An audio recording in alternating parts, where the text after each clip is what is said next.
All right, everybody, welcome to the Killer Bane. Well, actually, this is the. I already messed this up. I already messed up the intro. welcome to the.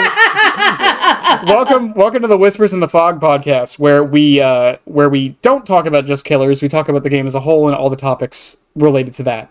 Today's topic is pretty much just the history of Dead by Daylight at this point. And if my guests would like to introduce themselves, I'll explain why it is that here in a second. Hi, I'm Indigo Ninja. I have been playing Dead by Daylight since 2020. At one point, I took a 1-year-long break and officially returned to DBD. I've been consistently playing since the Hellraiser chapter released in 2021.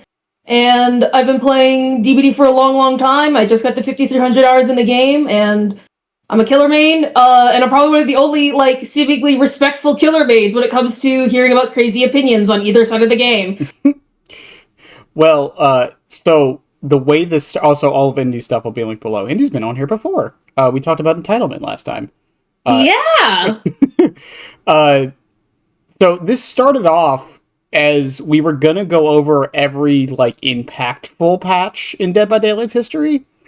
Mm-hmm. And then we both kind of got crazy with what we considered impactful. So going over the list that Indy so graciously made for this, we're pretty much going over the entire history of Dead by Daylight at this point. Oh, yeah. Not everything, but a lot of it. Because honestly speaking, looking at all of this game has changed so much more than I think people give it credit for over the years. For sure. I mean, the amount of, people I see say, this game is just the same game it's been for 10 years. No, it is not. No, it's not. Absolutely not. But also, people, currently keep saying, this game fucking sucks. They need to fix it. They need to balance it. And then you'll also hear in the same breath, old DBD was better.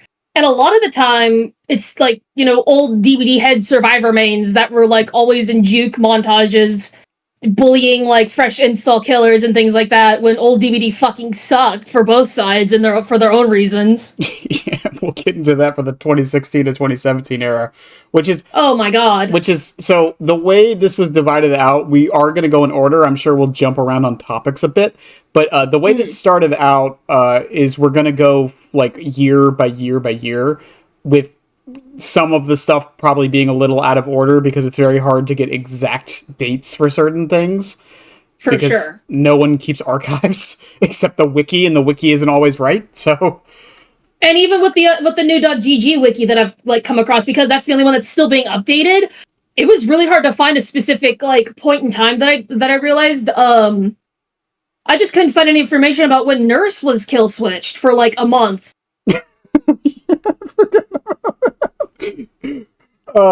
It was like heaven on earth when Nurse got kill switched and then fixed, and they deleted her ability to do agitation starstruck. Oh my god! All the blight players came out of the fucking woodwork are like roaches. It's just some of the things that have happened. But oh my god, it's crazy. Starting off, and the background footage you're seeing it's going to be as much video footage as I found. It might not land up exactly with what we're talking about. There's no way to time that properly. But the video currently up is talking about the original brand new parts, which is the first thing on this list.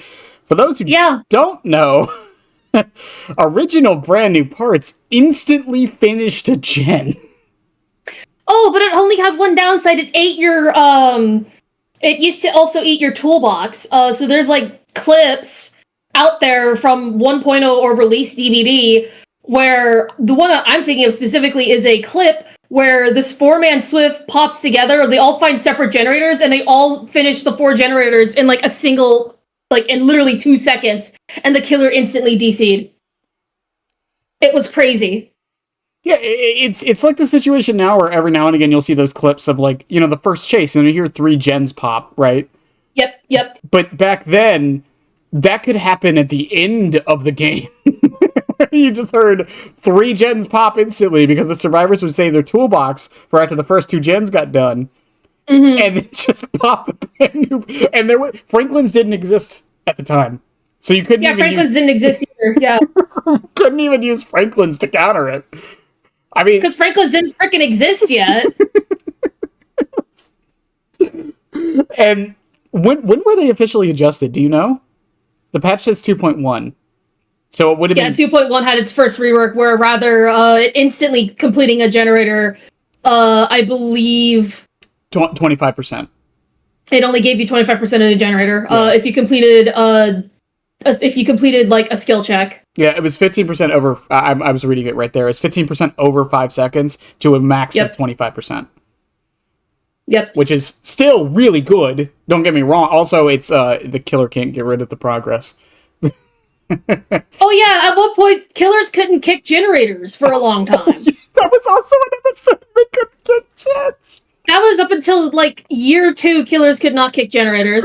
Oh my god, I forgot about that. I forgot they couldn't kick gens when the game released. Why? This game is so much better than it was. I don't understand how anyone can say otherwise. Like, I'm so serious. I actually got to play a version of Year 1 DBD. Either it was on private server or another server. It was peer-to-peer because my friend who'd been playing DBD since approximately around not even 3 months after 2016. He's been on and off constantly. He was like, dude, you want to check out like version 1 of DBD? And I said, sure. Oh, it was the patch that came into DBD because I got to go into Swamp. And we 1v1'd, and literally my 1v1 lasted like 10 minutes because of infinites, and there were no enemy blockers, nothing. Yeah, well, we'll get into infinites here in a second. It's on the list. The next thing on the list is Ebony Mories, which... Release Ebony Mories. Can you explain this one? Because I don't even fully understand how it worked. So, with the way Mories work in Dead by Daylight, if you have... currently, we actually now have base kit Cypress Mories, which if there was one survivor left, you could kill them regardless of health state. That is base kit now. Before that, we had 3 tiers of Mories. Cypress Mories, which is the current base kit it is now. And then we have Ivory Mories, which after 2 hook states, you can kill 1 survivor. Ebony Mories, you can kill all survivors after they've had 2 hook states. Before that, it used to be 1 hook state. And then before that, it was on first down. I have a friend who said nothing was better than loading on Hillbilly, sniping a survivor, and instantly killing them within the first 30 seconds of the match.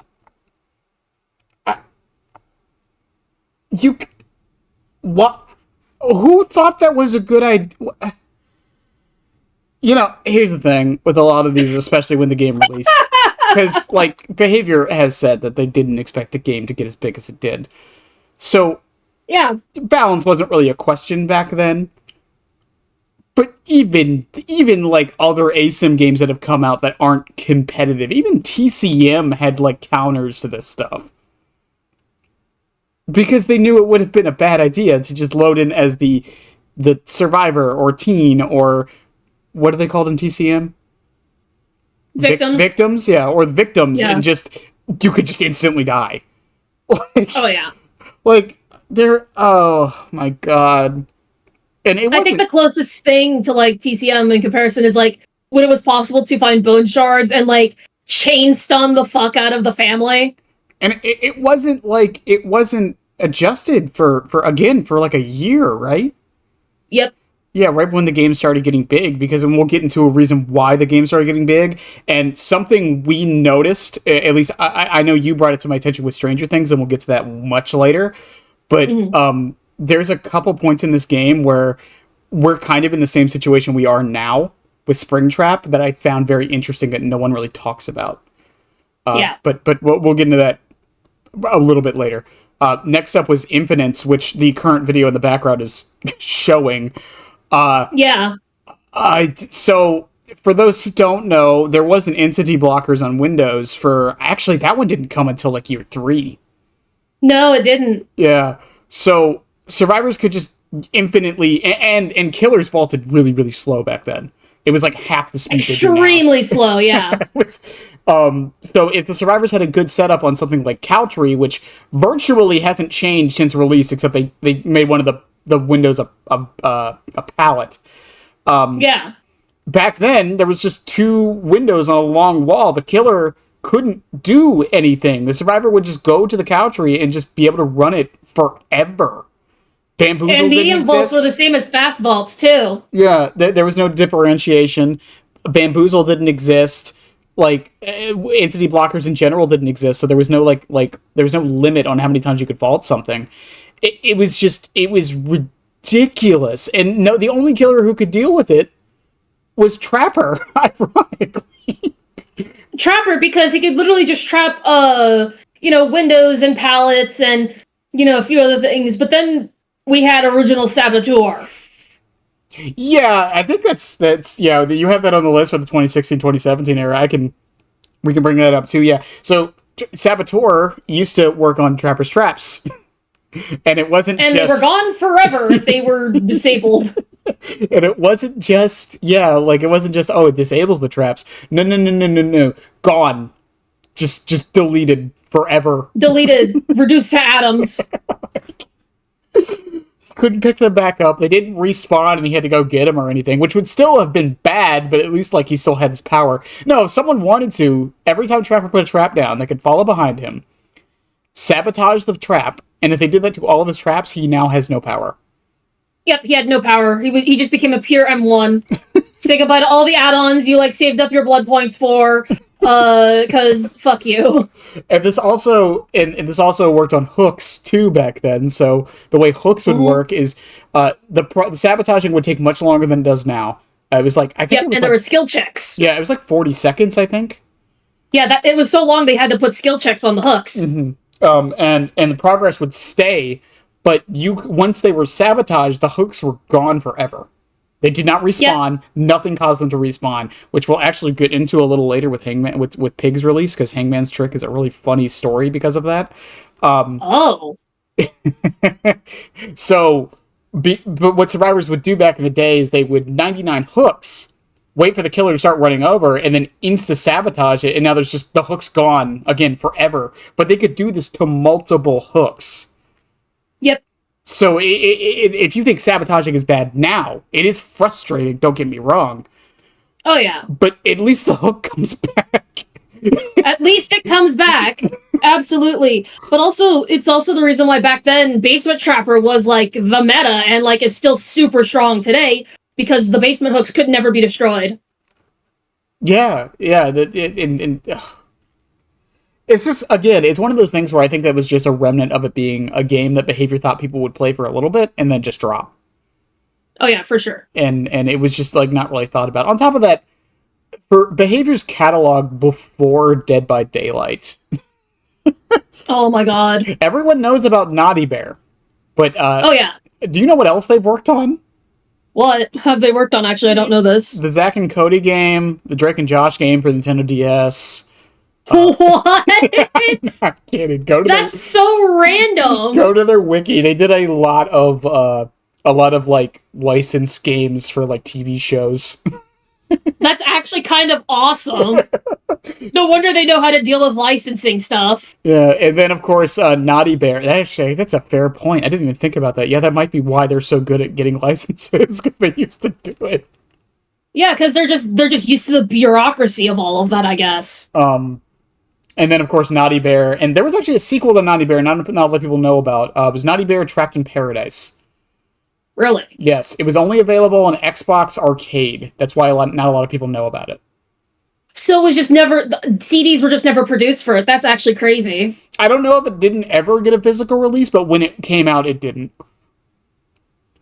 But it's funny, too, because if you go watch... have you seen people play Naughty Bear or played it yourself? No, but when I used to work at GameStop back in 2019 to 2021, or 2020 rather. No, 2018 to 2020, I actually would see discs of it in the 4 for 20 pile for 360. So it's really funny because if you watch the original Naughty Bear, gameplay wise, you can see the inklings of Dead by Daylight in it. Really? Yeah, especially with placing down bear traps and stuff, and the Mori animations.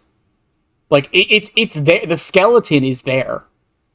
It's because part of the thing you can do in that game was you could actually scare the villagers so much that they would unalive themselves. Oh, that's crazy. It would just expire on the spot. Yeah, it was, and some of the animations in that game were ridiculous. You could throw someone in if someone was trying to escape through a car, you could pull them out and crush their head with the car door. That's awesome. But it was stuffing because they were all teddy bears. Yeah. It was so funny because I remember like a guy arguing on Twitter, like, we don't need silly things in DBD. Naughty Bear is a silly thing. And it's like, or like silly things should be allowed in DBD because Naughty Bear is there. And I was like, well, Naughty Bear is also about a Care Bear crashing out GTA style or going postal. Yeah, pretty much just going postal. You like the plot of that game is he's never invited to parties. That is the plot of Naughty Bear. Like, imagine just being like this so much of a social outcast that like you just go postal. Like, could you imagine? it's such a, like, again though, I just love that the Inklings, because Trapper's power is basically in Naughty Bear. That's why he got the skin. Oh, for sure. Like, it's like a perfect fit. He has bear traps in the, obviously they're bears. So, which fun fact about bear traps I bring up all the time. It's actually not named for their purpose. It's named after their creator. I don't know his full name, but the guy who invented bear traps, his last name is Bear. They were actually, that's cool. They were made for people, not for bears. They were originally invented to stop poachers. That's based. And again, like the use of them has changed over the years, but yeah, the only reason they're called bear traps is because of the guy who made them, not because of their use. I love history. That's awesome, actually. Yeah, I love history like that. It's so funny. Back to DBD though, we also have hatch math. Okay. Yeah, hatch math. All right. Okay. Do you know hatch math? Because when I started playing, it was still a thing. I didn't even. It was still a thing for me too. Yeah. I still didn't understand it even back then. So how hatch math worked is that in order for this hatch to appear and therefore be unlocked with a key, you needed to have you needed to have at least one generator. So for each survivor alive, it was an equal amount to the number of survivors needed to be alive, plus one. That's how many generators you had to complete in order to have the hatch appear in a trial so that it could be unlocked. Mm-hmm. So back in the day, if you wanted to have the hatch spawn with all 4 survivors being alive, you just complete all 5 generators, and at that point you'd be opening the gates and teabagging the killer and getting out. So, then if it was 3 survivors, it'd be, 4 generators, 2 survivors, 3 generators, and then at 1 survivor, it actually just appeared regardless if it was just 1 survivor left. Right. And back then, there was actually an achievement called Where Did They Go? Where you and all of the other survivors in the lobby have to open the hatch and escape. It's so funny too, because we were talking about how a lot of these changes, like, oh yeah, they changed it in like a year because they didn't expect the game to go where it was. This didn't change till like 3 years ago. No, it didn't. I think this is around for Pinhead. This was actually around for Nemesis. Oh my god. So it was up until I think Michaela's release. So after Hellraiser, I distinctly remember having a match where I'm playing Nemesis, and I have like a tight 3-gen on Swamp. And I don't want to chase any of these survivors because they're going to try to bring me away. And then suddenly I see the hatch icon and all the survivors escape, and I'm like, what the fuck? This is horse shit. And this is like one of my early matches coming back to DBD in 2021. It's funny with the hatch thing. I'm not advocating they should bring it back or anything. What I will say is, from a game design philosophy perspective, what it was, to my best understanding, is it was an anti-snowball mechanic. It was basically rubber banding. It was so if the killer was winning super, super hard, the survivors had a way to win. That's crazy. By just getting, because think about it, right? If the killer is able to kill 2 people really fast before any gens are done, and then 2 gens pop, or 3 gens pop, right? Then the survivors have the chance to get the hatch. Oh yeah. So it's not completely over for them. Yeah, and there's no crush of all hope, abandon all hope, ye who enter type thing. Well, because that's the thing. I've argued before, that's probably the biggest issue with Dead by Daylight on the survivor side right now, is there's snowball mechanics for killer, but there really isn't anything for survivor. No. And we had it, and I'm again not advocating it should be what the hatch was, but when we had it, that's pretty much what the entire design philosophy was, to my understanding. Again, the devs had never officially said this, but because looking at it from that perspective, it kind of makes sense why it was the way it was. Mm-hmm. It was also funny enough, because people wonder why 3genning wasn't a thing back in the day, because it was a thing, but it wasn't nearly as severe as it got, which again we'll get to later. Yeah, it never got so severe, and it was so difficult to even just defend it, because kicking wasn't a thing until, like, year 2. Well, on top of that, even once kicking became a thing, hatch was always a threat. Yep. So you couldn't 3gen, because even if you were able to kill 2 of them, or at that point, I guess, like, even just one of them, the hatch would spawn. So if one of them had a key or was able to find one in the chest, they could just get out. The killer couldn't just camp their 3gen.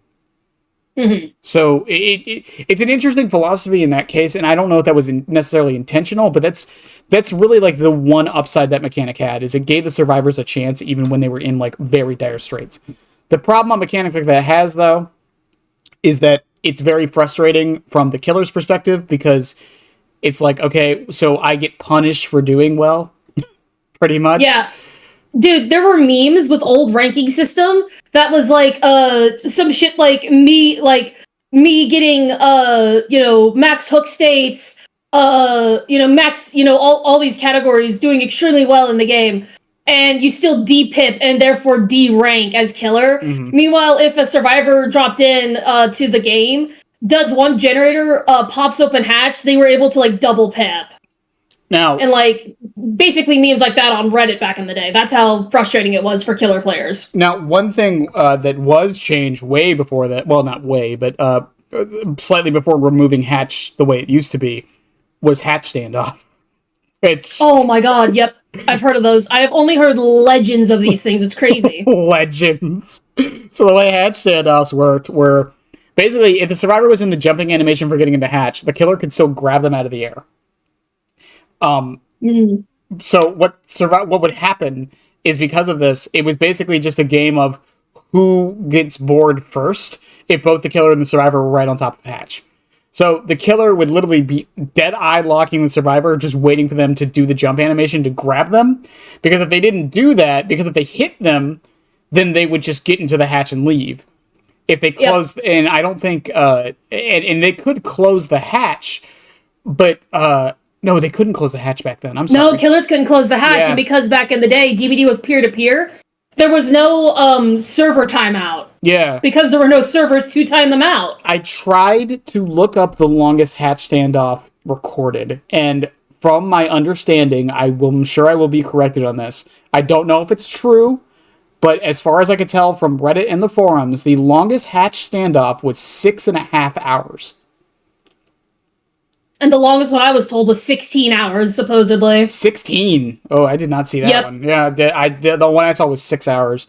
It's apparently there's a VOD of it somewhere, but I couldn't find it anywhere, which, again, that's the problem with a lot of this. Archiving is hard, I understand. Yeah. But, yeah, 6.5 hours. It got to the point to where the guy doing it, I don't remember who it was, he went off to go do errands and come back. Yeah, there was a guy who was streaming, and I distinctly remember, he fucking ate dinner at the hatch standoff, and then he gets up to leave, and he knew that the survivor in his lobby was stream sniping him. So as soon as he, got up to leave, the survivor tried to escape, and he had a wireless controller to catch her. He got a wireless controller. Yep. He got up and walked away and was like, oh shit, my dishes. Grabbed his dishes to really sell it to the survivor player stream sniping him. And then he as the survivor tries to jump in, suddenly the Wraith, the character he's playing as, grabs the Claudette and he's like, I got a controller, bitch! It's so funny. You can hear his vindication after sitting there for so long. As someone who does Chuck spots, and I found a way to sneak Chucky into this. As someone who does Chuck spots and will literally wait around a corner for 2 straight minutes, hatch standoffs would have been my thing. I would have waited. Oh, you would have thrived in hatch standoff era DBD, I think. because you're crazy enough to sit there. You might have even sat there for at least 24 hours. I can see you doing that. Listen. Okay, it's a mix of patience and pettiness. Okay. True. Who's pettier? That's really what it comes down to. It's just like, again, it's like with Chuck Spot, they're holding an angle like that, waiting for the survivor to walk into it. It really comes down to who gets bored first. Yeah. Because I've seen crazy. I've seen so many survivors not necessarily fall for like Chuck spots, but what they'll do is they'll just leave the loop, right? They won't hold the spot. They'll just leave, and it's like, okay, well now I'll just slice and dice you. And it's because they just get bored. They don't want to sit there and wait.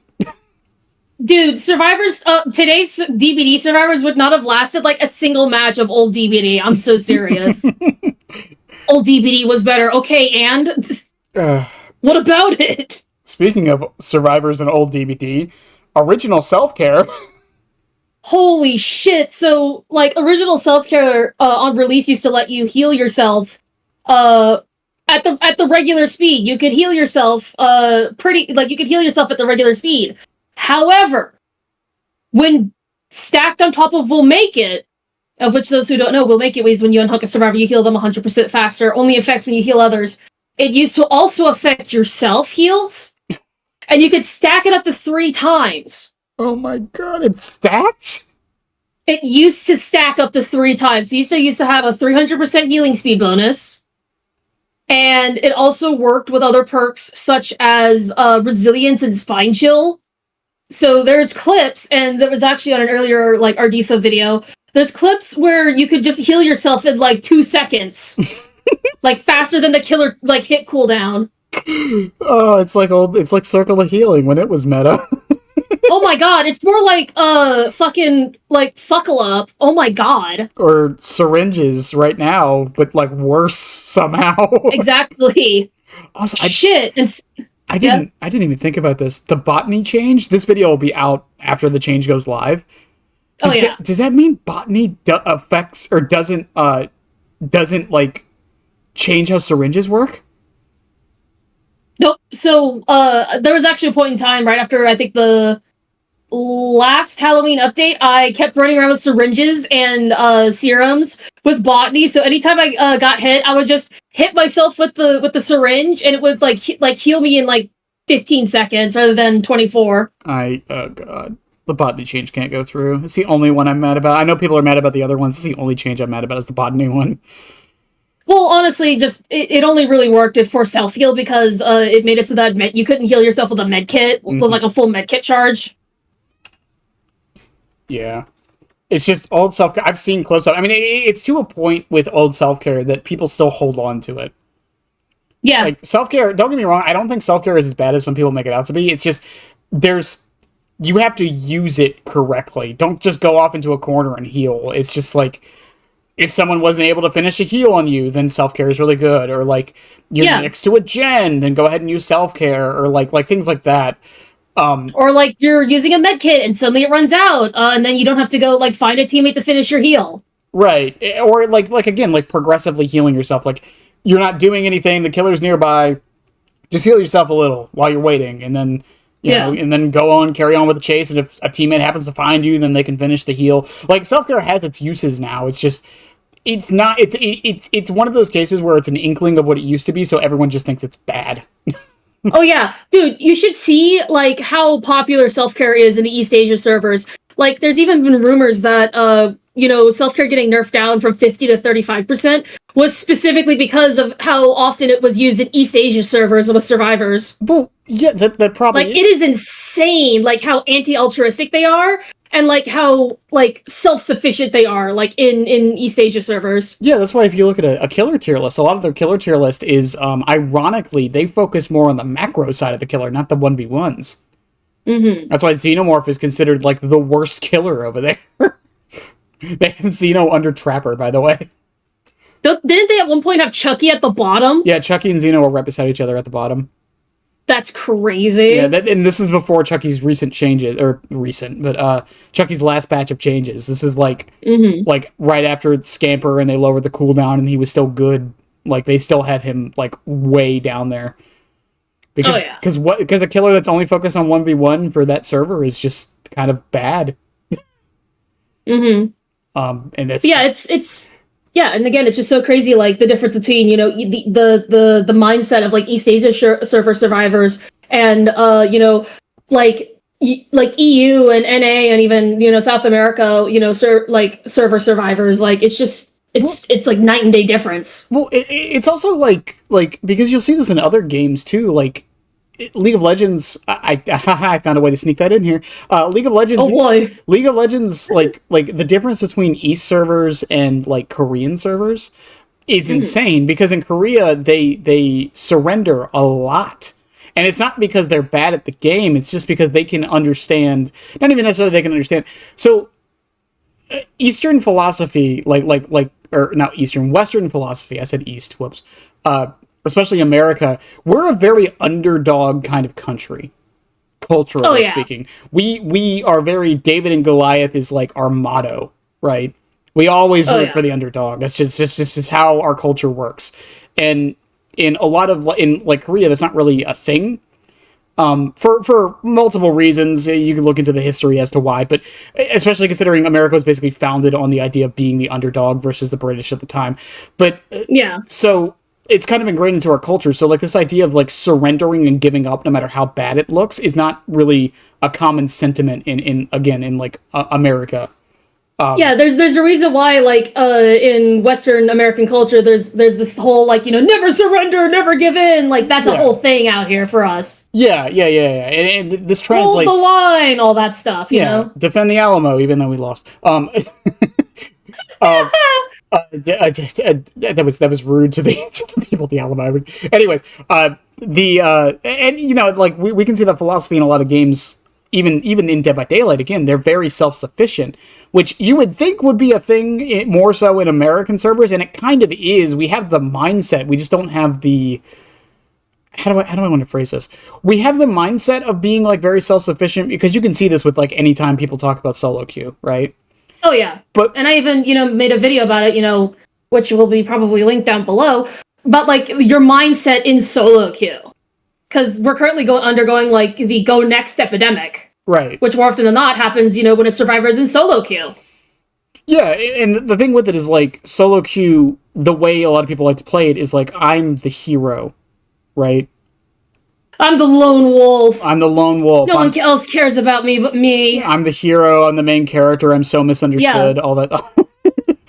all that stuff, and it results in like what we have kind of like seen how the game is perceived, especially on the western side of the world, right? And again, we can see that in the perks we use and the killers we rate where we rate them. Why do we rate the 1v1 so high? It's because the way we're looking at it is that's all that matters, is being good against the killer, not necessarily winning the game. Yeah.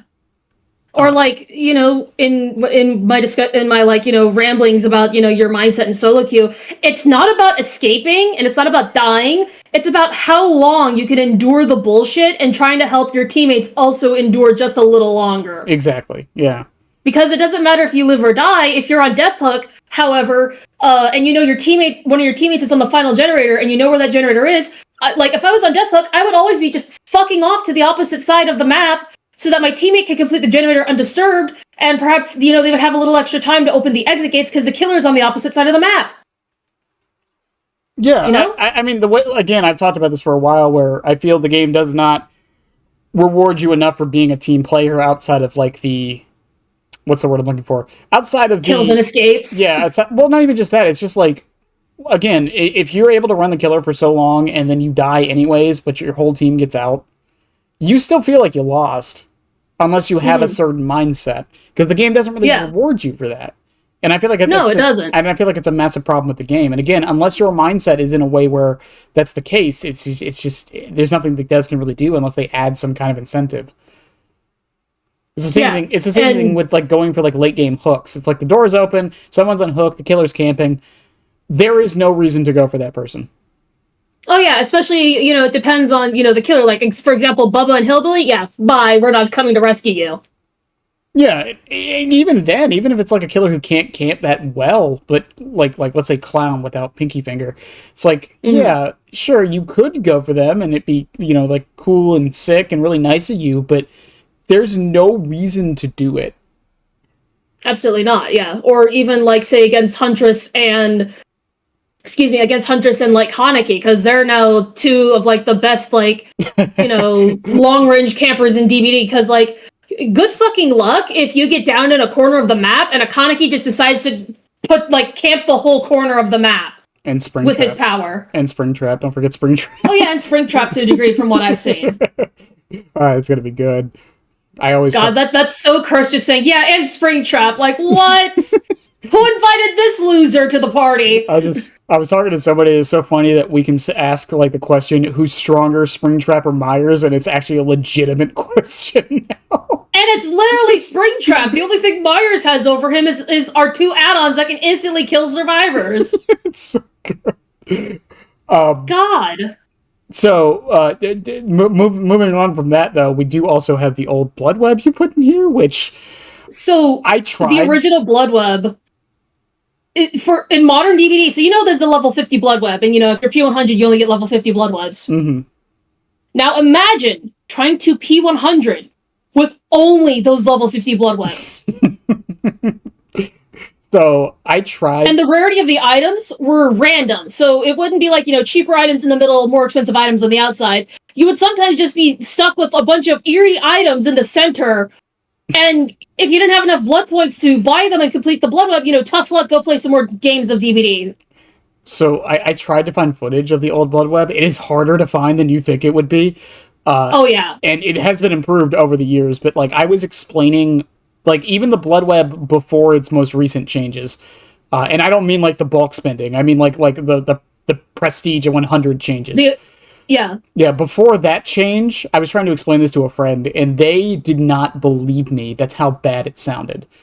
Because the way I described it to them is it worked just like Call of Duty prestiging. Once you hit the prestige and you prestiged it, you lost everything. All of your add-ons, all of your offerings on that killer, everything, even the perks. Yeah. So when I first started playing DBD and I got to level 50 prestige 0 on my Claudette, I was like, hey, what's this little thing in the middle? My two friends that were getting me to DBD said, Indy, do not click that, you will lose everything. And I said, oh shit, okay. Fuck. And it was so weird to think about, because that was the other thing with it, was killer and survivor. You had to unlock every tier of every perk on every character. It wasn't like it is now, when you prestige 1 trapper, you have all the trappers level 1 perks on every killer, and then you just continue to get them again. It worked where you had to have a character, survivor or killer, go from level 30 to have the first perk unlocked, level 35 to have the second perk unlocked, and level 40 to have the third perk unlocked. And even then, you were not always guaranteed to get these perks in the blood web because it was still semi-random. Mm-hmm. So back in the day, from since before 6.1.0, when the prestige system was reworked, if you got a new survivor or a new killer, you had to spend at least 5 million to 10 million blood points if you were hoping to get at least tier 1 of every perk. Well, yeah, because even then, so let's say a new killer came out, because I remember this happened when I joined. I got really lucky with my perks because I was able to use the Shrine of Secrets during Anniversary to get most of the perks, because the shop would rotate every day. But even then, again, you didn't unlock the perk. You unlocked the ability to randomly get it. Yeah. So what would happen when a new killer dropped is you would have to level them up to level... It took millions of blood points to unlock everything. And every time a new killer came out, the grind got longer on each killer. And it got worse. And that was assuming you decided not to prestige 350 the killer or character in the first place. But also, I'm going to sound insane, I like the original prestige system. Because it had this whole process of sacrificing everything to get a special secret cosmetic. Mm-hmm. And I distinctly remember once when I was freshly back into DBA and I decided to prestige 3 Nemesis because I figured, fuck it, this is going to be my main now. I remember going against a streamer and he's playing with his buddies, and one of his friends goes, "Wait, this nemesis is like fully prestige. That's super cool." I felt so proud because the guy was impressed that I dedicated myself to sacrifice my inventory 3 times to get his prestige cosmetic. Like, that was a level of dedication that you could respect in DBD back then. And nowadays it's like, oh, the killer is at least, prestige 6 or at least prestige 9. It's less impressive now compared to back then, unfortunately. Yeah, and I'm hoping because they've said the prestige 100 rewards are coming, so I'm hoping it's something very similar, because that would be kind of the same case. But at the same time, as someone who was into Call of Duty, mostly Black Ops 2, I do understand the frustrations that the prestige system did bring. Not so much as Call of Duty had, because I remember in COD, and even the most recent Call of Duties do this, there would always be a gun that you unlock at the max level before you prestige. And you had to basically never use that gun until you maxed your prestige. Because you would get it at level 50, and then you would get the option to prestige. So it's like, okay, do you want to use this gun, or do you want to prestige? Because then you would have to get back up to level 50 to unlock the gun again. So it was like, hey, do you want a cool gun, or do you want to go through the fucking trial again? Yeah. And most people wouldn't use the gun. Most people wouldn't use the gun. They would just keep going until they max their prestige. Which honestly is fair, because what's the point of using a gun and then losing it immediately? What if you decide to prestige later on? Yeah, well, you could still unlock stuff for it. That was the main thing with it. What some people used to do is they wouldn't prestige the first time, get the gun, max the gun as fast as they could, then prestige, so they didn't have to worry about it again. Yeah. Which is an interesting way to go about it. But the thing with Dead by Daylight, though, especially now with how the blood points are, I know people complain we don't get enough. You guys have no idea. Holy crap. They genuinely have no idea. The score events in 1.0 DBD were abysmally small, and the max score event you could get in any category was 8,000 points compared to 10,000 like it is now. You would leave a match as killer with like 30k max. Yeah, that's even with the offerings. Max. Yeah, like and like if you were going against like a Swift that decided to use BNPs or original anti-hems and styptics, even, you would have like maybe, if you were lucky, 5k. Yeah, if you were lucky. We also didn't have bloody party streamers back in the day until first anniversary. Yeah, or like any like real like tangible Bloodpoint gain. There wasn't the bonuses you get for playing the less played role. There wasn't like events that would give a bunch of stuff that often. I mean, Blood Moon was just that was only a this year and last year thing. That was a recent thing. It literally started last year, like right after All Things Wicked released. And I kind of feel bad because that started the hangover effect, which is really fucking funny to me. Because that's the thing. It's like Blood Moon showed people like how much blood points we could get. So people were like, we should just get that much all the time. Yeah. Without realizing that we still get a decent amount. I can usually get like 1 or 2 levels on the prestige point after every match. For sure. Yeah. Like even like for me, like, because I, especially now because we have a blood hunt going on, I'm getting like 100k BP with just escape cakes alone. Exactly. And like after maybe 10, 11 matches, I can get a prestige level up on Claudette, who I'm still working on. And like back in the day, also the blood bonuses were way smaller back then too. Bound envelopes only gave you 15% extra blood points to the survivors in the trial. And like the category offerings, for deviousness, brutality, sacrifice, objective, survival, altruism for survivor, they were less back then too. Like it wasn't even like the one that gave you 100% was more like 75% back in the day. Yeah, and that's not even like taking into consideration like some of the ways they've changed some of the events. I mean, they did this recently, but like they like made it so pre-dropping doesn't count as bold anymore. It's a survival now. It changed how altruism works. They made it so you do get a little bit of objective progress for doing things like totems and stuff. There's some stuff they've changed around for like the blood points on both sides. Because even on the killer side, there were some killers who just, like Bubba was a good example. Bubba almost never got chaser add-ons or chaser points because he would end chases. He downed them too quickly. Yeah, his chases just ended too quickly. And this is something I actually forgot to put onto the list. Original adepts for killer. Oh. So back in the day when we had the original what's it called? Adepts. Grading system, rather. Yeah. The original grading system. Which was from 20 to 1. If you were rank 1, the ranking system, that was like the highest you could go. Rank 20 was like, fresh install of the game you just started playing, or it had been the 13th of the month and you hadn't played in a while. So you might hear some old DBD like players say, "Oh, that was a rank 20 play." That's them saying, "Damn, I played this like shit." So they would then, you would also go all the way up to, rank 1. And so the trick to getting adept on killer was based off the tokens you had in order to get their adept, because you had to get a merciless score event from the entity after the trial to then be counted as an adept.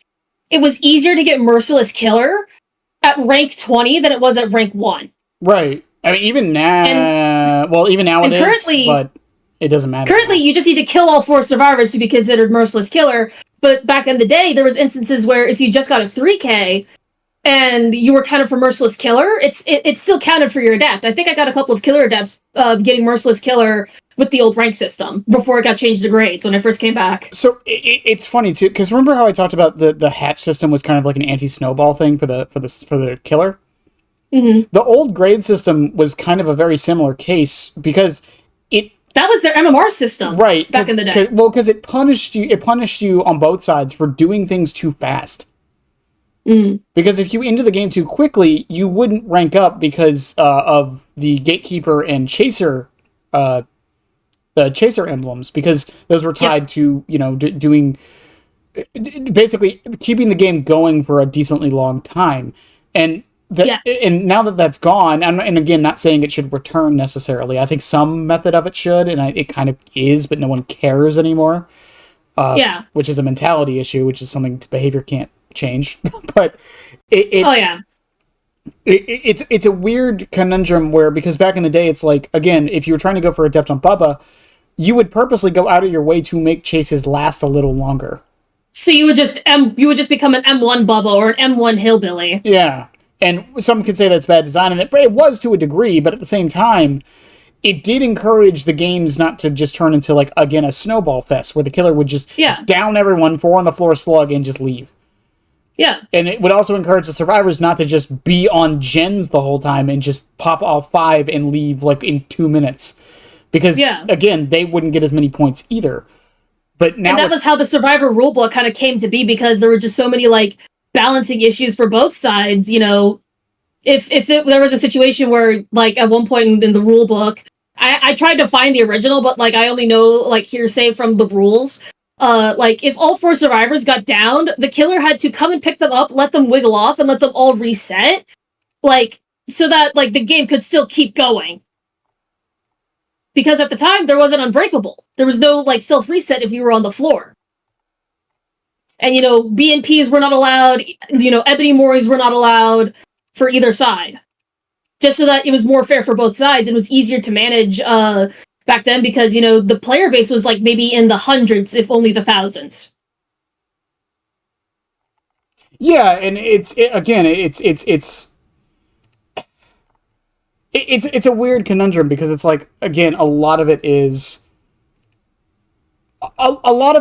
just behavior trying to encourage these behaviors. And right now, because of how the MMR system works, and I know they're adjusting it, but this was the biggest problem. We'll get into MMR being added much later, but that was the biggest criticism with it, is that because it didn't reward a lot of the nuanced plays or anything like that. Not to say the old grade system was perfect, because obviously Bubba and even Legion to a degree, because Legion would max out everything, win or lose a lot of the time. I actually got to rank 2 on Legion when I was first playing back in 2020, and I almost, like, I was maybe 1 or 2 pips away to getting to rank 1. I never got to rank 1, but I'm still holding that I was able to get to rank 2 on Legion, and that was when Legion was just kind of shit back then.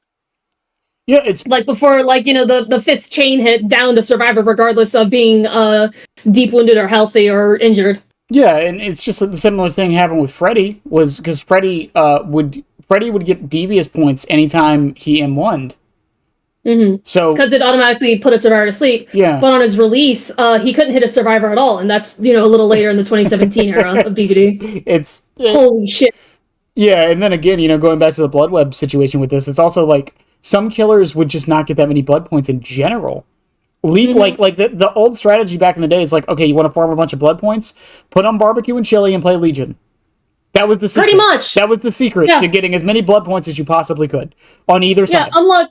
And like on Bubba's release, he was literally useless. He was just a copy and paste of like Hillbilly back in the day. Mm-hmm. Because I think at the time the TCM license holders didn't have enough money to have BHVR make a whole map and a survivor who there was supposed to be a survivor with Bubba who then became Kate with the clown. So the story behind that, from what we understand, is they were working on the TCM chapter, and then New Line came and gave them the Freddy chapter and told them they had to put it in the game. Didn't they also throw a shit ton of money at it too? Yeah, so that's why both of those license chapters were kind of rushed. Because from what we understand, Behavior did not go to New Line to get Freddy. They came to them and told them they had to put him in. You better fucking put this motherfucker in here right now or else. Well, because that's why, they probably don't have this is purely conjecture and rumor and from speculation from the community, but a lot of it does seem to be true. It's why, Behavior doesn't really touch Freddy that much. Mm-hmm. Because they don't really have a very good standing with New Line because of that entire situation. And also, unfortunately, this Freddy that we have is the 2010 remake Nightmare on Elm Street Freddy, where, he got a little too friendly with the kids, let's just say that. I just love that the entire community agrees that Springtrap would hate him.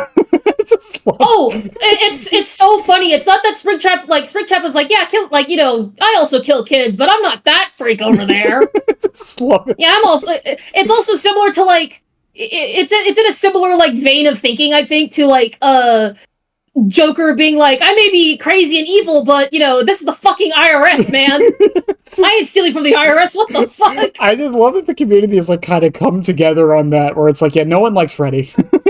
Yeah, no. He's not friends with any of the killers. Don't worry about it. Yeah, he's just a lonely loser.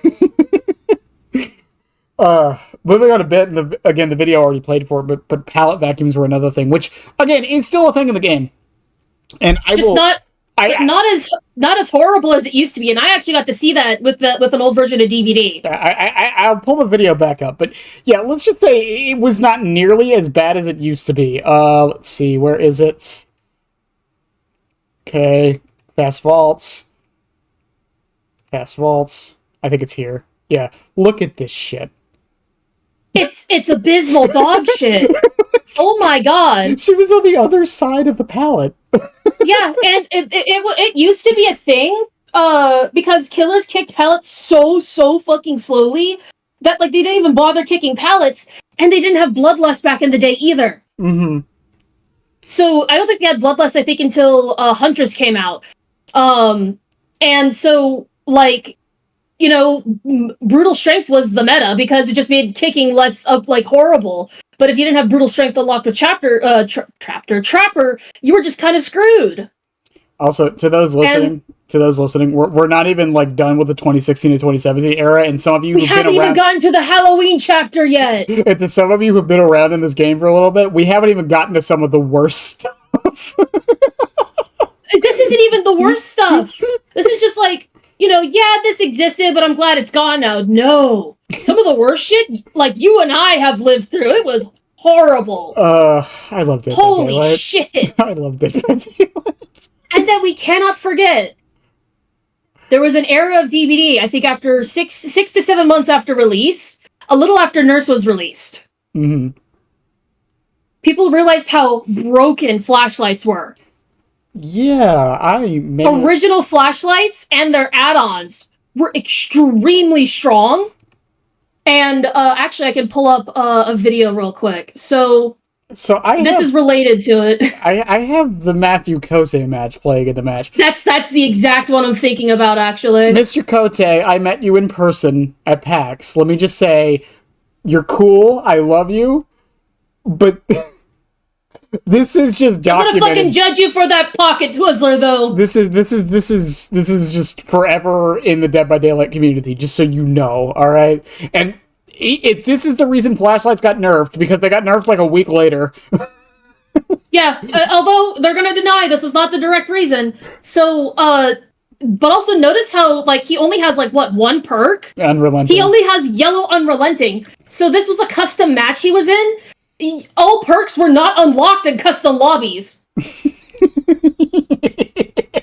You had to bring your own shit to the party if you were in custom lobbies. And look how pause it right when he gets blinded by the Dwight. Like, white screen. That's how it used to be if you were blinded as killer. Yeah, imagine like you're in your basement, or like it's like 2 a.m. and you're playing DBD, and like suddenly this bald fucking flashbangs your entire bedroom. It wasn't even like are you fucking kidding me? Like, and it really was an instant flashlight too, because with the add-ons, like, there was no build-up at all. Like, we kind of have that now, but not to the same degree as it used to be. There was no reaction. None. And none. Yeah, no. And you could, and like there were add-ons that made it so that you didn't have to be super accurate with it either. So Odd Bulb, which is an iridescent add-on for the flashlight, made it so that you blinded way faster. And also look how slowly he's putting down like hag traps too. That used to be an add-on, like for hag. And that was for like having more range and like no way to kick the generator. He tried to kick the gen. There was no way for killers to kick generators either. He was like checking for a survivor and was like, oh, I should kick this. Wait a second. Like, and like at this match happens right after they ask, hey, do you think do you think flashlights are fair? And he's like, no, I think they're perfectly balanced as they are. So this whole Korean team comes in and fucking bullies the fuck out of him with their flashlights. I'm gonna stop playing it. And I think at one point he gets a singular down, and because of the add-ons they had, as soon as he was able to move like 2 frames with the survivor on his shoulder, like the survivor was flashlight saved. And like Kote, fucking kudos to him for like just staying really chill and calm and laughing it off and like, being goofy. Because if I was in his position, I would be like, oh fuck. I would have started being like, well shit, what the fuck? I will. Oh, here's the original bloodweb here. That's the original bloodweb. I found some of the. I had the video in there. It's. The flashlight thing is just so funny because again they claim that's not the reason it got changed, and I can't believe them just because of how coincidental it was. Oh yeah. A week after that, I stopped playing the Matthew video because I don't want to blind everybody watching. But no. The fact that it happened like a week later, just there's no way it wasn't at least a consideration as to why. I can imagine Matthew coming back from Korea to BHVR HQ, and he's got like a little notebook, and he puts the notebook down, he sits in at the meeting table, and he goes, guys, I have a proposition. And then they start fixing the fucking flashlight. He gave those developers overtime. There's no way he did. Well, also, it was also like, honestly, like a lot of the flashlight add-on issues was just like a number tweaking and changes. Because back in the day, purple flashlights used to be way more like efficient. Because notice how after you go from, I can't say yellow flashlights anymore. You go from green to blue. You notice that the blue flashlight. This is so cursed to say blue flashlight. I miss my yellow and green. You'll get used to it. Trust me. Oh my god. At least the blue looks nice. But you get to the blue flashlight. You notice it says 11% more efficient. So that made it so that the flashlight lasted a little longer. And then you get to the purple and it goes like what 15% more efficient or 20% more efficient. Mm-hmm. The purple flashlight had a much higher like efficiency percentage. And with Odd Bulb and like filament, it was like the flashlight is like efficiency reduced by this much percent, but because it made it so much faster to blind the killer, that like it was just more efficient to run both of these add-ons on a purple flashlight because you just get a 1-frame blind on like killers. Like it was crazy. Yeah, and again, like it was changed after the Kote thing, but flashlights haven't really been touched too much since then either. They're honestly... No. I think most people agree they're in a good... A lot of people think they should be buffed at this point, honestly. No. I mean, honestly, the only reason why I would think they would need to be buffed is, like, increase the number of charges for all the flashlights, but that's just kind of it. I don't. The problem with flashlights, in my opinion, is they don't have a second function. That's the issue they have. And they used to because of the light burning mechanic. Yeah, that is true. Yeah. Yeah, it's the same problem like maps and even keys have to a degree right now. They just don't have a second function anymore. At least not one that's like... Keys currently have a primary function, and that is currently to reveal aura of your teammates or of the killer. Right. And then that's kind of it. Yeah, and their secondary is to open hatch, but no one does that anymore, so... No, and if you find a broken key, you're fucked. But, like... Where was I? So, like, with all of that, like, it was, like, so easy to just bully the shit out of the killer. Right. Yeah, and on top of, like again, the faster... You couldn't kick gens, on top of how long it took to vault, on top of how long it took to break pallets. There was a lot of safe positions for survivors to put themselves into, to a point to where... Oh, and generators were only 60 seconds to complete, from 0 to 100. Well, that didn't matter, because of all brand new part. Yeah! I love Dead by Daylight. God. Oh my god. And then, we already mentioned Eddie blockers, sabotaging, and hooks. Exhaustion didn't exist as a status effect yet. Oh yeah, that's true. Yeah, it was just a timer. It was just a cooldown. Yeah, so the only exhaustion perks that existed in DBD on release was literally just adrenaline and sprint burst. Right. But sprint burst was on a timer. So if you ran, you would have 3 seconds of 150 haste speed to get away from the killer. But then slowly, like from tier 1 to tier 4, slowly over the course of like 60 to 40 seconds, it would automatically go down, even if you were running. And so if you lasted 40 seconds against the killer while not being hit, which was very easy with infinites back then, you would just get free sprint burst instantly. Yeah, and again, like, and killers were much not slower necessarily, but they did things so much slower that... All their actions were so much slower. It was pretty viable, and with how many pallets used to be on, like, a lot of the maps, it was pretty viable to actually run the killer for that long. Yeah. And I don't know when the exhaustion change came in, but the fact that it didn't have its own... It's similar to, like, the problems people have with current finesse, even though I don't think finesse is as bad as people make it out to be. Finesse is just a supplemental perk for assisting in bad ping, which is how I used to run resilience back in the day. Yeah, and that's the thing though, is like when finesse was first introduced, a lot of people had an issue with it because they were like, oh, it's going to be like old exhaustion perks where they didn't have it was just a cooldown and no separate timer. To the point where people thought finesse should be an exhaustion perk, and I was like, it's not strong. It's not nearly strong enough for that.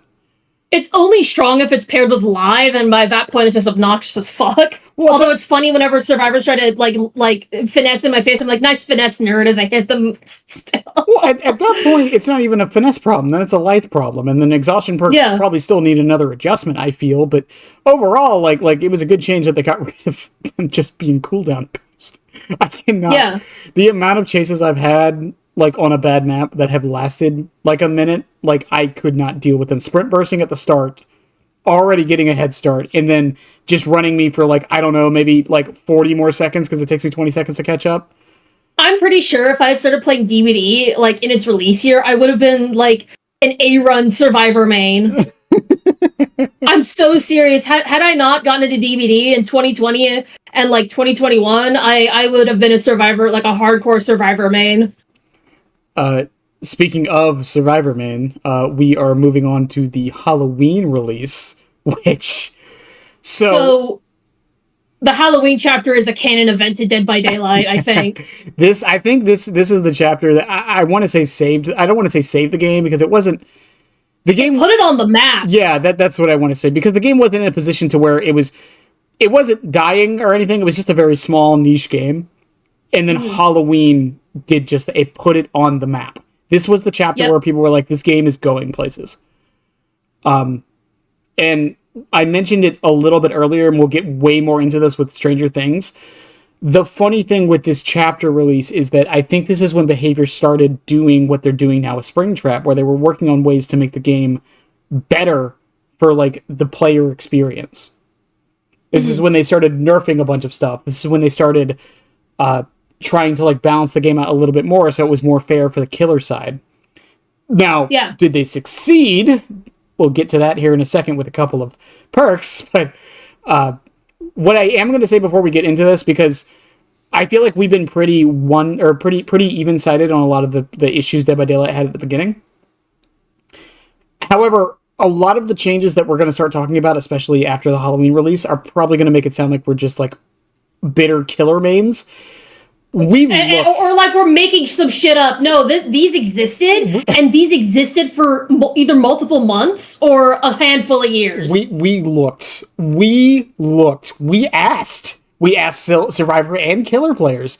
We went around. We asked people who've been playing the game since like 2017, 2018.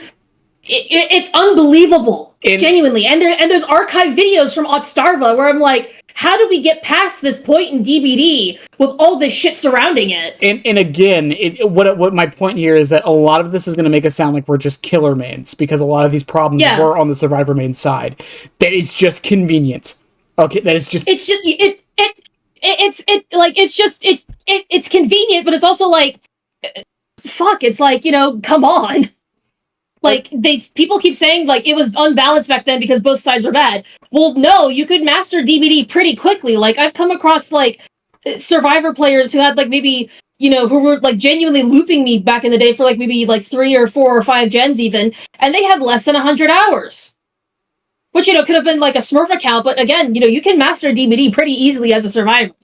So, I'm only bringing this up because the next 2 topics are Decisive Strike and Objective Obsession. Because oh my God. These 2 perks on release. Decisive Strike on release was so bad, I know multiple people who were playing around this time who quit. They quit the game because of how bad Decisive Strike used to be. Yep. And for those, for those that don't know, Decisive Strike as it works now, if you are unhooked and the killer downs you within the next downs you and picks you up in the next 60 seconds, you have a hard skill check, which lets you automatically get off the killer's shoulder and stuns them for a couple of seconds, which lets you then, run off to get distance or try to not get tunneled. Decisive Strike back then, every Survivor ran it, and it made it so that the obsession mechanic came through to DBD, but you didn't want to be the obsession. And if you were picked up and you were not the obsession, you just got off the killer's shoulder for free. Yeah, that's where dribbling... For free? Yeah, that's where dribbling became a thing, where the killer would pick you up and drop you so you didn't get the skill check. Yep. And it was like this for... It was like 6 months, right? I have no idea. I didn't check to see how long the change was for, Decisive Strike. But it was... And again, it was so bad to the point where killers just couldn't pick up survivors. And slugging wasn't really a consideration back then. Like... People ask all the time why slugging is just now becoming a thing when it's always been an option. Back then, it just wasn't really a thought process. I don't know. It didn't cross, I don't think, many people's minds back then. And, the content creation scene was also non-existent back then as well. So nobody was, we didn't have aughts, we didn't have hens, we didn't have, keto, we didn't have A-Run or even JRM back then, honestly. Closest thing we had was probably Otofu. That I can think of that have been playing DBD since the start of DBD. And maybe True Talent. Yeah, and that's the thing about it, is just because we didn't have that, and I've talked to bigger creators about this. I've had hens on here talking about it, where this idea that content creators do influence how the game is played, which is true. The problem is just the problem is just Decisive Strike was still ran because people were and this isn't me questioning people's intelligence or anything. I'm just saying it was so obviously good that people would just have it on every match. And this idea of how to counter it wasn't really seen or taken into account. Regardless of even if the counter was just to slug people, as we've seen with the current meta, that is not something people want anyways. Yeah, it's boring, and you're just waiting, for about 4 to 6 minutes. Mm-hmm. Depending upon how much the bleed out timer is left on the Survivor. And not only that, but, I imagine they didn't think of slugging because if the survivors were bled out, and and if like you killed all the survivors with an ebony mori, it actually counted as an entity displeased back in the day. Yeah, because you didn't sacrifice them. So yeah, you didn't get enough points to sacrifice them. Yeah, and you know, so it was probably like people. The thought was probably had, but it was like weighing like the pros and cons of doing that, of slugging people to death. Like, I wouldn't be surprised if at least 1 or 2 people did it, but like then they realized, damn, the Bloodpoint gains are kind of ass. I don't want to do this at all anymore. And then, speaking of Decisive, there was also Object of Obsession from Lery, which... So, current Object of Obsession, every 30 seconds for 3 seconds, the killer's aura is revealed to you, and your aura is revealed to the killer. Mm-hmm. However, back in the day, as long as you were out of the killer's terror radius, you and the killer always saw each other, and because you and the killer always saw each other, the survivor with Object was able to dodge the killer around the edge map. And that was a perk that a lot of like Survive with Friend groups used to snitch out the killer and to say what killer it was instantly when loading into the match. Or just give callouts to their teammates the entire time. Yeah. And undetectability was not as common as it is now. In fact, I think the only undetectability wasn't a thing back then. It wasn't a thing back then, no. So Myers, back in the day, you know, he technically did have a terror radius. It was 4 meters, but it was suppressed down to like 0, I think. Mm-hmm. And so he wasn't counted as undetectable. So it was almost impossible to find a survivor to stalk and get out of tier 1 to tier 2 and even to tier 3. Yeah, because it still, even when you had no terror radius, undetectable still showed your aura, which was... Mm-hmm. So it was basically oblivious when you think about it. It worked exactly like how Oblivious works today. That's funny. And it was horrible. And like there were people even then who, you know, quit because of Object, and like it was Object and then like Decisive Strike on top of that. Like I still think about this really upset streamer who was playing Bubba, who said, I don't care, like, if I, like, you know, kill all of you, none of you are Obsession, so none of you have Decisive. Because there was also a point in time where the, Obsession, like, mechanic in DBD was, like, really finicky. Like, you know, it didn't exist until Halloween came out. Mm-hmm. And even then, like, unless you had Decisive, which was the only, like, perk involving the Obsession, you could still load in and not get Obsession, entity claws around your portrait. Which leads into the next perk, that was an issue, which was Save the Best for Last. See, it's not all Survivor stuff. So, if I recall correctly, original Save the Best for Last made it so that your all M1s were 40% faster. Yes. As long as the Obsession was still alive. And it didn't matter. It didn't matter if it was a hit or a miss either. Yep. So you could stack it with Unrelenting, and you literally would just start like machine gun swinging. And so the machine gun build was born. And, you know, I posted that clip about the new Help Wanted perk with Save the Best for Last, and people were saying that it's not the same, but the machine gun build is back. Machine gun build's back on the menu, boys! I think... Jesus. Obviously the clips were a little disingenuous because it was just in a straight line, but I still downed someone as Ken in, I think the clip it was 2.35 seconds. For Houndmaster, it was like a second and a half.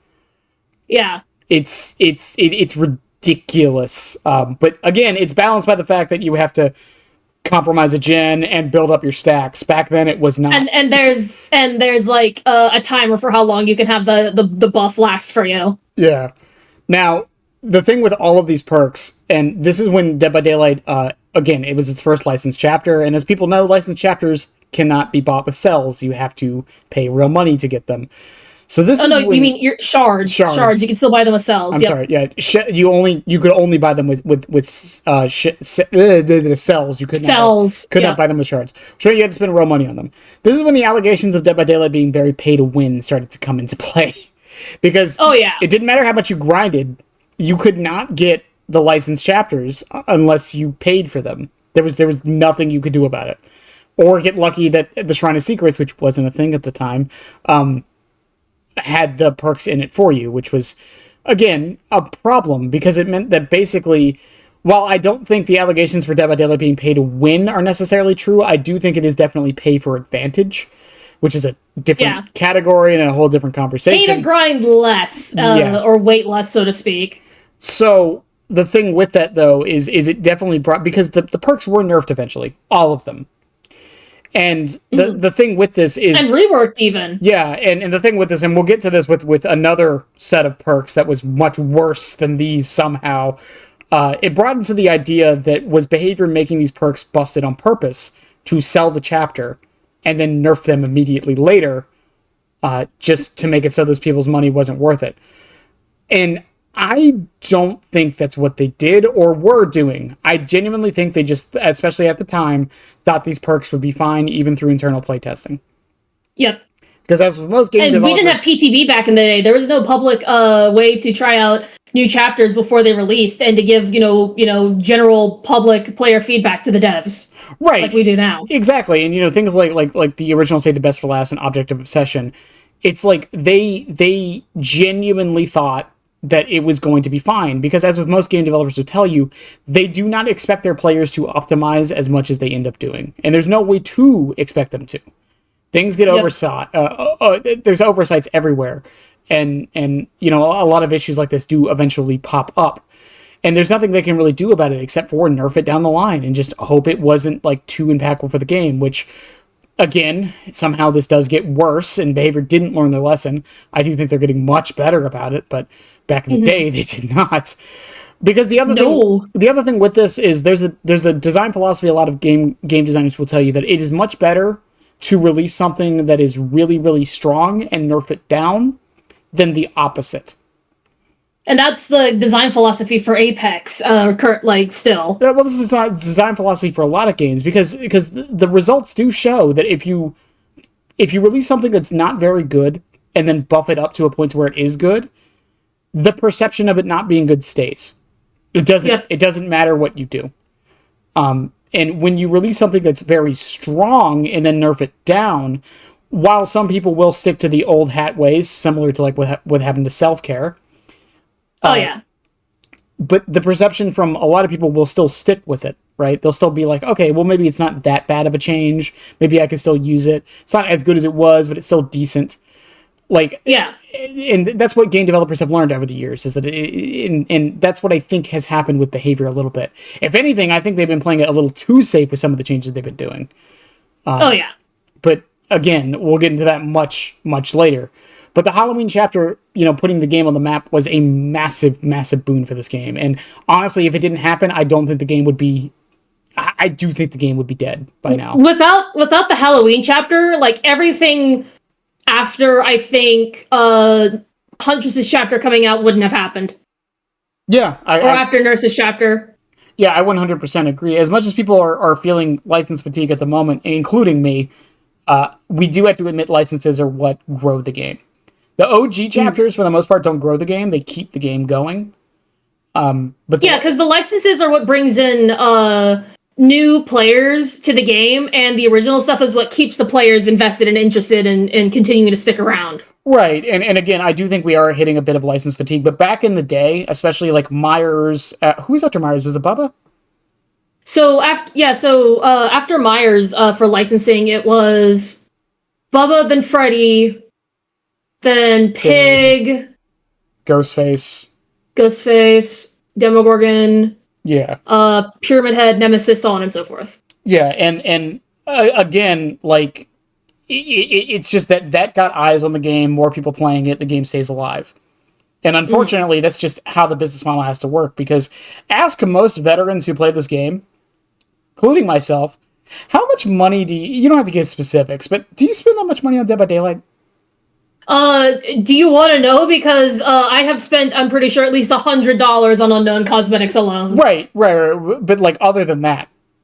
Yeah, like I probably have spent, I think the only chapters I did not spend money on was actually the Saw chapter and the Hour of the Witch chapter. Because Hour of the Witch was gifted to me, and the Saw chapter I bought with leftover Auric cells. Yeah, because like for me right now, it's like I main Chucky, so like he's probably not getting too many more skins, but I buy skins for him, and that's really about it. I buy the battle pass, and I buy the new chapters. I don't really buy anything else. And the thing is, this isn't an uncommon thing. A lot of veteran players kind of have their one or two killers they play, and it's the only thing they buy stuff for. Yeah. So it's like, or one or two survivors even for survivor mains. Yeah, and behavior has to keep the lights on, and the licensing chapters kind of not only let them do that, but it brings in new players who will spend more money. That's just how it is. I spent way more money when I first started playing the game, not just buying characters, but buying skins. Yeah, and even for me back then, I remember when I first got into DBD, the first chapter I ever bought, or first chapters I bought, was the Hag chapter, the Doctor chapter, Clown's chapter, Bubba's chapter, and then Pyramid Head's chapter, because that was the newest chapter at the time. The first one I bought was Saw. I bought Pig first. That was my first match of Dead by Daylight, I remember. Oh, and I also bought Myers because I wanted to play Killer, and I said, what would be the best killer for me to try out with? And my friend said, literally try Myers. So Myers actually holds a special place in my heart for having been the first killer I ever played as. But like from a business perspective, another thing with it is like when a new player starts the game, especially when they're playing Killer, it's going to take them a bit. I know it took me a bit to find like that killer that just clicks with them and becomes like their main character. So, for sure, back in the day, like I was a Deathslinger main, and then I was a Clown main, and then I was a Singularity main until I, landed on Chucky fully. And the thing with that is like when I was like switching these mains around and like trying to find killers I enjoyed, I was buying skins for those other killers. Nowadays, I don't do that because I don't really care too much. Yeah. And that's the new player experience with stuff like even on Survivor side, it's like, oh, I like this Survivor, oh, I like this Survivor, oh, I like this Survivor. So you buy a bunch of cosmetics for all these different Survivors. And as a veteran player, it's like, well, I have my main. That's the only person I'm buying skins for. Yeah. And unless you're Sable or Michaela, like you're not getting skins every patch. So, and it's a weird conundrum that they have to like feed into a bit, especially on the licensing side of things, getting new eyes on the game. Which I guess we can move on to the map that got brought with that chapter. Haddonfield. Release Haddonfield was, oh my god. Haddonfield just remained unchanged for so long. It wasn't reworked, I think, until 2022. After 6.1.0. It's funny. Like the 6 months where it was like deleted from the game to make way for the rework of Haddonfield, both visually and in gameplay, was like some of the happiest 6 months for me as a killer player. Because like if you loaded into Haddonfield, you just had to reserve yourself to like, oh, I'm losing this match. It's so funny to think, too, because original Haddonfield was around for Pinhead. Mm-hmm. Pinhead was in this game at the same time as old Haddonfield. Nemesis was in the game at the same time as old Haddonfield. That is just, it's so weird to think about. I remember I was watching old footage of, it was before Hawkins came back, but I had old footage of me playing Pinhead on old Hawkins. And it was just so weird to think that they were in the game at the same time. I have footage of me playing Nemesis on Hawkins. So Nemesis freaking outlasted the deletion of Hawkins from Stranger Things being gone. I still can't believe that. It's just, again, it's just so surreal to think about. And the thing with old Hawkins is, and I've said this a few times, they actually fixed it before the rework. Yeah. And that's the sad thing. It was actually fine because what they did before the rework was there was a god window above the basement stairs. They removed that, and then they removed a couple of the landings and made them harder to get to by making them not vaults anymore. It was just open ways to it, so the killer could just follow you behind at normal speed. Yep. And those two changes alone made the map fine. Then it got reworked.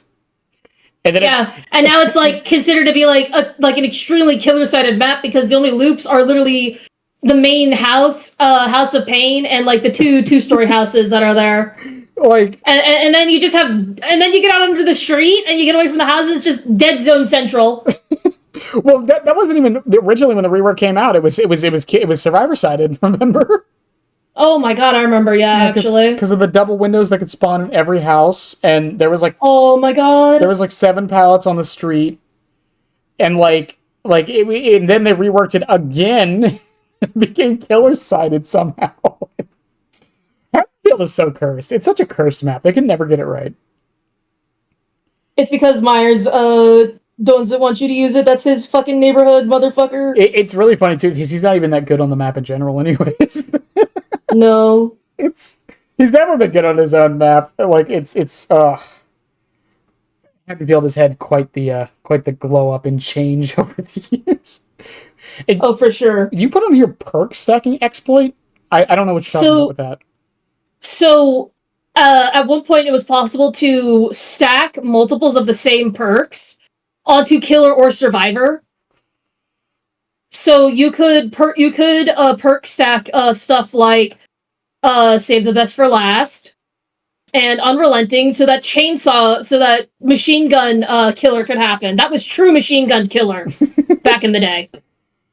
And survivors could also do this too with things like We'll Make It, and like a number of other perks, self-care, things like that. And then there's stretch resolution. So because of the time DBD came out, many people still owned computers whose monitors were like in 4x3 rather than 16:9 with modern monitors. So some people were extremely used to playing DBD in 4x3, like, you know, old school CS:GO players. And so when people were upgrading their PCs to get into 16:9, people were still playing DBD in 4x3. And there was a point in time where there was a point in time, and I remember very specifically, it was possible at one point to hotkey DBD, because I knew of a killer player who, in order to prevent himself from, so he would run, whatever on any killer, and he wouldn't run, Lightborn. So he would make it so that DBD was 1 pixel wide, but regular height, whenever he picked up a survivor. And then turn the game back to normal because the view ratio of DBD functioned similarly to your FOV. So he was able to stretch. That's the only time I've ever heard of stretch res exploit working for the killer. It was specifically to prevent flashlight saves.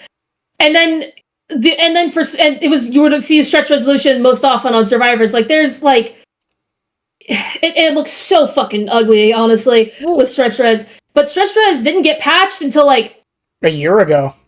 Not even a year. Like, actually, no, it was more than a year ago. It was like end of 2022. Yeah, it finally got patched out. It was decently recent. That's the thing. It's just hard to believe it was in the game for as long as it was. And the thing is, unlike filters, which, listen, I know I've said in the past that I don't think filters are cheating. And I know a lot of people disagree with me. Listen, you can have your opinions on them. The point is, filters basically just give you... They do give you an advantage, technically speaking, in the sense that things are easier to see. But the argument there is that, well, if your eyes are good enough, it's the same thing. That's the argument I have for filters. Yeah. I only have filters because DBD looks like fucking mud whenever I don't have them on.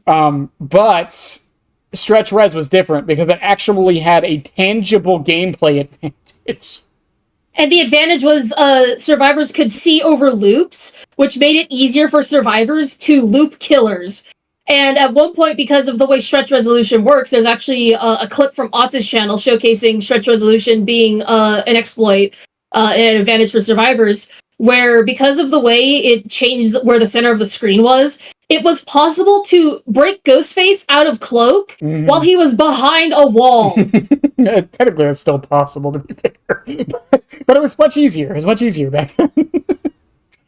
Yeah, no, and like it's just genuinely crazy. And I've actually had some people when I used to first start getting into Survivor again. Someone said you loop like you played on stretch res, and I said I have never done stretch res, and I don't know how to do it because that stretch res was still a thing back in the day when this person said this to me. And it's like, no, I look down because I'm looking for the killer's fucking red stain. It's just... It was such a weird argument that people... Like, again, the shaders one, it's like, I can see the argument from both sides, right? I don't fully agree with people who say it's cheating, but, you know, I can understand their argument. Stretch res was the one where I think a lot of people just didn't understand the issues with it. And I will say, anyone who was saying it looked better, quote unquote, sure. Whatever you say. Yeah, I would honestly say that it looked better. It's like, yeah, honestly, that's cope. Like, sure. That's cope. Yeah, sure, buddy, it looks better. Oh my god, I have like they fully understood the. Yeah, it's like it's just so crazy, like how all that works. And moving on from stretch res is the survivor problem. Release nurse. Holy god. Ooh, so nurse. On release, you used to have 5 blinks. With an add-on. With the right add-ons, you could have 7 blinks. Like, we think nurse today is extremely strong. And like, she's extremely strong and stuff. No, I'm glad. I hated nurse until Kaneki was released.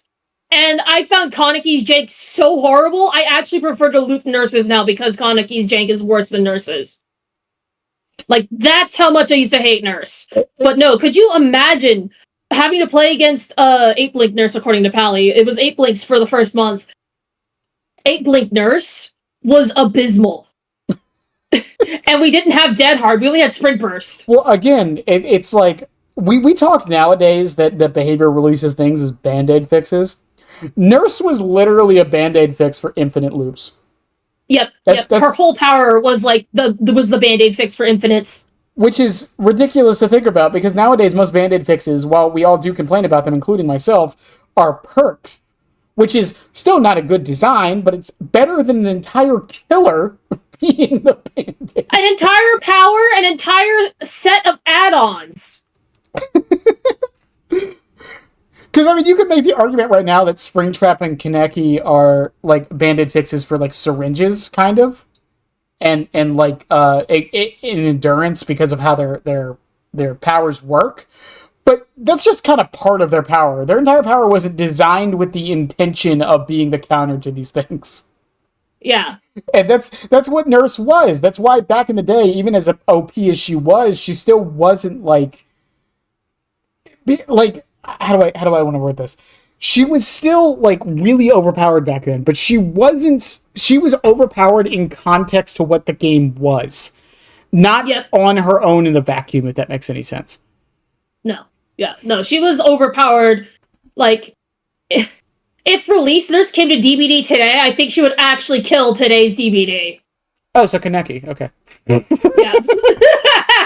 At least they very quickly adjusted Kaneki, because DBD back in the day, you would have to wait months, if not over a year, before they decided to make a balance change. Yeah, again, going through this list, we'll also notice, like, there was a lot more bad stuff back in the day, but the bad stuff that's happened more recently does, while, yes, sometimes it does take forever, NFT, but yeah. I would rather wait 6 months for them to adjust something than 5 years for another thing we'll get to probably soon. Yeah. Oh my god. And we can't forget, like, with Nurse's release was original Balance Landing. And Balance Landing came out at a time when we had the Exhaustion status effect finally added to the game. But so with Balance Landing, with the way it was tiered up, there was no speed boost after you drop down from a height. You just got the faster stagger, and then when you got to tier 3, that was when you got the speed boost and the exhaustion. So to bully killers and make infinites last even longer on main buildings, well, we saw this recently, and drop downs, survivors would never level up Balance Landing past level 2. Oh yeah, also that happened with Discord and Switch. We'll get into with Legion. Oh my god, oh Jesus. I forgot about that until you just said that. There's a lot on this list. I didn't even put Discordance because it was like, Discordance was less problematic. It was just like a really easy, like, oh, there's a bunch of people over here, information perk. Well, yeah, but the design philosophy behind the tiering system kind of messed up Discordance. That's the problem with it. Yeah, pretty much. Next on here, you have Original Disturbed Ward, which... Oh, I think I was around for this, wasn't I? Because they didn't change that till, like, Skull Merchant, right? No, so I'm talking release Disturbed Ward. There were 4 God pallets inside of Disturbed Ward main. 4? 4. Not if not 5. Not the 2 that are there now. 4. 4. Okay. Okay. There's footage from 2019 of survivors bullying the shit out of a huntress on Old Disturbed Ward. Well, don't forget though, Nurse was in the game, so it was fine. Oh, at that point, Nurse was like marginally more balanced. You could still get her to like 5 blinks, with like or 6 blinks with the correct, add-ons. Because she at that point still had 3 blinks, at that point, but I don't recall. But yeah, no, original Disturbed Ward was like horrible. It was like it was actually like considerably bigger compared to how it is currently, like the main building. Yeah, I've seen old footage of it. It also looked. I know people think that old DBD looked better. Jesus Christ, old Disturbed Ward looks so bad. It looks so. I don't know how anyone could see anything on those maps. Yeah, no, it's crazy. And then Jesus, it's just so bad. Yeah, and then that leads into, because Hag would have been released right to this, so Swamp would have come in at this time. Yep. Still waiting on that rework behavior. Hey, it's been 5 years, behavior. Where is our Swamp rework? I did a podcast with the Mr. Headache like 2.5 years ago on Xenomorph, and we mentioned it in that, and it still hasn't. Dude. Okay, you know what? I'm gonna make a promise. The day Swamp gets actually finally fucking reworked, I will start playing Hag. I have not put a singular second into Hag. Someone clip that. That is the only killer I have never fucking played as. And I will hold myself to this. On the Twitch side of things, someone clip it. Clip it now. When Swamp gets finally reworked, I will play Hag. I will play Hag. You know what's even weirder about Swamp? The more I thought about this, I think I was talking to Scrump about this. Did you notice that Swamp isn't in 2v8? It's not, no. It's not. And what's sad is that they don't even have to change the map. No, it's perfectly fine. That's the fucked up part. Maybe change main building to have a couple of extra god pallets, but... Yeah, I think Swamp is actually the perfect map for 2v8, and I'm convinced they don't put it in there because they're still working on the rework. Jesus. It's been it was announced 5 years ago that they were reworking a bunch of maps. It was announced specifically they were reworking Swamp 3 years ago, and they keep saying it's getting reworked. It's just, we have heard or seen nothing. Nothing. Zero. It's, oh my god. I'm not saying maps are good. I think they're getting much better about it, especially recently. Dead Sands and Lake Mines. Even the new Greenville one, I know a lot of people are complaining about the Freddy Fazbear's map. I think it's fine from a balance perspective, for the most part. And I have hopes for the Swamp rework, but I just want to see something, please. Yeah, pretty fucking please, actually. And speaking of Hag, oh my god, so... Original Ruin. Original Ruin. So currently Ruin only regresses generators at 200% and automatically deactivates, I think, after... No, it's still at 100%, but no longer deactivates, if I recall correctly. Yeah, it doesn't deactivate. Yeah, so anymore. Ruin currently automatically regresses generators at 100% efficiency. But before that, it actually got nerfed so that it only did 100% regression and deactivated whenever a survivor was killed.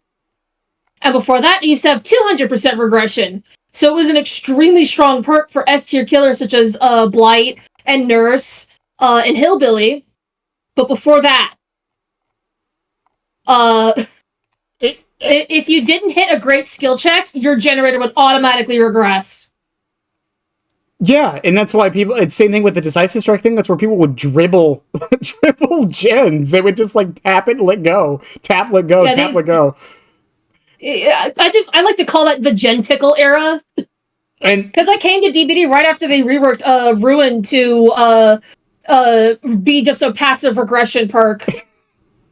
And I get what they were going for. I think the idea with it was, and we'll see this with the other hexes too that Hag brought, was they were trying to make the hexes an actual a threat, an actual threat, and a way to flip the game on its head. Mm-hmm. The problem, because Hag introduced the mechanic of hexes and totems in DBD. Right. And the problem is when you do that, especially for a killer like Hag, especially when the game was as small as it was back then, is that a bunch of people who don't like master the game were having a very, very, very bad time. An extremely bad time. And, you know, I know people say we shouldn't balance the game around new players. This is true. I don't think we should. But there is exceptions to this rule. Old Ruin, I think, is one of them. Yeah, no, like, Old Ruin, I think, is the exception to balancing around new players. And because, like... And we'll get... Like, it's just crazy. And we'll get to the other perk that made Ruin an issue, but it was fixed relatively quickly, right? It was like a year later, right? Mm-hmm. I think it was like 2 years later. Yeah. Or 3 even. Yeah, because it was for quite a while, and it was the one reason to get Hag, by the way. Yeah, Hag, and then Devour Hope as well. Oh yeah, Devour Hope. And Third Seal. To be fair with Devour Hope, I still think Devour Hope is one of the best design perks in the game. I don't know how it was originally. Absolutely, yeah. But it was pretty much the same as it is now, right? I think it's still the same as it is now compared to when it was first released. Yeah, so like Devour Hope, I think it was actually a really well designed perk, and still is, to be fair. And then the other one was Third Seal, which did blindness, which, okay, I know people crap on blindness as a status effect. I still think it's better than people get credit for. But Third Seal was probably, even to this day, is probably one of the most solo queue pub stompy perks in the entire game.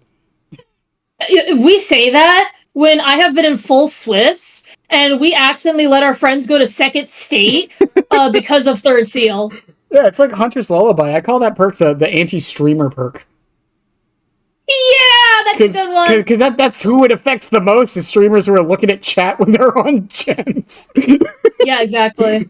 But it's funny to think that Ruin was probably really the only problematic hex at the time.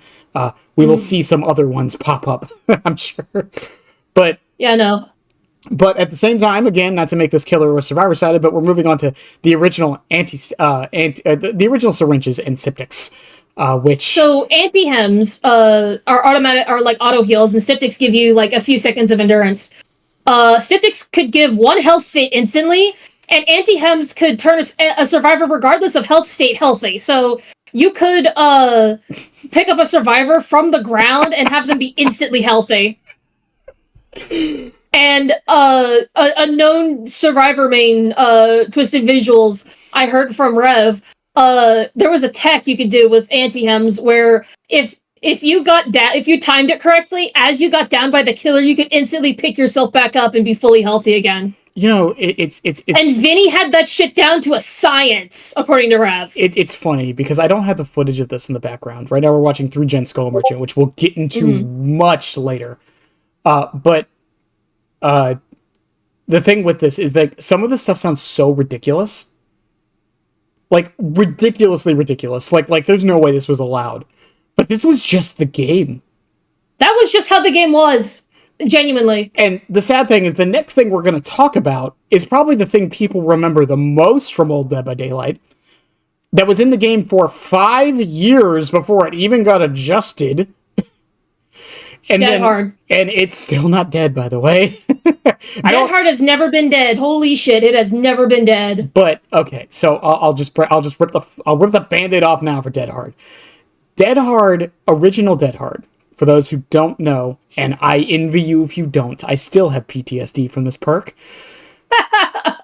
Imagine dramaturgy, but it gave you iframes. And it gave you distance. Like, instant distance. And you could use it anytime your exhaustion was off and you were injured. Yep. That was the thing with it. It didn't have, oh, you only get it after you're unhooked once. No. Just once, if your exhaustion was gone, you have Dead Hard again. You could infinitely use it so long as you weren't exhausted. You could use it to get distance to pallets, distance to windows. You could use it to go over to your teammates so they could then body block for you anyways. You could use it to go over hag traps, trapper traps, for a Deathslinger's shot to just miss you. Yep, to have Huntress miss hatchets, to have Nemesis miss tentacle strikes, to even oh my god, even Dredge was around with original Dead Hard. Because the thing with this is, like, all of this other stuff we've been talking about, for the most part, all of this was adjusted within about a year to 2 years or so. Right. And there was like mini adjustments in there as well, like before they were fully reworked into being healthier or better for the game.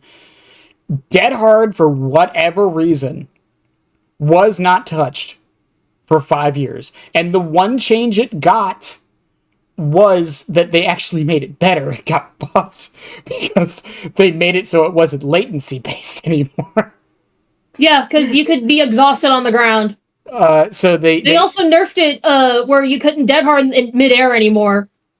Because there's a clip of a nurse player trying to hit a survivor as he's dropping down from Cold Tower, and she gets the fatigue like whiff effect on nurse, and she goes, "Oh, the David dead hearted," as they were falling down Cold Tower. Yeah, that was the only nerf to dead hard in those 5 years, is that you couldn't use it while falling from a height anymore. It's just. It's just ridiculous to think it was in the game, because like players coming in now, or players who've been here for like the past couple years, there is no way that something would be in the game like that for that long. There's no way. Yeah. A year at max, but 5 years? No, five, basically 6 years. And it countered every killer. It's not like now where some killers can play around it a little bit. No. It counted every killer, every single killer. Every killer. And like if it was at a pallet or whatever, they would make the chase last even longer. And again, it was on an exhaustion timer, so you couldn't just drop the chase. It's not like you now. had to commit. Yeah, it's not like now where like I hit someone with dead hard and I'm like, okay, well, I'll stop chasing them because they might have made for this or whatever, and then I'll come back to them later and they won't have it. No. Back then it was you drop the chase, they'll find you again, stay injured, because being injured, even to now to a degree, was not as scary as it is now. So you would just have to deal with it. Yeah, and you just had to do it. Although, ironically, if it wasn't for Dash Dead Hard, I would not have been able to figure out that you could do linger tentacle strikes on Nemesis. Yeah, and I joked that Nemesis at the time was the only killer that could actually counter Dead Hard for distance. If you timed it correctly, like genuinely. I made a guide on it at one point. Yeah, and then, it got its rework later, and then I remember so many people said it was dead. And to be fair, the original rework they did, it was kind of bad. But then they adjusted it again, and now it's still really good. To the point. Yeah, it's still extremely good. Even if it was, even right now, it's like, what, half second, right? Yeah, it was so in its first rework, you got 1 second of endurance. Yeah. And then currently it's only a half second, so it's like literally quick reaction. You Dark Souls like parry killer attacks. But that's the thing, anything in any game that gives you invincibility frames, no matter how long it is, even if it's a 0.01 second, will always be good. Yeah, and that's not even counting the fact that it counts as a hit, so they still get the movement speed buff. Yeah, exactly. And it can stack with Made for This. Oh my god, don't get me started. So, okay. We'll get to Made for This later. We'll get to Made for This later.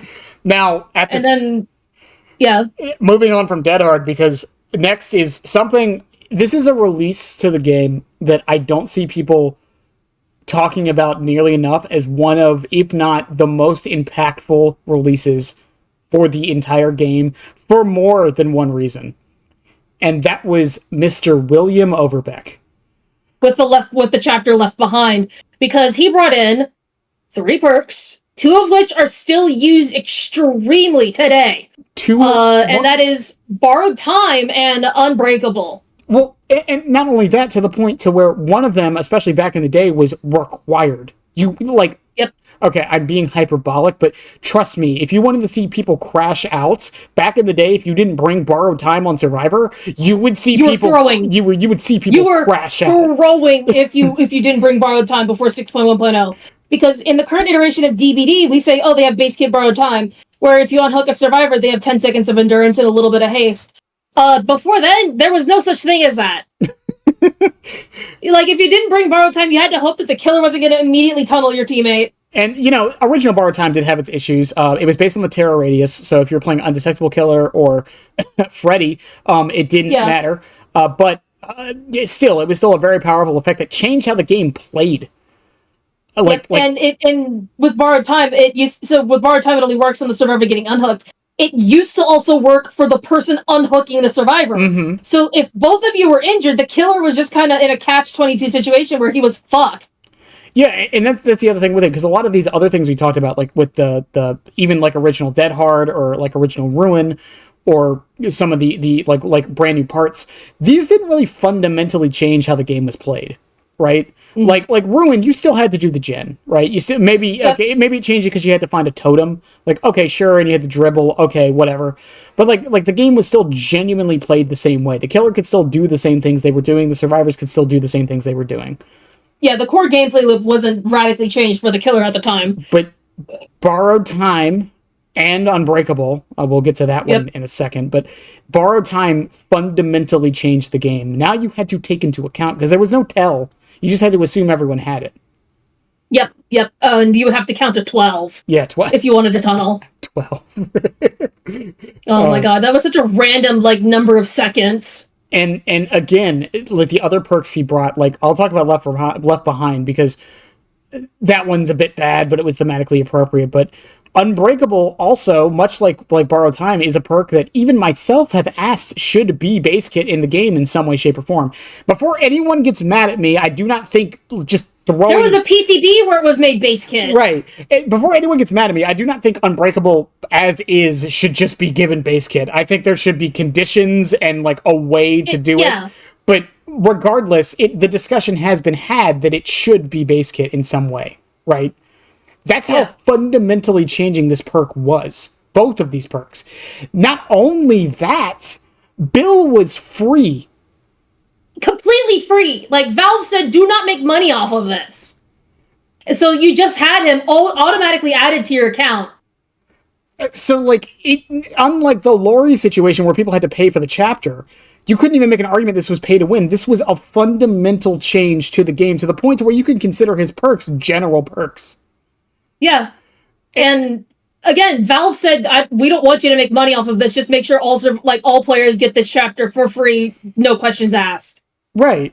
And it was it was a licensing deal that, like, not only went over well, brought eyes to the game, it was a chapter like people wanted for a while, even back in the day, because it made sense for the game. Like, yeah, because Bill was a survivor, and Bill's lore to DBD is like canon compliant because spoilers for like a 20-year-old game. Bill dies at the end of like Left 4 Dead. 20. Gee, wait, is it 20 now? I actually don't know how old it is, but I know 2008. 2008. Okay, it's almost. Oh my god, a near 20-year-old game. Holy shit. Oh my god. Like, he dies at the end, and then he wakes up in the entities realm, so it's canon compliant to, like, Left 4 Dead. I feel older than Bill. Oh my god. Dude, how do you think I fucking feel, having found out that, Silent Hill 2 is now old enough to legally drink? Is it only 21 years old? No, it came out, it's 24 years old. I'm still older than Silent Hill, so... I'm older than Silent Hill. How do you think I fucking feel? Shit, I'm as old as Resident Evil. I'm as old as Half-Life. I'm as old as Fallout. I hate this. I'm as old as Super Metroid. That game came out the year I was born. Oh my god. Jesus. I think I'm as old as Pokemon, actually. Yeah, I was at the midnight release for Gold and Silver.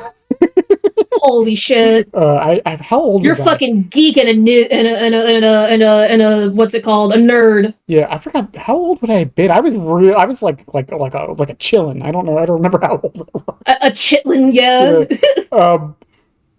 But yeah, again, but this is the thing with the Bill chapter. Like I said, people don't bring it up enough. I feel when they talk about like impactful things to the game. That was the whole. Yeah.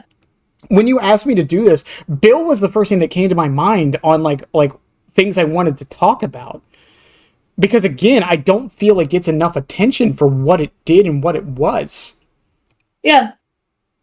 And it's just ridiculous to think there was a point in time in this game where Borrowed Time wasn't a mechanic. Yeah, it's genuinely crazy. Or Bill wasn't in the game. Like I still find it funny that in like 2 years' time, Springtrap is just going to be in Dead by Daylight, and we're all just going to accept it. and we're just accepting it. Like, I'm still spinning at the fact that Scott Cawthon said yes because Xenomorph got into DBD. Well, we don't know if it was Xenomorph. That's just the speculation, but I'm pretty sure it was Xenomorph. I wouldn't be surprised if it was, if it was because of Xenomorph, because I'm told that Alien is one of his favorite franchises, of all time. My speculation is it was a combination of Xenomorph and Chucky. Mm-hmm. Because Scott's never said it officially, but I'm pretty sure he's a Chucky fan. They have they have the same catchphrase. I mean, come on. And after Bill, we already talked about Swamp. Yeah, Swamp. We can't even say original. Oh, original face camping. Oh my god. So with current day DBD, you to unhook a survivor, you literally just go at any angle. Back in the day, you could only unhook a survivor from the direct front of the hook. So it was possible at the time for killers to literally face camp, like making out with the survivor, and there was fuck all you could do. And then Trapper could put traps right in front of the hooks. You know the sad thing about this? We're still only on the first year of DBD. We're still only in the first year, Jesus Christ. But yeah, I've seen clips of just trappers just putting a trap like in front of the hook, and back then like you could you could fully sabotage traps, but yeah, it still took time. So like, and this is before 70-second hook timers, and the killer could still like the moment Trapper heard that, he would just start running back over there. And again, borrowed time was a thing on Bill, but like it didn't matter. You could still just tunnel straight off hook. Yeah, for sure. And again, that's not even considering the other killers that would literally be kissing the survivor. Yeah. Literally, like, face camping Bubba, like, because of how shit his power was on release, like, all you could do was literally just basement camp the shit out of survivors. With Insidious. It's... Man, I don't miss... How do people say old DBD was better? I just don't get... I know I'm going to say that like a bunch during this. I just don't get it. I genuinely don't know how people thought old DBD was better, like, genuinely. Oh my god, I also forgot, like, a mechanic that, like... I forgot a mechanic that actually only recently got adjusted because of anti-3-gen, but that'll come up later. Gen tapping after a killer kicked a generator, and, like, it just did nothing for the killer. Oh my god. I can't believe that was still in the game for as long as it was. But, exactly. Next is one I actually have a lot of words about, because this did not get changed as fast as some people think it did, but, original Eerie Head Hatchet, Huntress. Yep. So, yeah. So, originally, the way this worked is it had a very similar downside to what it has now. And it was the same as it is now to a degree. So the way it used to work is you equipped an Eerie Head and you would have one hatchet. And it would insta-down them. Mm-hmm. However, Infantry Belt worked with it. Rest in peace, Infantry Belt. So you could have 3 Iridescent Head hatchets. Yep.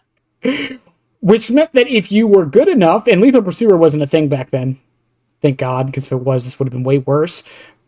To be fair, though, and this is where I'm getting with this, it was still a thing when Lethal Pursuer was a thing. Yeah, it was. So, if you had Lethal Pursuer, you could just down the first 3 survivors in, like, 20 seconds, and then chase the last one as an M1 killer, and unless they had Unbreakable, everyone loses. Like, instantaneously. Yep, everyone lost. Yep. And there's videos of content creators who used to just face camp survivors with Eerie Head. Mm-hmm. And the sad thing is like Eerie Head still is complained about, just not nearly as much as it used to be. Because it's funny, how things have switched for Huntress, because she used to be like one of the most beloved killers, with the exception of Eerie Head. And there's original Disturbed Ward, like I was mentioning. Mm-hmm. It also had 2 God windows on either side of the main building. So 4 God pallets, 2 God windows. No entity blockers. Jesus. No entity blockers, by the way. And no entity blockers either. Shit, even Groaning Storehouse or Ironworks initially did. So you know how like at the top, you've got the catwalk and there's like gaps in the catwalk. Mm-hmm. You could let yourself get down at the top, and the killer literally couldn't bring you downstairs to hook you because there's no way to easily drop down to get to a hook. It was crazy. And again, like with going back to the Iridescent Head Huntress thing though too, is again, that was the one exception to people enjoying Huntress. That was the one exception. Things have switched over the years. I blame 2v8, by the way. But, things have switched. But even now, Iridescent Huntress, while it's not talked about nearly as much as it was, people still do think it's a problem.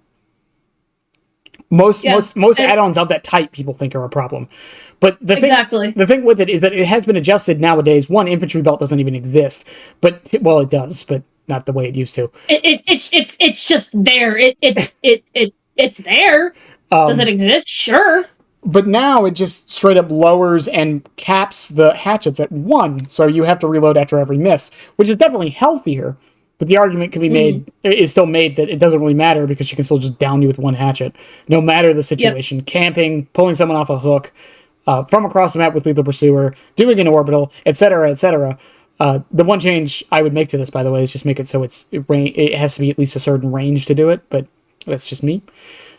Similar to Death Slingers, because I think that would make it work. But again, this was in the game, and still technically is, but it was in the game as it was for years before it was adjusted. Oh, yeah. This was the killer equivalent to Dead Hard, if I'm honest. It was that good. It and maps weren't being changed to the way now where Huntress kind of struggles on some of them. Huntress is pretty... Because there's just so much more clutter now versus then. Yeah. The maps used to be way emptier. All the old maps were way, way emptier back in the day. Yeah, I've talked to Scrum about this. The reason why they do that is so other killers like Chucky and Ghostface and some of the other not range killers have more of a chance to even unknown actually. Yeah, have more of a chance to sneak up on people and stop being able to directly basically losing line of sight is more of a thing. That's why the maps have become more cluttered. Now, whether or not that's a good or a bad thing, that's a personal preference. I think it's a fine addition. I do think there's a middle ground that could be met, but still. But yeah, and this moves on to the other problematic thing was brought with Huntress. By the way, I still forget that Huntress and Nia are the survivors or connected. I always forget. Huntress and Nia? You mean Huntress and David? Wait, that's what I mean. Yeah, Huntress and David. I always forget that those two were the survivor and killer. Because Nia's what, nurse, right? Yeah, Nia's with nurse. Because David and Nia just feel like original survivors, like base game survivors. Yeah, and technically they are these days, but back then, no way. Yeah, it's just it's weird to think about, but Nia, you brought on here, did bring in balanced landing, which you talked about a little bit with the whole the way it leveled up, which a lot of perks had this, not a lot, but some perks did have this issue. I think Empathy had the same issue, didn't it? I have no idea, honestly, but talking about sprint burst and balanced landing, it was actually at one point possible to trigger both sprint burst and balanced landing at the same time. So you got like a 200% haste boost. It was that crazy. And Rev told me this, and I fucking believe him if it's not true. Good lord. And again, talking about other stuff, at this point in time, exhaustion is added as a mechanic finally, but you could still have exhaustion lowered while running. It was just much slower. So, 1 point of exhaustion being removed every second if you were walking, crouching, or standing still. It was half a point of exhaustion while you were running. So your exhaustion was still going down. Yeah, it's funny, too, to think that we got that version of balanced landing to a degree recently. Because it was bugged. Mm-hmm. So people got to experience old DBD and realize why it was bad. Yeah, no, I was so sad when I had to stop running balanced landing just to be fair to the killers. But that actually caused me to start running, Fixated and Chemtrap and Iron Will, and it actually was just really fucking fun to run. And then, and it made me think of back in DBD when I used to run I used to run like a healing build that was autodidact and empathic connection and a couple of other things. And no exhaustion. I read no exhaustion for 3 months. Now that was some of the most fun of DBD I had because it was more skill based than triggering one thing or the other. Mm. Speaking of skill based, we're moving on to Doctor's release with Lery's Memorial and Fong and Doctor himself. Mm-hmm. Now, so yeah, there were so many changes with Doctor and a couple of other things involving Lery's. So I do want to talk about Doctor first because Doctor correct me if I'm wrong, Doctor was the first killer rework in the game. I think he was, yeah. And Doctor actually used to be a stance killer. Yeah, he was the first stance killer, which we've gotten since then, with technically speaking, with Dracula. Technically, even with, what's it called? Xena. And Xena and Vecna, yeah. I would say, well, Vecna's not really a stance killer, but yeah, he was the first, like, he had to switch his forms to, like, do different things, which was a very interesting concept. And why did they change Doctor? I think there was, I don't know. I don't remember, like, looking, like, I don't know why they changed it. I guess it just stopped becoming viable because, you know, with Doctor's release at the time, he had, there was therapy mode and punishment mode, and with therapy mode, you would walk around in the first 30 seconds of the match, and within your terror radius, so you would run stuff like distressing, and this was back when survivors were much rattier back then than they are now. Mm-hmm. Like, so much rattier. And so, like, they were able to like just hide for ages and ages and ages, and it was extremely easy to hide from the killer because of a specific retired offering for survivors. And like, you know, you would just run around, and just by being in a terror radius, like literally in 2 seconds, you'd get tier 1 madness, and you know, you couldn't remove madness. Like, you know, you can't remove madness if you're at tier 1. Basically, like, you just were mad forever, like insane forever.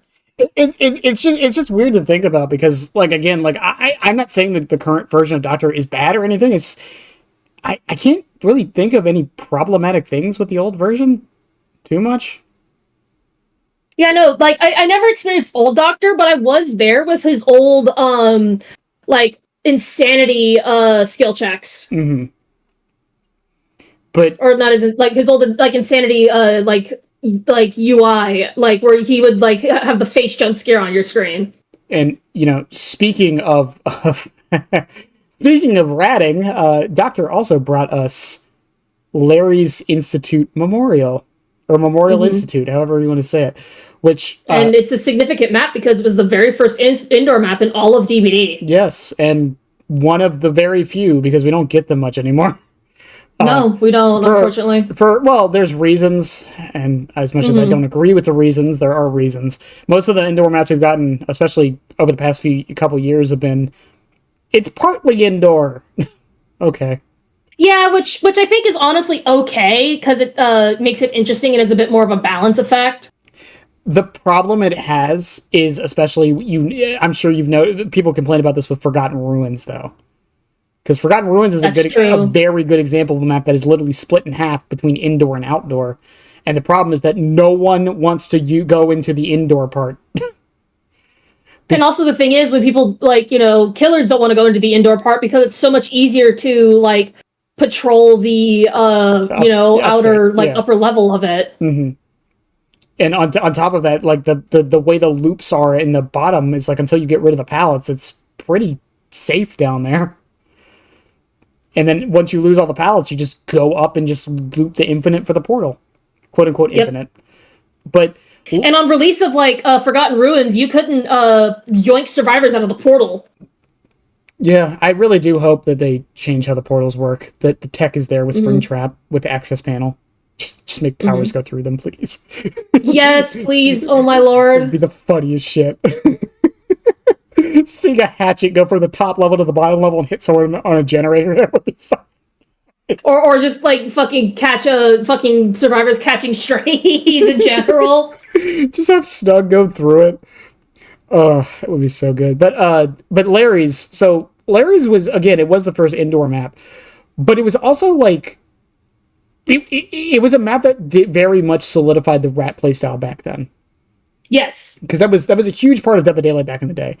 Was ratting, because it was a lot, and I don't want to use ratting too much because it makes it sound condescending, but it was a lot of hiding. The game was basically hide and seek, and to a degree it kind of is now. It's more like hide and seek plus tag. Yeah, it's the ultimate hide and seek and tag game. Right. And the thing with Lery's is that it definitely encouraged it a little bit more, and definitely shows the design philosophy of the game at the time. Yes. And you can even see this with the other maps too, but I think Lery's was like the catalyst for it.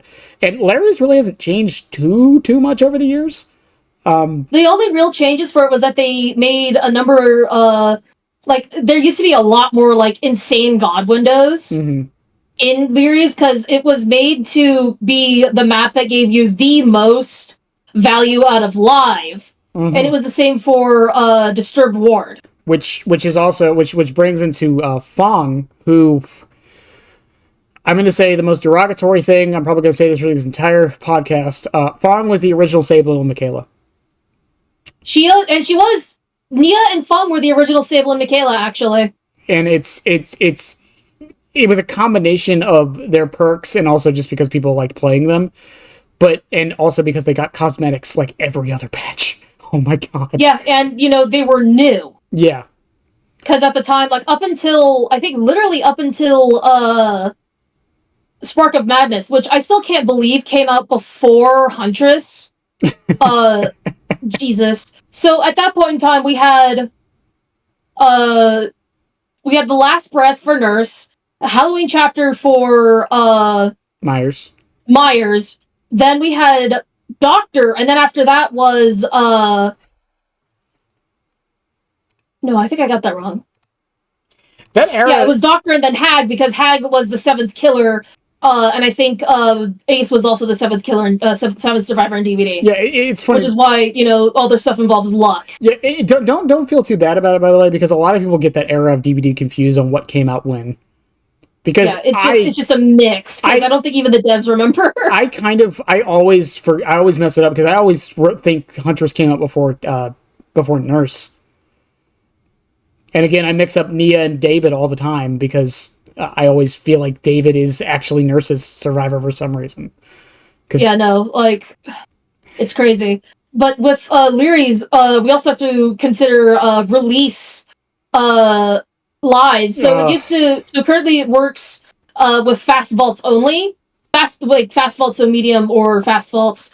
It used to work at any vault, even slow vaults.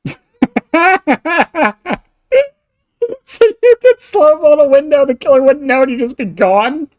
And you'd be fucking gone like the wind. That's hilarious. Yeah. I mean, the only way you could do that now is with Quick and Quiet. Yeah, you can still do that with Quick and Quiet now, but that requires 2 perk slots and one that's not that good, so I think that's fine. Or Cut Loose. You could use Cut Loose, I guess. True. Cut Loose, underrated perk.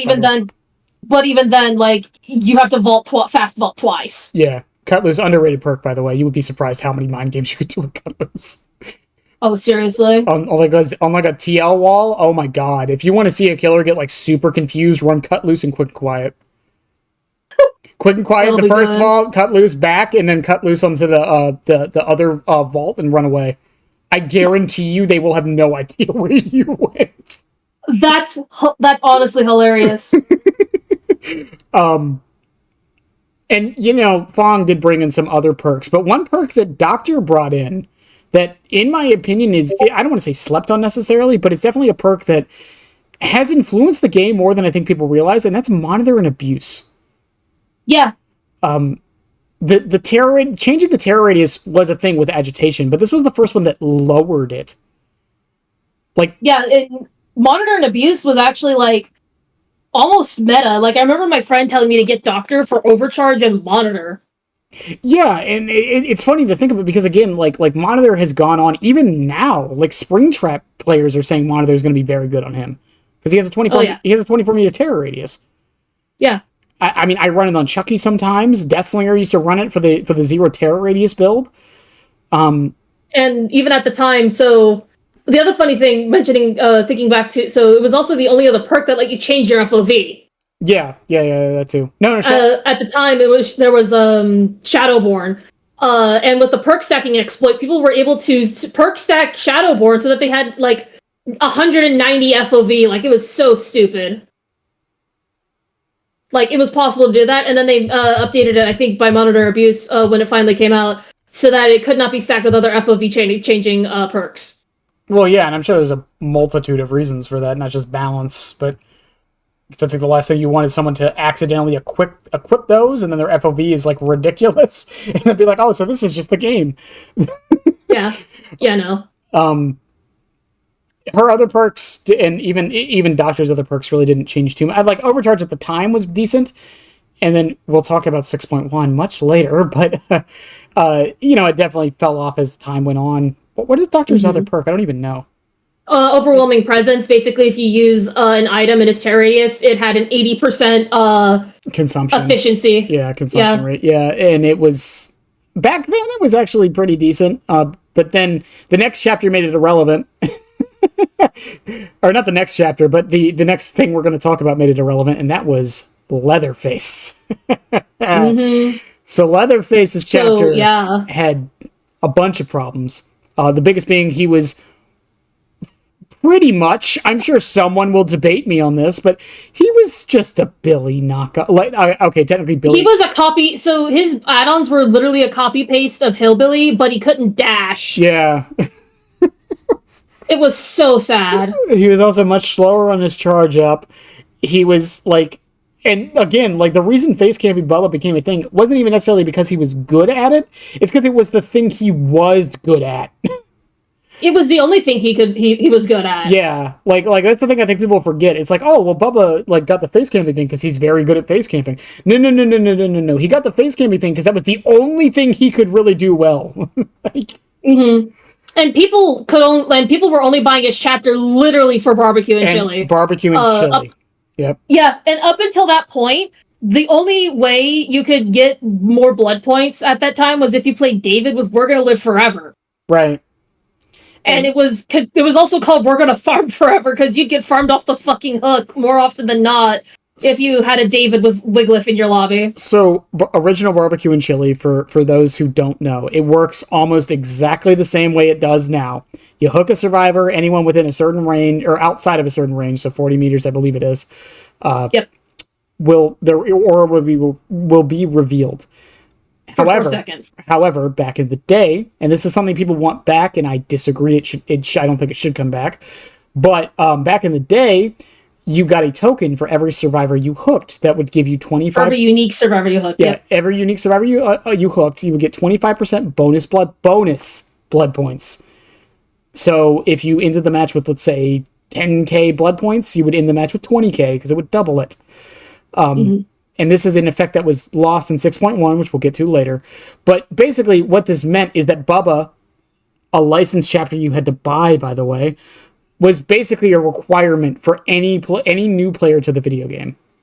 I was told to buy Bubba for barbecue and chili, and basically if you were a brand new player, like with a new account and everything, and you wanted to grind stuff, basically the meta, because at the time, on average, you got more blood points playing Killer than you did Survivor because you were in the match from beginning to end. And more often than not, with Survivor, sometimes you just were not in the match from beginning to end. So you would load into a lobby with barbecue and like 3 other perks to make the game last a little longer, and you would run in with, Survivor pudding and barbecue, and then you would get like a 200% bonus blood points, so 3 times as many blood points as you would have normally gotten. Yeah, and people want it back because they think it encourages people to go for fresh hooks. It did, actually, because it taught me how to like 8 hook rather than, tunnel, because I tunneled because I didn't know you were not supposed to do that. I tunneled because I thought, well, why the fuck do I want to go for the healthy survivor when I have an injured survivor right here? Right, and the thing with it, and I've said this before, is that if they changed it back to what it was now, I don't think it would work. Or it would most likely fail. Uh-oh. Oh no, you're good. But the reason why is because people have already been conditioned into playing the way they play now. On top of like people like me who don't care about BP, I have everything I could ever need. Yeah, I have 4 million banked right now for when Springtrap drops. I need to start. I need to start banking myself. There's some people who have 100 million already saved up for Springtrap. Over 100 million. Holy shit. Yeah, so it's like I don't think it matters anymore. Plus, we get so much BP thrown at us anyways, I really think it's not that big of a deal anymore. And even with the whole grade reset, so with grade reset, depending upon what grade you ended with at the end of and bonus blood points per iridescent 1 grade you had on either side. Right. And again, and on top of that, barbecue and chili was also a good perk. I think that's the other thing people forget about, like, why it was ran all the time. It wasn't necessarily just because of the BP. That was like a massive reason, but it was also a decent perk. It still is. Yeah.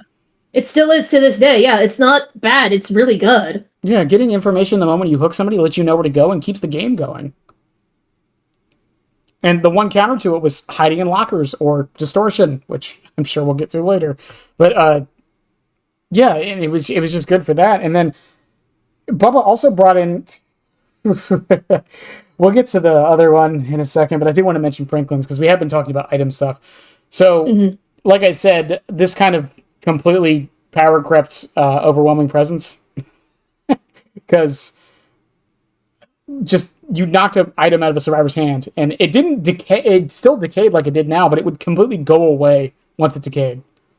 That actually wasn't how it was originally. So by default, if you used up an item, it was gone forever. And then that changed so that survivors could escape with used up items, and therefore they didn't have to use up so many blood points.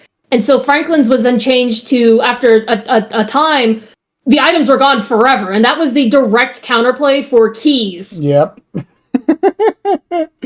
I remember key camping. Oh, that was fun.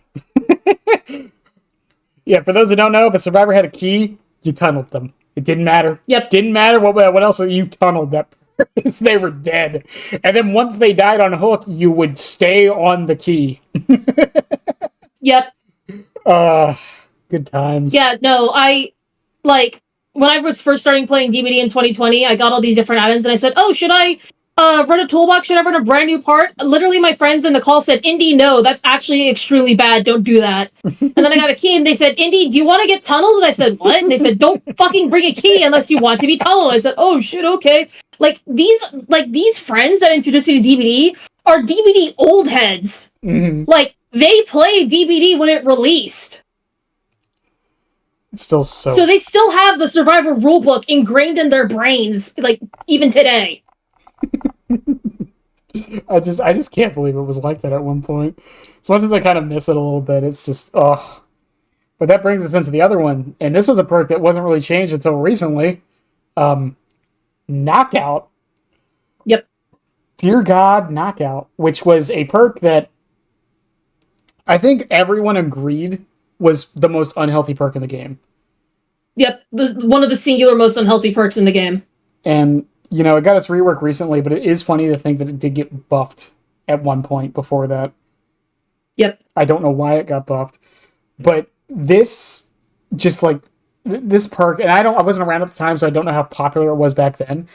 But even with how, like, quote, annoying and unhealthy this perk could be, because Swifts exist, a lot of people didn't run it. And, you know, it's been changed since then, obviously, but it's just hard to believe this perk existed at all. Just making it so the person on the ground can't be seen by their teammates, goes slower, and gets the Decisive effect. Yeah, and... Ooh, when we get to Pig, ooh. So, you know, with Knockout, your teammates couldn't see you, but you could at least see them, and you could very slowly crawl to them. But unless you were close enough, they were never going to see you. Right. Yeah. I used to, when I first... And so that combined with Third Seal made it really, really toxic at the time. So when I first started playing the game, I actually, I wasn't really on the socials or anything, so, like, I didn't understand, like, how problematic Knockout was. I just really enjoyed it because it let me keep my momentum. That's why I enjoyed it. I had a whole build around it on Ghostface. And there was a few times in matches where I would bleed people out accidentally because no one knew where they were. This was an old RPD, by the way. That's the map that it happened on the most. Ooh, yeah. Because I would they would run away from their teammates, because that's what you're supposed to do. And then they would go to the other side of the map, I would down them with Knockout, and then I would just leave them there. Why wouldn't I? Yep. It didn't have a timer or anything. The team would not know where they were. They would have no way of knowing. And it would take them forever to crawl to them to get in range. You know? It's just... Yeah. I don't understand how this perk was released how it was. And how it lasted for so, like, freaking long, too. It's because no one used it. That's why. That is my only reason I think it was never changed. Mm-hmm. And until until very recently with the extreme slugging play styles we've been getting. Yeah, with people figuring out slugging was good, and on top of that, I feel like a lot more people started actually talking about the perk. It wasn't just me and my echo chamber. Because again, even as someone who used it and enjoyed the perk, even I understood it was a problematic perk. It got to a point I had to redeem on stream where people would make me run it to prove a point. Oh my goodness, yeah. And talking about the slugging epidemic as we so describe it, the only reason it was like it only got so bad was simply like due to the fact like how like non-beneficial it was for killers to hook survivors. Because if you hooked a survivor, you were activating like 7 different perks basically. And with slugging a survivor, you activated maybe only 1 or 2 perks. Yeah, you could force a survivor to burn up their, unbreakable, or you could force a survivor to crawl to their expo. And if you snuff the expo and the survivor on the floor is like the one with, who has to replant the expo, the expo's gone forever, basically. Yeah, it's just I don't know. It's such a weird. It's such a weird situation where this perk from years ago was kind of not the catalyst necessarily, but like the final piece that caused an epidemic to happen later, which again, we'll see this again with 6.1. God, I can't wait to get to that. We're still only on the first year, by the way. 2016 to 27. Okay, second year, technically speaking, at this point. Next is Freddy. Release Freddy. Forever Freddy. The thing that caused Dead by Daylight to get, like, so many negative reviews. So, release Freddy. He couldn't attack survivors if they were awake, and they didn't automatically go to sleep. So he had to pull them into his dream, and it took, like, 7 or 8 seconds. Quite a long time. His release was extremely polarizing for both sides of the game. As in, the brand new players, they had no fucking clue what to do, and so they thought Freddy was extremely overpowered. Meanwhile, the veterans, who, once they realized you could wake up by basically, like, failing a skill check, they would, run self-care, and that became extremely meta. So what they would do is they would pre-drop a pallet as soon as they went to sleep, and they were injured by him, and then they would just start self-caring and go until they woke up.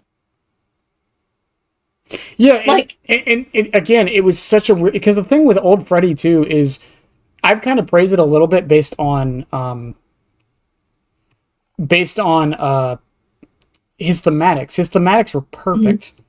Like, he fit like what I thought Freddy was going to be, but it didn't work from a gameplay perspective. Again, like you said, like new players found it extremely frustrating to the point where they couldn't even finish a match most of the time. And, old players, or like very good players, they would just destroy Freddy every single time. Yeah. Extremely polarizing. And again, to the point to where, negative reviews on the game all the time.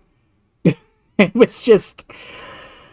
and then, he got his rework, and, some could argue he was better, but he was still bad for so long. He went from being, like, polarizingly strong and weak at the same time to pretty fucking strong to strong but boring, and then completely boring, and then his rework is now more interesting, and his most recent rework is more interesting and honestly made the Dream Realm a lot more threatening.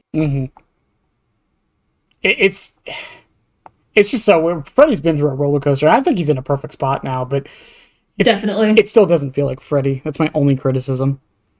I would honestly say he feels a lot more like original Freddy Krueger from the 80s than he does 2010 Freddy. Yeah, I could see that argument, I suppose. Because current Freddy, his most recent iteration, definitely feels like he's fucking with you more often than not. That's true. Plus, it's really cool that they found a way to make an in-game killer without making them an actual in-game killer, because it gets more pallets as the match goes on.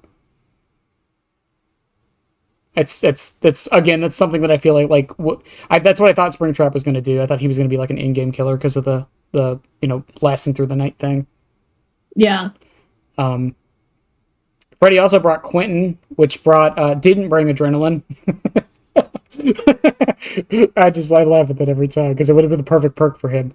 And it brought Badham.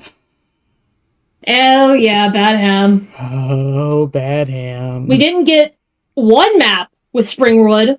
We got 5 maps with Springwood. We still have all 5 of those maps today, and we think, Springwood is, pretty survivor-sided, but it's manageable if you're like a killer main. No. On release, it was extremely survivor-sided. Like, to the same degree where if you loaded into the match as killer, or like if a survivor burnt an offering for it, killers would literally just go AFK and accept their fate. Yeah. They didn't even bother playing it out. I mean, that's still kind of a thing, to be fair. It's not as bad as it was. Yeah, it's not as bad as it used to be. Like, if you were playing Survivor in DBD and you wanted an easy adept, you would take yourself to Haddonfield, or you would take yourself to Springwood. And, bring a med kit with, original, anti-hem. It's hard. I'm not even kidding. It's so hard to believe that, now it's funny. The only map I can think of now that survivors try to bring me to anymore is I can't even, other than current Badham. That's the only one I can think of where I'm genuinely upset about that map. Yeah, because Ormond was Ormond now with Lakemind isn't that bad. Erie isn't that bad because of Dead Sands. Mm-hmm. Greenville's not that bad because it's the same offering as Garden of Joy. Which, again, is one of the best changes they've ever done to the game. Just saying. And I don't know. It's just... And the fact that they only just now recently got rid of, all the versions of Badham, which was a massive thing that I feel like people talked about for a minute, and then now we don't even talk about it anymore. No way, yeah. Because that was the other thing with it. Again, Badham had 5 versions. 5. Why? Yeah, 5. Why? Why did it have 5 versions? How come? Why? And all of them still have the preschool main building. And there was no breakable walls back then. No, breakable walls didn't exist until Deathslinger. Yeah. So it was worse. It was way worse. And there's a reason why House of Pain was called House of Pain in the first place. Yeah, people won't know that anymore. I don't think anyone calls it House of Pain anymore. I still call it House of Pain. I still even fucking call the House of Pain on Haddonfield House of Pain because it's literally just styled after original House of Pain. Yeah. Even if it's not the same House of Pain as it used to be. Yeah. I mean, it's because they got rid of that one window that it's not House of Pain anymore. Yeah, no. It's funny. That's all it took was getting rid of one window. And that's how you sometimes just need to balance something. You just need to take one thing away and it's perfectly fine, or add one thing and then it's perfectly fine. Yeah. You've got on here the exhaustion status change, which we talked about a little bit with the sprint burst and balanced landing and life and all that stuff. It went from a cooldown to an actual timer that doesn't keep going when you're running, which is so stupid. Yep. Which is incredibly stupid, yeah. Then we have there was no removal. What I would argue is sorry? No, I was going to say that I was moving on to the next topic, but go make your argument. No. I got to I jumped too far ahead in the list. Go, keep going. Yeah. There was no removal of a collision when falling from a height for either survivor or killer, so it was possible for the survivor to hold killer's hot. Oh, right. They could put themselves in spots where they couldn't be hit. Yep. So with original Swamp, we still had the Pale Rose big boat. The hole in that boat, right? Mm-hmm. So there is a clip by a notorious Dead by Daylight streamer that had been banned a handful of times due to him being a piece of shit. So I'm not going to say his name. But he and his Swift would purposefully take themselves to Swamp and then bully the killers until they gave up, because they would jump down onto the hole in the Pale Rose main building and just stay there forever until and because there was no collision when you drop down, the killer couldn't do anything. They were just floating there forever. And because of it being a hole, they couldn't, like, shimmy themselves out of the way of the survivor. So bully squads abused the shit out of this. Yeah, it was like the old, that was the original version of, like, the flashlight locker thing. Yeah, and actually, I have a clip. Let me pull that up. Basically, content clips. I have a clip. So in the second to last 2v8, when the RPD one. Yeah, the RPD one. So there was a bug on RPD where I trapped myself on top of a generator, and it was like if you really wanted to like make killers suffer, you would have basically done this, except I was able to escape, and this was an accident. Survivors did this shit on purpose and would sometimes never let you go. And this was back when DBD, I think, was still peer-to-peer. Imagine queuing for 15 minutes only to fucking get stuck. I'm going Super Saiyan here. Can't stop laughing. I was stuck here for like 10 minutes. It looks so stupid. And this also got me my favorite screenshot of Wesker of all time, actually. Oh, it's so dumb. I love it. Patch it out, but I love it. They patched it out. I'm sad they patched it out because it was honestly funny as hell. I mean, again, it would suck if you weren't trying to do it on purpose, though. I think that's probably why they patched it. It's like with a lot of that stuff. It's something with like Skybilly. They got rid of that because of one, it makes the game look bad, and two, like imagine you're first playing Billy and you accidentally do it. Yeah, imagine. Jesus. List back, yeah. I don't know where we were. No. God, there was so much on this list. I mean that in a good way, but God. I just poured all of my autism into this list, just straight up. Okay, we talked about the Matthew Cote flashlight thing. That was the next thing. Legacy cosmetics. Oof. I still see people complaining about this. So the Legacy Cosmetics was technically considered the first major controversy of DBD. Because of the fact that, also here's the Wesker screenshot, my favorite of all time. Because of the fact, so Legacy Cosmetics were made for players that have basically been playing DBD since day one. And, basically if you prestige 3'd a character, and it was only for the original 5 survivors and original 4 killers. So it was up to Nurse and up to Nia. If you prestiged any of these survivors between the start of DBD and I think either November or December of 2016, you got Legacy Cosmetics. And BHVR said, BHVR said this only worked if you ever prestige these characters during this time. Except shortly after, like sometime in 2017, there was a massive epidemic of people losing their save files randomly. Of course. And this was back when it was extremely easy to get access to your save file in DBD's files, because they weren't encrypted very well. And so, like, the only reason some content creators that have been playing since, like, release, that still have their legacy, only still have their legacy because they backed up their saves. Yeah. So, and that's technically cheating according to behavior, isn't it? I honestly don't know. Like, they said, but, like, honestly, it's like, hey, I lost my save, but I was able to back it up. Could I still legally keep my save because I backed it up to prevent this from happening? And I think BHVR was like, yeah, sure. But also at the time, like, right after this happened, BHVR said that, BHVR was like, tough fucking luck, we can't restore your account. And we can't give you your legacy back. Yeah, that seems kind of... I feel like it's something they would not do today. That is not something they do today. That was the first major controversy, and they flat out said we are never, ever, ever giving out legacy ever again.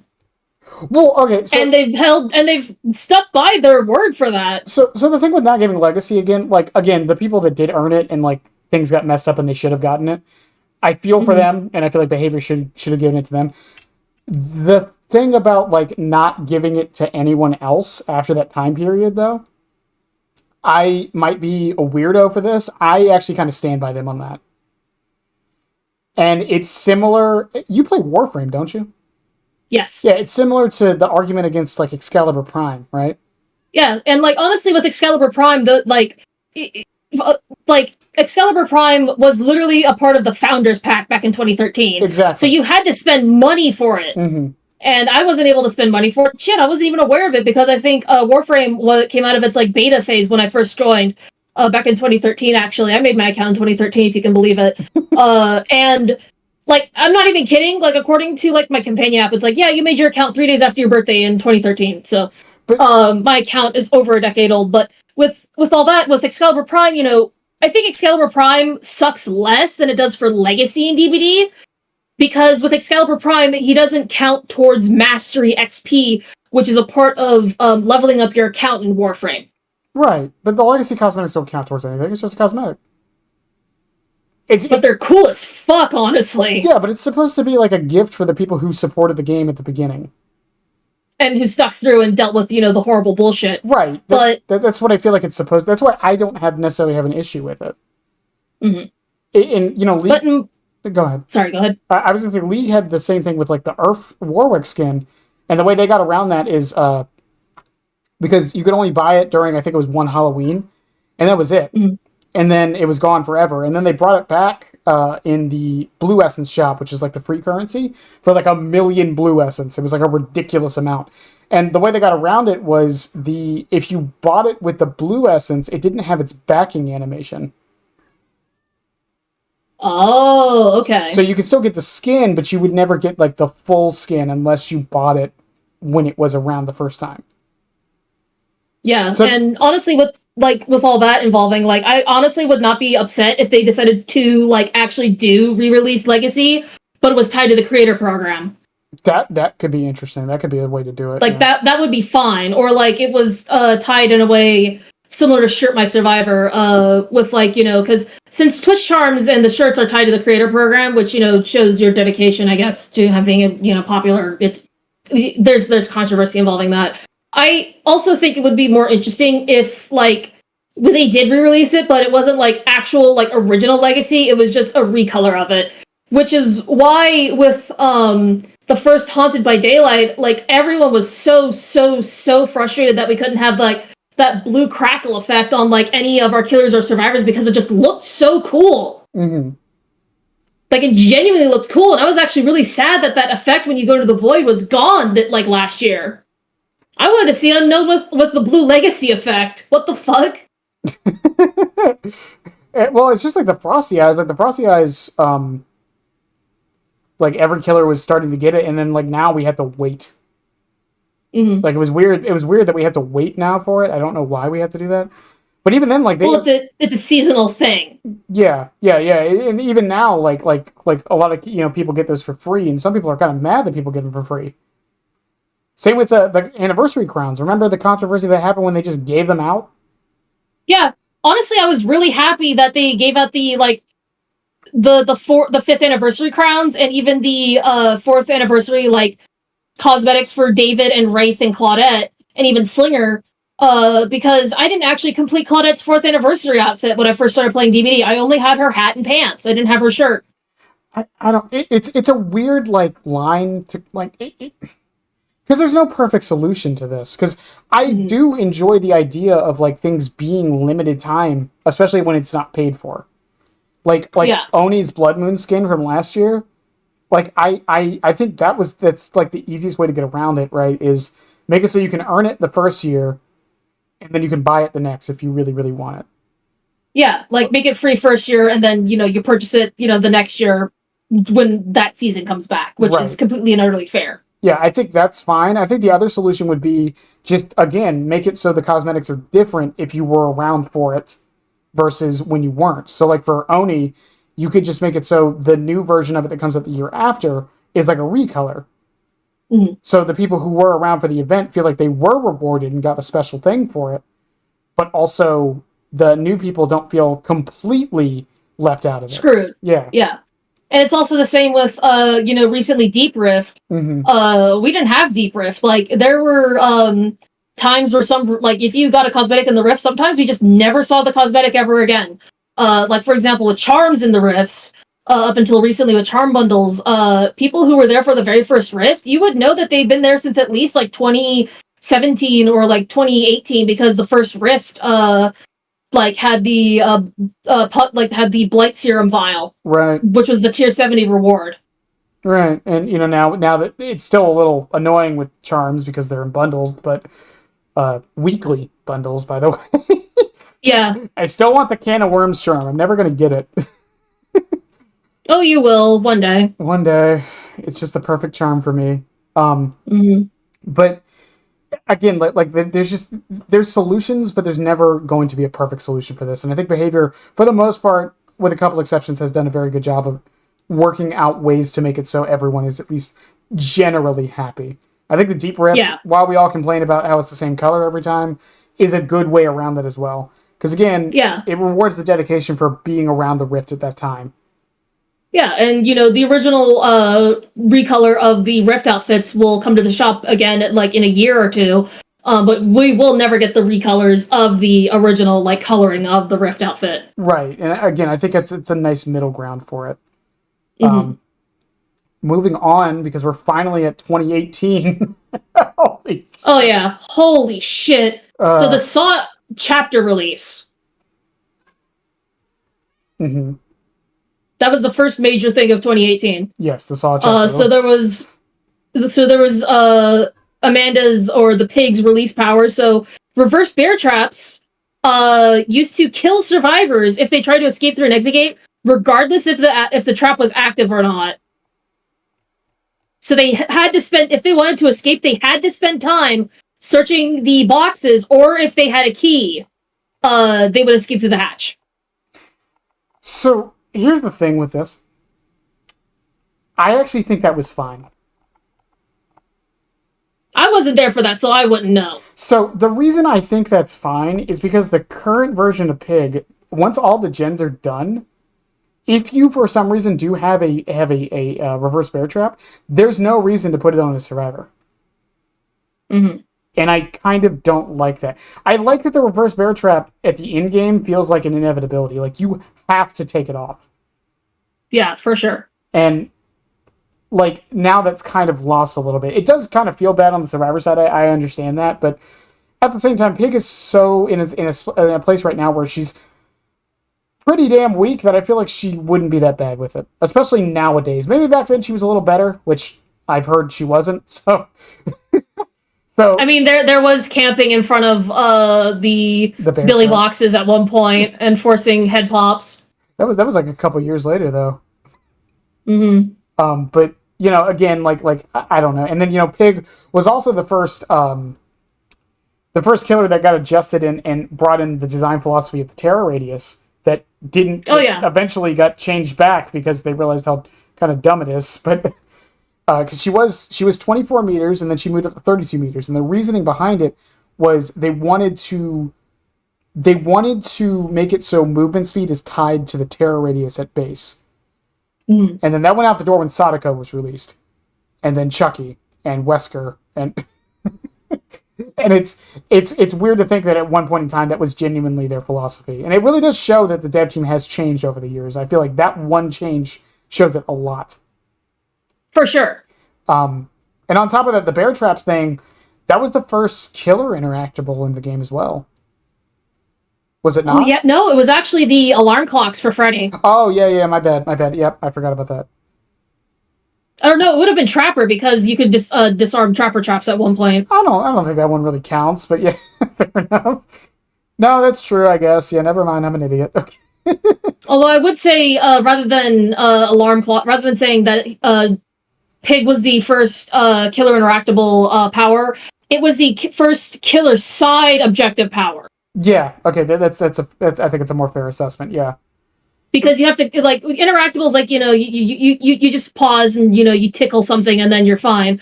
With Pig, you have to dedicate some time to, get the bear trap off your head or you're fucked. It was also the first, killer that interacted with generators. Oh, right. Yeah, and she was also the first killer who technically had base kit worries. Yeah. Oh, that's true. Yeah. Because of the way reverse bear traps work mechanically. Yeah. My alarm's going off at 10 o'clock. Yeah, Pig, and you know, I talked about this earlier with Hangman's Trick. Correct me if I'm wrong. Didn't old Hangman's Trick just make sabotaging take longer? Or no. It used to make hooks respawn. Did it not? I have no idea, honestly.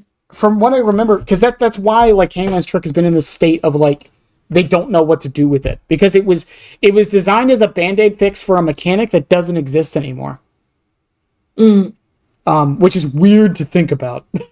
It's just I can't believe there was a point in time where we had to run a perk to make perks or make hooks come back. Or even to run a perk just to make base game bullshit feel less like bullshit.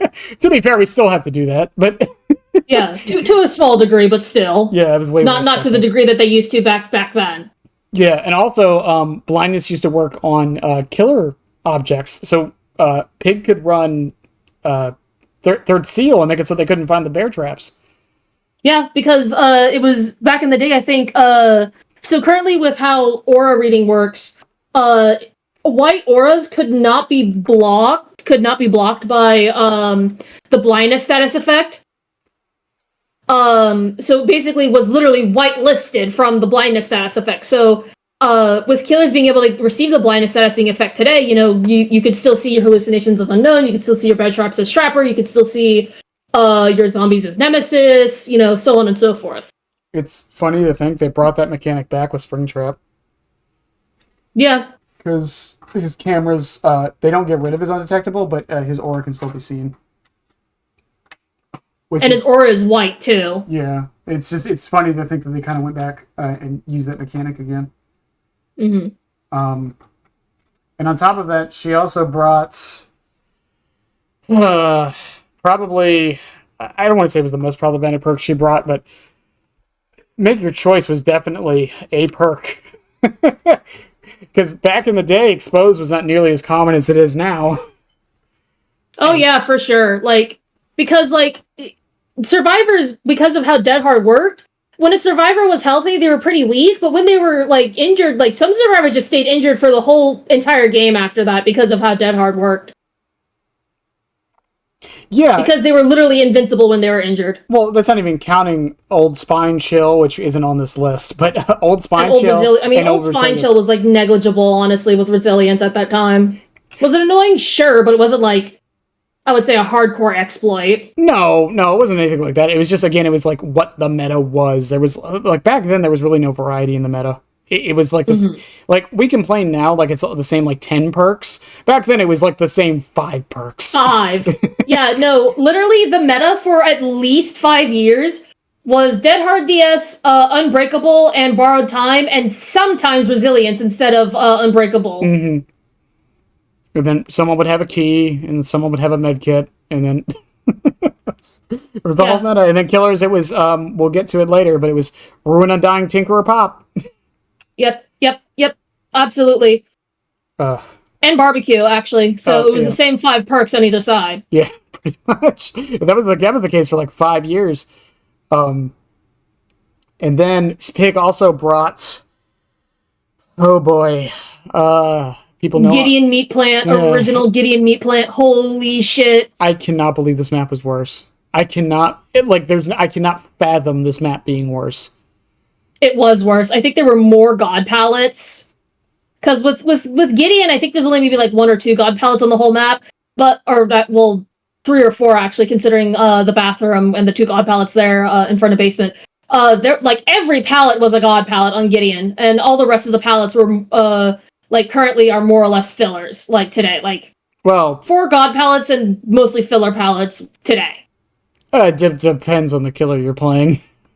True. But yeah, I just cannot imagine Gideon's like being worse somehow. It was just worse. It looked worse too. Like, I don't care what anyone says. It looked way worse than it does now. Again, old DBD, I don't know how anyone could see anything in that game. I genuinely don't. Yeah, no. But I think what really brought a lot of people to DBD was the fact that, like, there were no other games where you could play as Michael Myers, where you could play as Freddy Krueger, where you could play as Bubba Sawyer, where you could play as Amanda Young. Like, up until TCM, honestly, like, came out, like, there were no other games to play. Well, that's the other to be these characters. That's the other important thing about this chapter too, is that we talked about how Myers was like, it put DBD on the map. But Mm. there was a lot of people who came in for Saw. A lot. Almost Really? Well, anytime I bring on a killer for the Killer Main podcast, I get I get one of two, almost always, there's been exceptions, but for the most part, I get one of two responses on what brought you to Dead by Daylight or when did you start playing. It's almost always either Saw or Ghostface. I knew Ghostface was popular, but I didn't know Saw was like so popular as it was. Probably because I'm really queasy with Saw, like the body, like I mean the dismemberment and mutilation is too much for me personally. Like, more power to the Saw fans. I mean, I hope you go to SawCon one day. SawCon, but I mean, just think about it though. Like, they made a Saw movie every year for 9 years. Really? Yeah, that's how popular it was. Yeah, I remember. Yeah. Like, I remember, like, Saw coming out when I was in middle school and, like, early high school and even elementary school, and I thought it was just so fucking freaky. It was basically a TV show that released a season every year. That's really how it was. Like honestly, and I mean, if you've ever watched them before, I know you haven't, but the movies play off like a soap opera. Honestly, it's really... It was Dexter before Dexter became a thing. Actually, the more I think about it, yeah. But yeah, no, Saw is a very popular... That's why Amanda gets so many skins. Yeah, like, I think the license holders for Saw really like DBD, honestly. Yeah. Like, very few of their skins are linked cosmetics, actually, except, like, yeah, very few of their skins are linked. Well, and again... If any. Like my first purchase in this game was Amanda. Was the pig. Because I liked the idea of the playstyle. The reverse bear trap sounded cool. I didn't know any better back then, but like, yeah, and that was in 2020. 2020? Yeah, 2020. Right after Nemesis came out, yeah. Yeah. So like Saw is a massive thing. And it was a chapter that I feel, again, put DBD back on the map and showed how big licenses and recent licenses they could get. Because that was another fear with DBD, was they were only going to be able to get, at the time, that was its most modern license. Mm-hmm. It's weird to think aside about. from A Nightmare on Elm Street, which... Does that count? Because I think even people back then thought Freddy was... I mean, considering the version of Freddy they got, that was, like, the most modern license. Yeah, but at the time, when people think Freddy, they think 1980s Freddy. So yeah, the cool Freddy, like, the guy chasing you around and shit talking you and fucking with you. Yeah, he had finger knives that went. That my mic didn't pick that up. Okay. And then after Pig also brought Tap, which, Tap's in the game. He's there. The one interesting thing about Tap being in the game is that he was in the Saw video game. And he was in 2. Yeah, his son was in the second one. Okay. Yeah, but he was in the Saw video game, and they basically pulled that render of him. Danny Glover didn't give his likeness for that, but he gave it for Dead by Daylight, which is really funny. That's actually really hilarious, actually. It's really funny. I guess he saw how much more, like, prolific and respectful DBD was with the licensing compared to the previous publishers. The Saw video game was made by Konami. Oh my god. Yeah, they thought it was going to be the next Silent Hill. What the fuck? Yeah, go watch documentaries on it. I swear. I watched a video about a guy getting the platinum on both of the Saw video games just to see how fucking awful they were. Yeah, it's very easy to get them. I used to back when I was an achievement hunter. That was one of the best games for it. But yeah. No, they thought it was going to be the next Silent Hill. Konami put a lot of money into that game. It's really weird to think about. That's so funny, actually. Which is what's even funnier to think about, though, is that Konami worked with the licensing for Saw. The Saw chapter might have been the catalyst for Silent Hill coming to Dead by Daylight. Oh my god! I never even thought about that till just now. Yeah, because the licensing holders were probably in talks.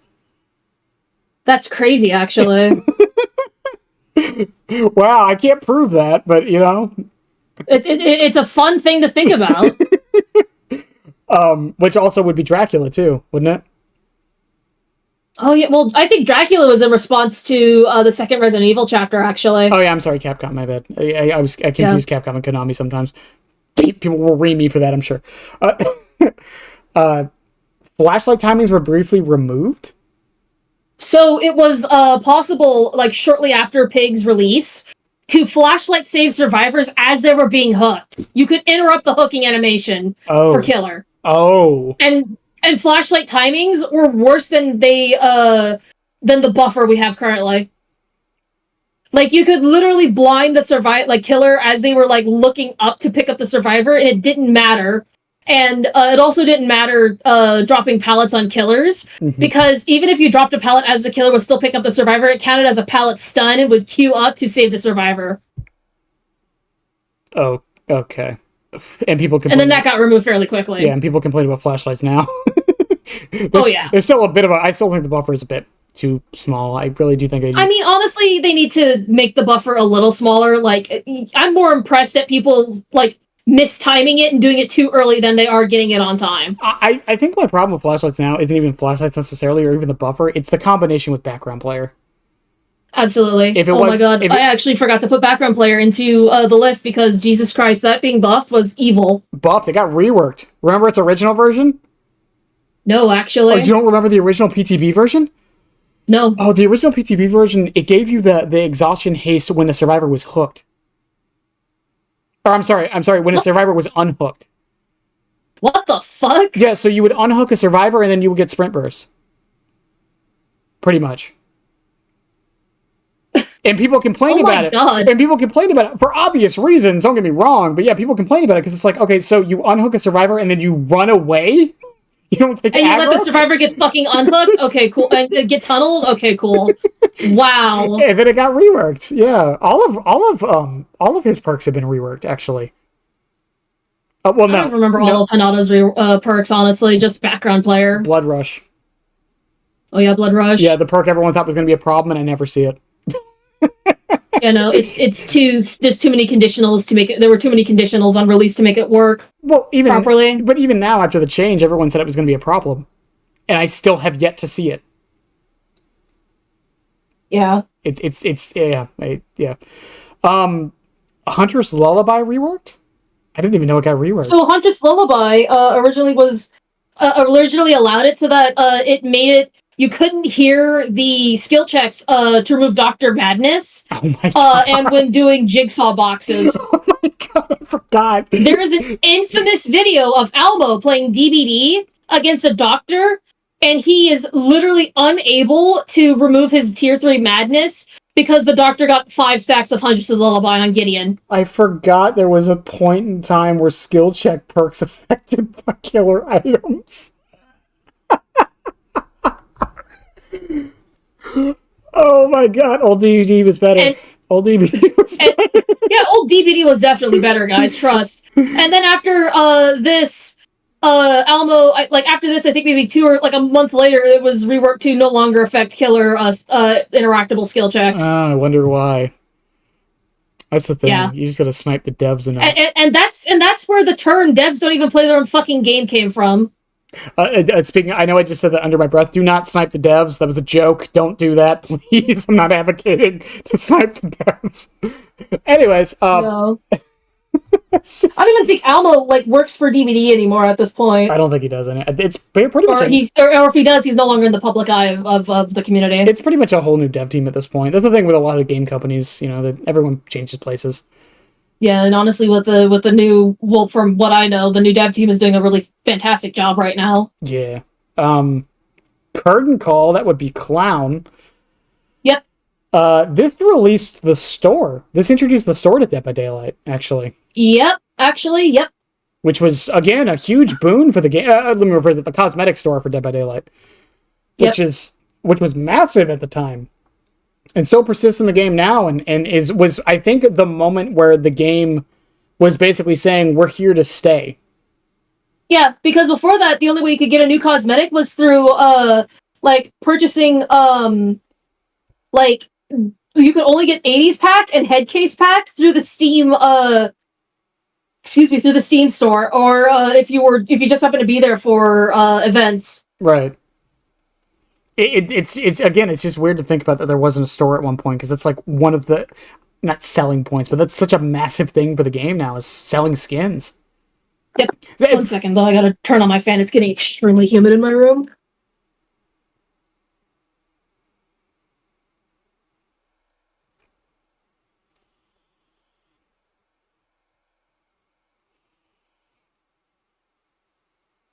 Unfortunately, my ass was sweaty when I stood up. Yuck. I'll cut that out. Sure. Maybe I'll remember. Maybe if I remember to cut. Yeah, sure. What was it? What's also interesting I noted with Curtain Call, Clown was the first hindering killer, actually. Wouldn't have Freddy been reworked by now? No, actually. Yeah, Release Clown was also very bad. Holy crap. Yeah, Release Clown fucking sucked. So he only had the Afterpiece tonic. He didn't have the antidote bottles. Mm-hmm. So you only had the Afterpiece tonic, which at the time, also with Clown coming in, was one of the first more notable accessibility issue killers. Yeah. Doctor was the first, but Clown was the more like widely spoken about. Yeah, and that didn't change for like 4 more years. No way. So like the vignette on when you were affected by the Afterpiece tonic, it was really, really bad, and a lot of Survivor players just stopped playing because of it due to motion sickness. And it's funny to think he got reworked relatively quick too, which is funny. And rework's a strong word because they mostly just added something and then buffed him. That was their rework. The word rework is odd in games sometimes. I don't even know what the word means anymore. Honestly, I would say adjustment is a better word to use. Yeah. Well, because it's like there's some games where they're like, oh, we reworked a character, and all they did, like, I bring up Diana in League of Legends a lot, because the rework for Diana was they moved her ultimate to one of her basic abilities, and one of her basic abilities to her ultimate. That's actually kind of silly. It worked, though. They just lowered the cooldowns and, adjusted numbers and such, but they moved what the abilities were. And it was technically a rework, but not really. They didn't change anything. They just moved a couple things around. Clown also brought in Kate, who probably brought in what I would say is one of, if not at the time necessarily, but probably brought in the most impactful perk in the entire game. And that was Windows of Opportunity, wasn't it? Yeah, and let me phrase that better, because impactful is the wrong word. Important. I want to say important. Yeah, important. Because I'm not one of those people who's like, oh, fucking Survivor is running Windows, tryhard compies. No, like, Windows is a very important perk for the game, and when it released, it had a cooldown, which is funny to think about, and it eventually got reworked down the line to not have the cooldown anymore. I think it was in 6.1, actually. And the cooldown had been gone way before 6.1. Oh, really? Oh, I guess yes. 6.1 is, I guess, when people started realizing how good it could be. Because back in the day, like, it was talked about like Windows was just a bad perk for new players, and look at it now. Yeah, no, it's only clowned on as a bad perk for new players because they just mindlessly run to yellow, vault yellow, drop yellow, and don't really think when using it. Yeah, and I mean, even to be fair, veteran players do that sometimes too. Yeah, no, that's like the one time I think I only really genuinely, like, unironically ran Windows was when I was greening out from some weed. And I just equipped Windows and Bond, and then I played a bunch of games of DBD. Honestly, the only time I ever get mad at Windows is when I can clearly tell someone has it.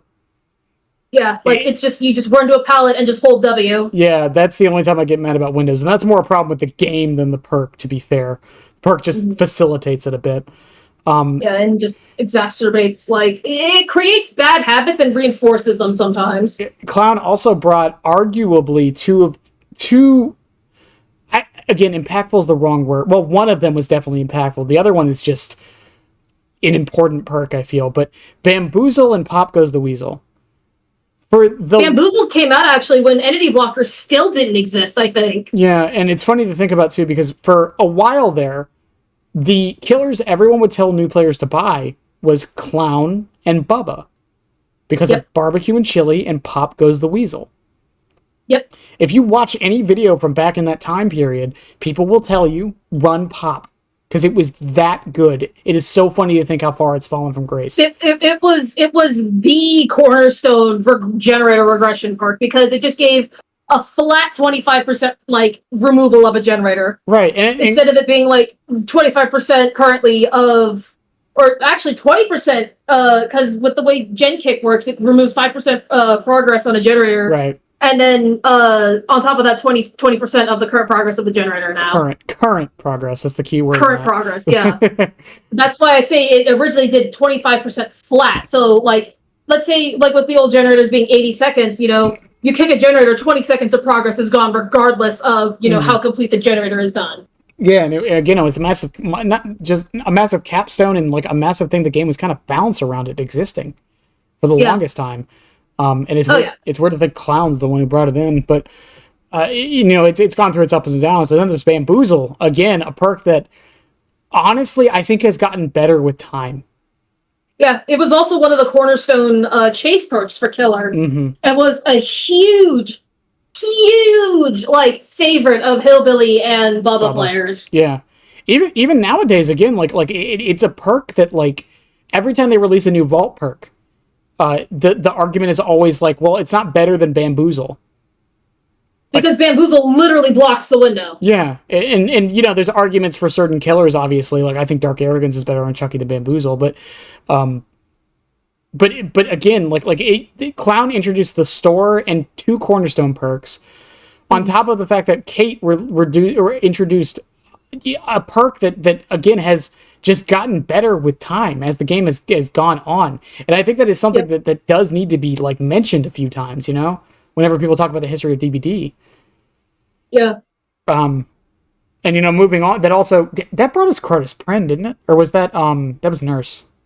They added, so Crotus Pren is the Realm, Disturbed Ward is Nurse, and then Father Campbell's Chapel is Clown. And it brought us Maurice. Okay. It brought us Maurice. That is very important. He's not gone. He's having a vacation in Japan with the Yamaokas currently. Yes, and I can't wait I hope to see the DBDs collab with that. We'll see.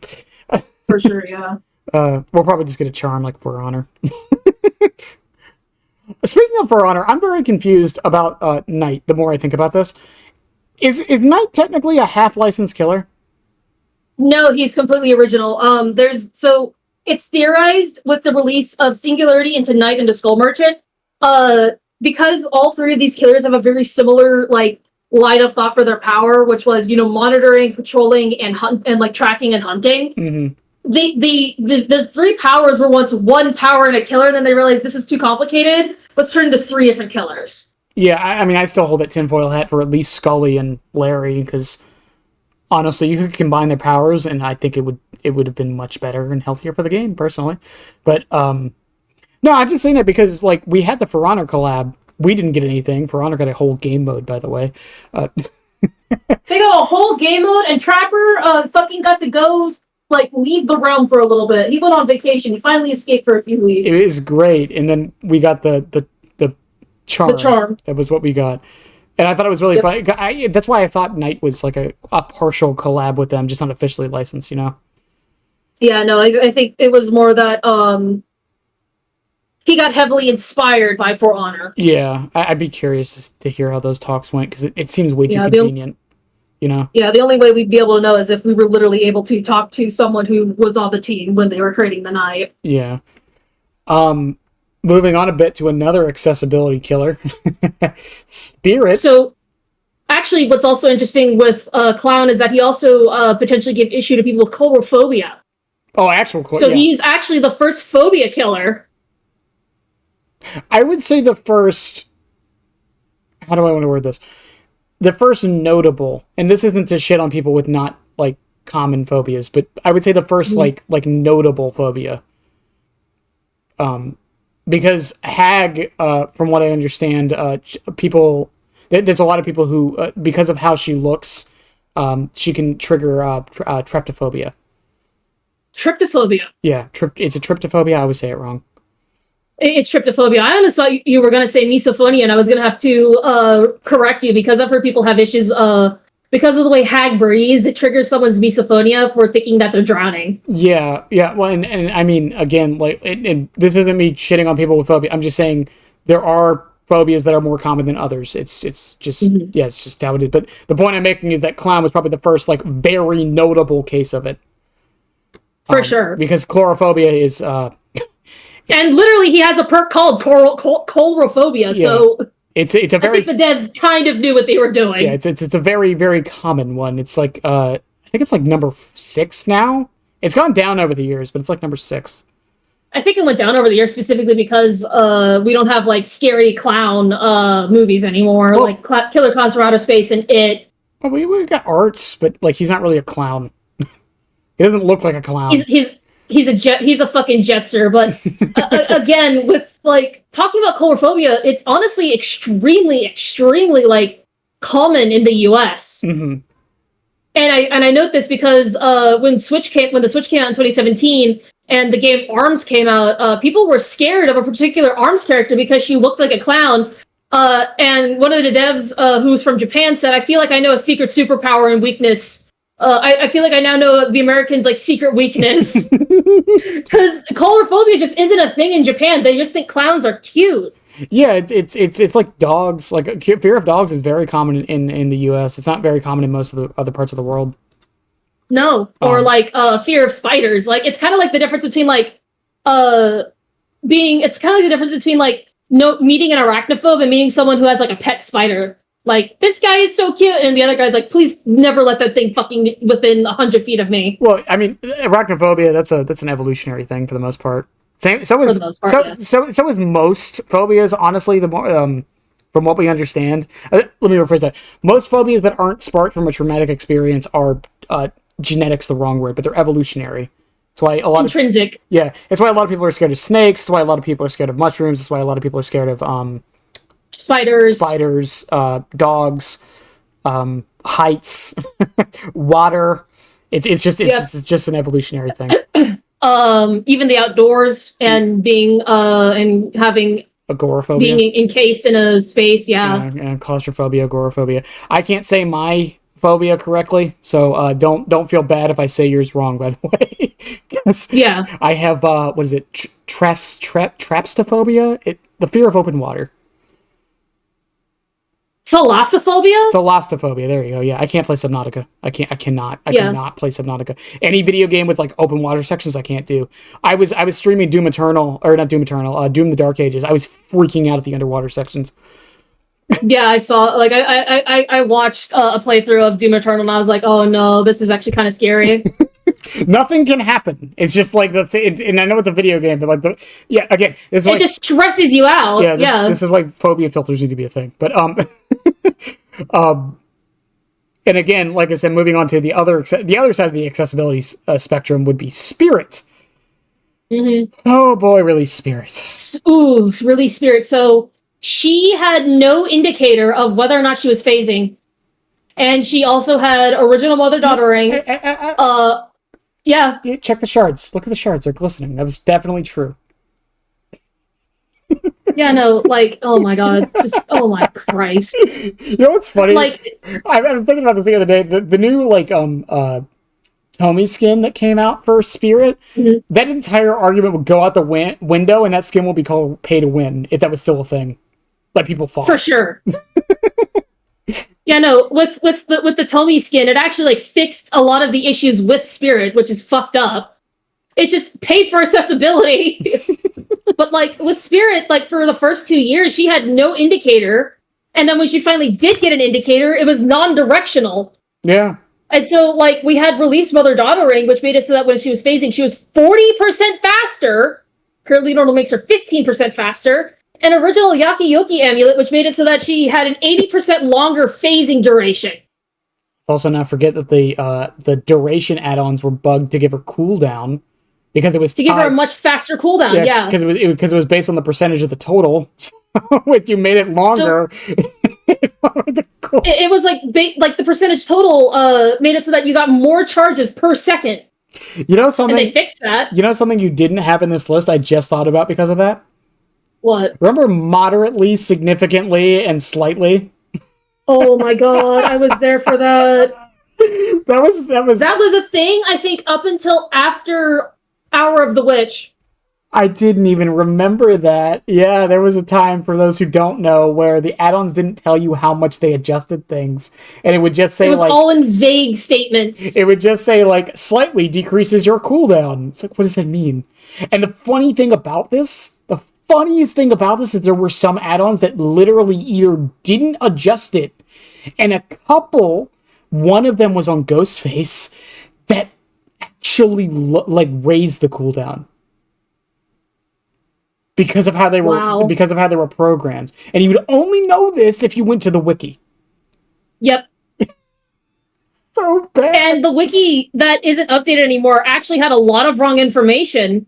Yeah. And actually gaslit me into thinking that it took 9 points of contamination to get from tier 1 to tier 2, and then 15 points to get from tier 1 to tier 2 on Nemesis, to tier 2 to tier 3 on Nemesis. The wiki had Chucky's turn rate at 300% until they moved to the new wiki.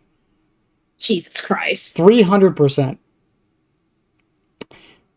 I'm not, you know what, I'm not gonna, that's a conversation for another time. Water under the bridge. Yeah. But Spirit, yeah, it wasn't even just an accessibility issue. Yes, that was a massive thing, and still is, to be fair.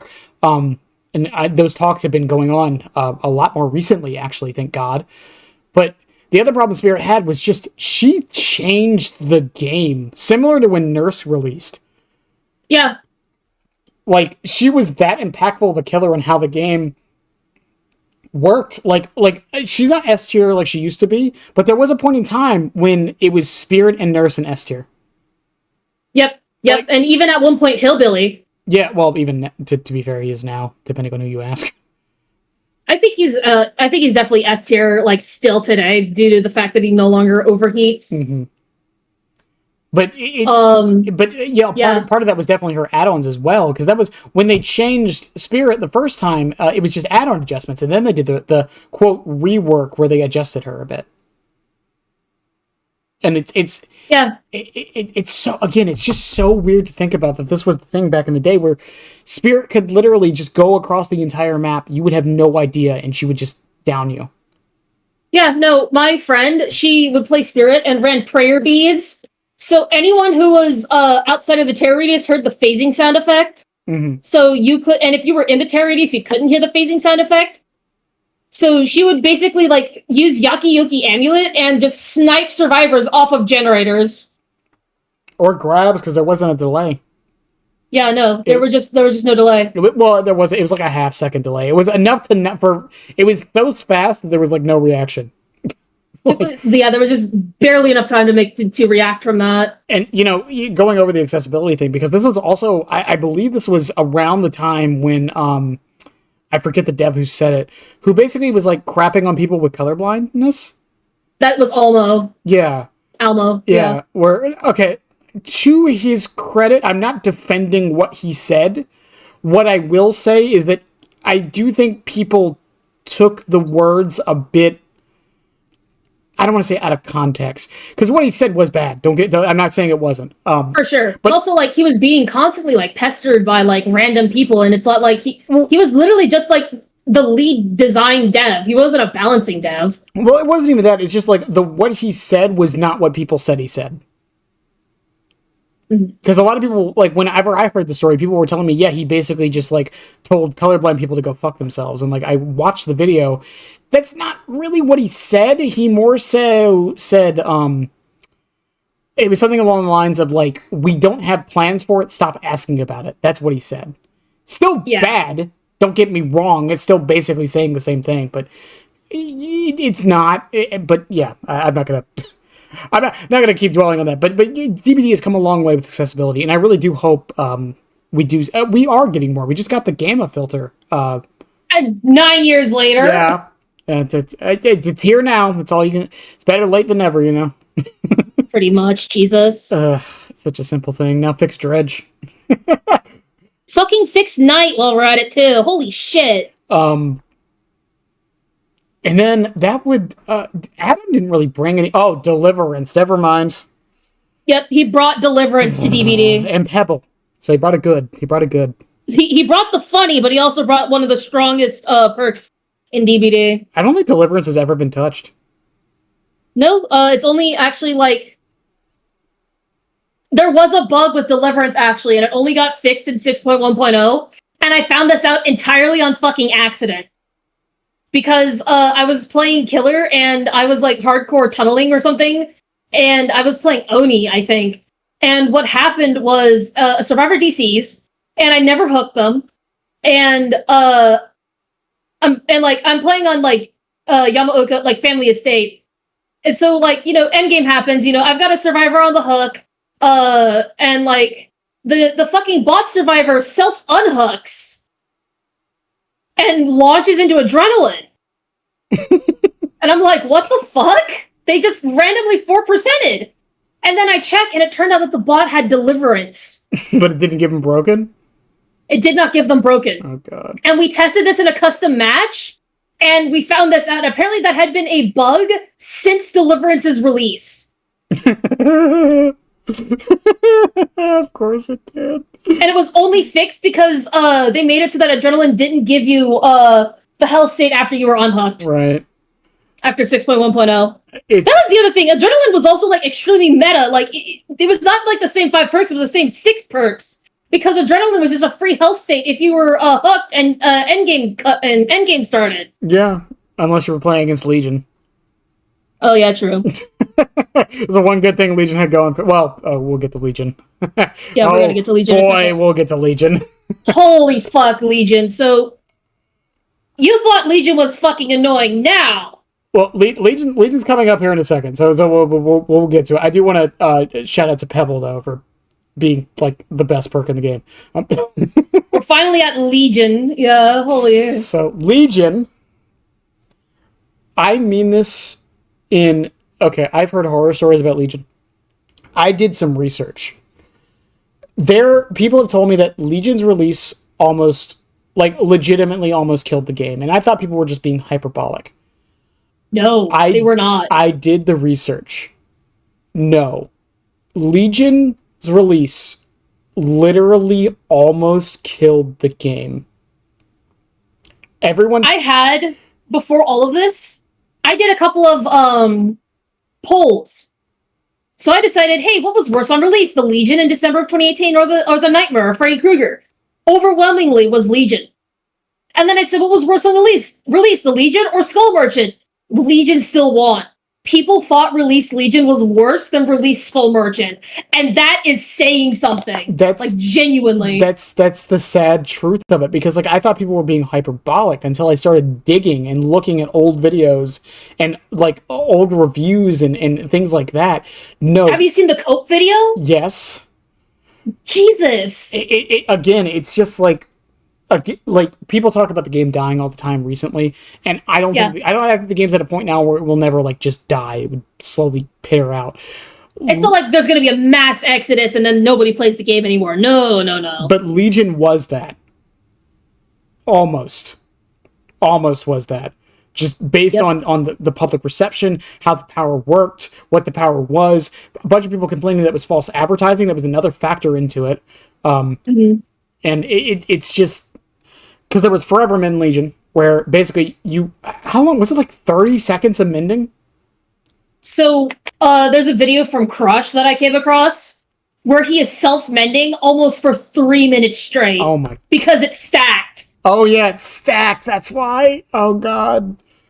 And then there was the whole, like, you would stab somebody and then you would, because Deep Wound was tied to chase, not moving. So Legion would like be chasing you, but looking down, and it would break the chase, and your mend timer would start going down, and then you would just die. It wasn't that you would look down; you would start walking backwards. Yeah. So moonwalking Legion became a thing. Oh my god. Legion and the Legion also brought Ormond, which, while I disagree with some people, I do think Ormond's actually an okay map nowadays. Back then, nope. No, it was way shittier, and Ormond is only really frustrating and irritating if you have balanced landing, like, still, or line, then that's kind of it. Yeah, even now, like the way I would describe old Ormond, it was like a worse Coldwin. Yep. because it was like all the loops were on the edge of the map, like away from all the generators and whatnot. So that's where survivors would run to. Mm-hmm. The main building was ridiculously strong. I think it had both of the pallets up, not just the one on the top level. Yeah, it did. Yeah, so like, and it was like so dark you couldn't see anything. The mist was way worse than it is now, even without like the mist add-ons or offerings. And then like, again, Legion was just a basic M1 kill. That was the thing about this chapter too that's weird, and it always has been weird about the case with Legion. Legion's not good. Never really has been. No, never ever. They're just annoying. They're just there. It's like having a bunch of annoying teenagers continuously coming to like your workplace after you've like asked them to fuck off. And again, like this basically caused Deep Wound to get changed was Legion. Which some could see as a good thing, but at the same time it shouldn't have happened in the first place. Yeah. But Legion's been changed a lot since then, and to the point to where I'd say they're in as good of a spot as they're gonna be without a full-on rework. But like it's just so weird to think that this was probably the time in Dead by Daylight where it almost did die. Yeah. And it's like we've had a lot of scares over the years, Skull Merchant's release, Overbrine. Regenning and Overbrine Eruption, yeah. Yeah, that was probably the closest we've gotten to that again, but it wasn't even anywhere near what it was, especially because the player base was not that big back then. Oh, let me rephrase that, not as big as it is now. Yeah, no, the player base of DBD was still small enough, like, and even then, like with Legion, I think so console at the time we only got dedicated servers when when DBD was released to console, and so this was also the time when DBD was on console as well. So it was getting a little bigger, but not exponentially yet. Yeah. So like it was big enough to the point where like we couldn't self-moderate with all the broken stuff in DBD anymore. Yeah. It was reaching that precipice, where going from like a small town to an actual city. Yep. It was where not everyone knows everyone's name. It's just I cannot believe Legion released the way it did, and which moves us on to a little bit because that also added the in-game collapse. Endgame Collapse was actually like almost right after like DBD. It was almost right after Legion. Yeah. So up until this point, Endgame Collapse did not exist. Once the exit gates were open, basically survivors could do whatever they wanted. There was an unlimited like timer. And again, because at this point, this was before they were able to like add even with the dedicated servers, like, back when it was peer-to-peer, the dedicated servers only ever timed out, I think, lobbies after like 2 hours. It was 2 hours. Not even 2 hours. Like there's a Spooky Loops video where he was held hostage for 6, I think. Yeah, I think in a single lobby. I think no, I know what you're talking about. I think it was 2 hours before, and then they lowered it to 1 hour. Yep. Yeah. I'm getting correct. So like yeah. So like survivors, basically there would be points of time where Swifts would like purposefully extend the torment of the killer for as long as they wanted once they got to endgame. Mm-hmm. And then like to the point where even if you were in solo queue, you would try your best to like bully the killer because you had infinite time. Like, there was no point. You just bully the killer. There's no other side objectives other than catch me or I escape type of thing. Yeah, and it's also really funny to think about it too, because in-game collapse was such a success for its addition that people wanted an early game collapse that we never got. I mean, that was honestly back when, like, I don't think an early game collapse is even necessary. Like, that was before 6.1.0 that people were talking about an early game collapse. I don't think it's I don't want to think necessary is the right word, but it would be nice. There are some killers who kind of need it. My suggestion has always been just make 60 sec corrupt base kit, and that solves the problem right there. Yeah. And just make it so if you get it down, it goes away, just like normal corrupt. And then have corrupt double the timer or something, similar to borrowed time. Mm-hmm. But again though, in-game collapse was a success. Like, I don't hear anyone really complaining about it. Yeah, it was a massive success, like, for both sides, because it added pressure in the end game and made the end game more interesting for both sides. Because it was just extreme. Like, it went from, being like the standard gameplay loop into like high risk, high reward at that point. Do we attempt to do we just leave, or do we attempt to escape against the survivor that's hooked in basement against like trapper or against like wraith, stuff like that. And speaking of corrupt intervention, Plague was released right after this too. Unless I'm misremembering the name of that chapter. Demise of the Faithful? So yeah, Demise of the Faithful released after this. And actually, I just remembered another broken killer perk was Noed. Noed existed in 1.0 and just lasted infinitely in Endgame. Oh, yeah. There was no hex totem to cleanse. Yeah. Also, I didn't bring up Discordance's problem. Yeah, Discordance had the problem of the range was longer at tier 1 than tier 3, so people would run around with tier 1 Discordance and not level it up because of that. And then the devs had to switch it. But also, at one point, they also like reworked it so that it wasn't. I don't think it was the range. The range was just 128 meters, which is basically like the side, like slightly bigger than all of the average size of the maps. It was that the number of survivors. That's what it was. It was the number of, it was not only the number of survivors, they changed it so that that the generators were yellow for longer with the higher tier, rather than it being shorter at the lower tier. So my friend told me to not level up, to try not to level up Discordance past level 1, so that I knew if a survivor immediately fucked off or not. Yeah, we haven't really had a perk like that in a while, honestly. That like they kind of messed up that way, except for maybe Calm Spirit, but that was done on purpose. So yeah. But no, yeah, this also, Plague came in and again added Corrupt Intervention, which again was a very cornerstone perk for the longest time until 6.1. And even then, I would argue it's still a very good perk. People just don't like it as much. Yeah. And then Dark Devotion, which added Undetectable, which leads into, actually, you swapped these, by the way. Ghostface came out before Plague. No, Ghostface was the third anniversary, and Plague was before Ghostface. Isn't the portrait Legion Ghostface Plague? Hold on, let me see. DBD, wiki. Because I always remember that because Legion and Ghostface are like Legion is like the movie Ghostface, basically.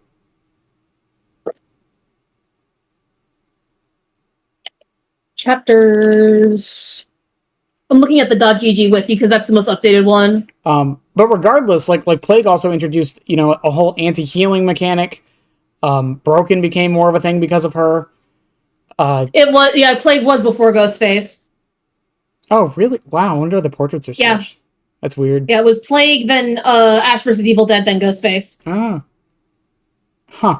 Weird. I just thought that wrong my whole life. Okay. You're getting old, man. Yeah, I just forget everything nowadays.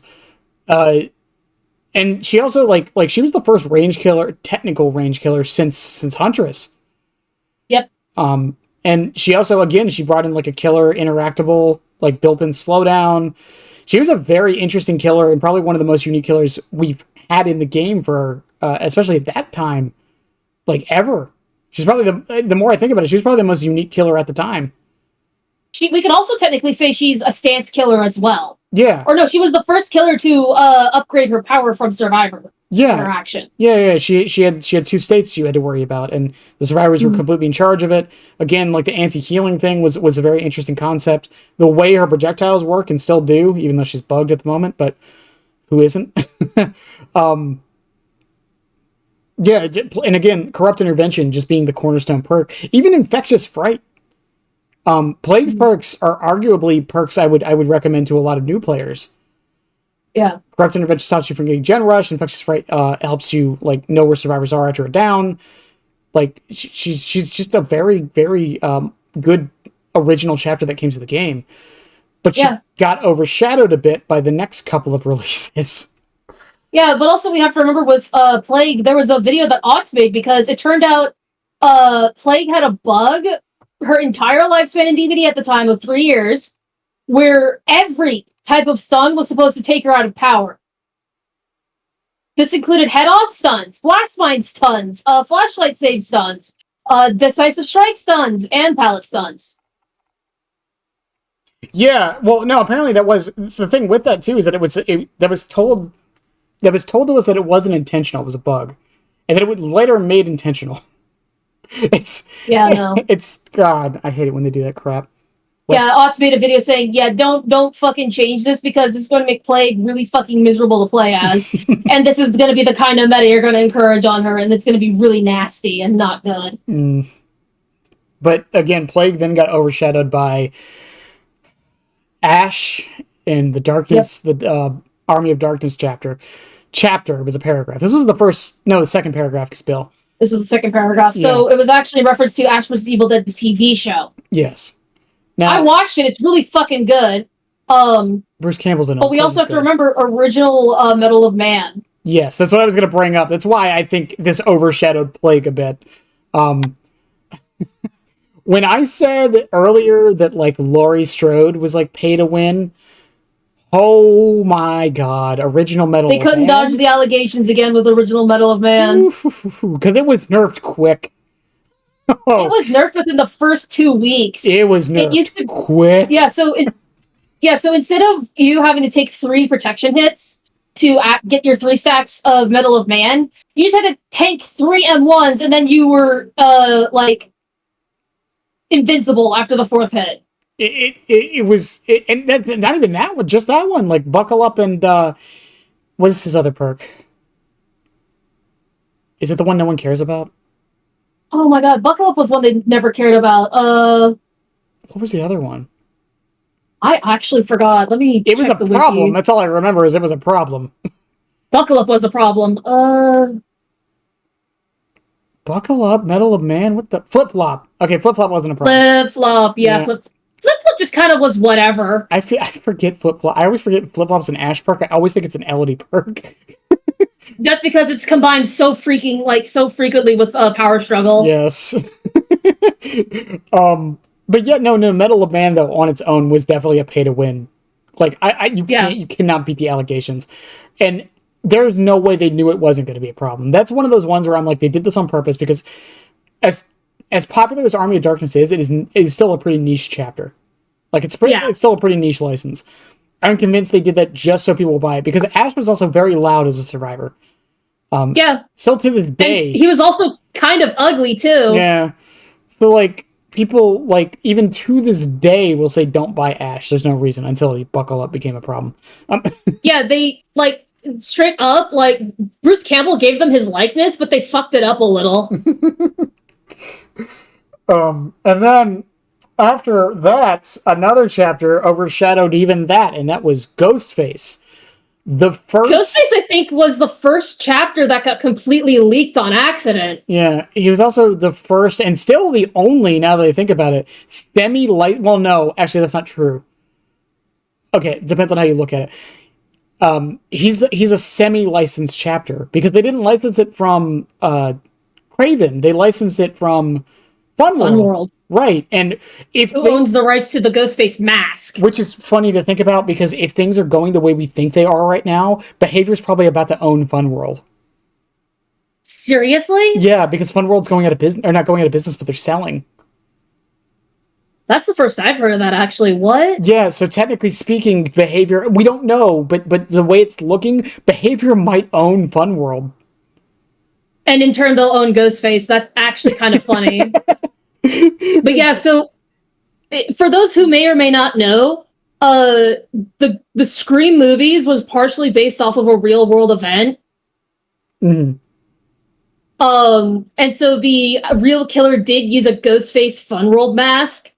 And so the movie writers had to actually use one of the Ghostface masks and had to get permission from Fun World. Yeah, and when Dead by Daylight... So the franchise of Scream belongs to Craven, but the Ghostface mask belongs to Fun World, so that's why we got a different Ghostface mask in the more recent, like, Ghostface movies. Yeah, and if you've ever wondered why, like, Ghostface tends to get a lot of skins, that's why. It's because they have a very good relation.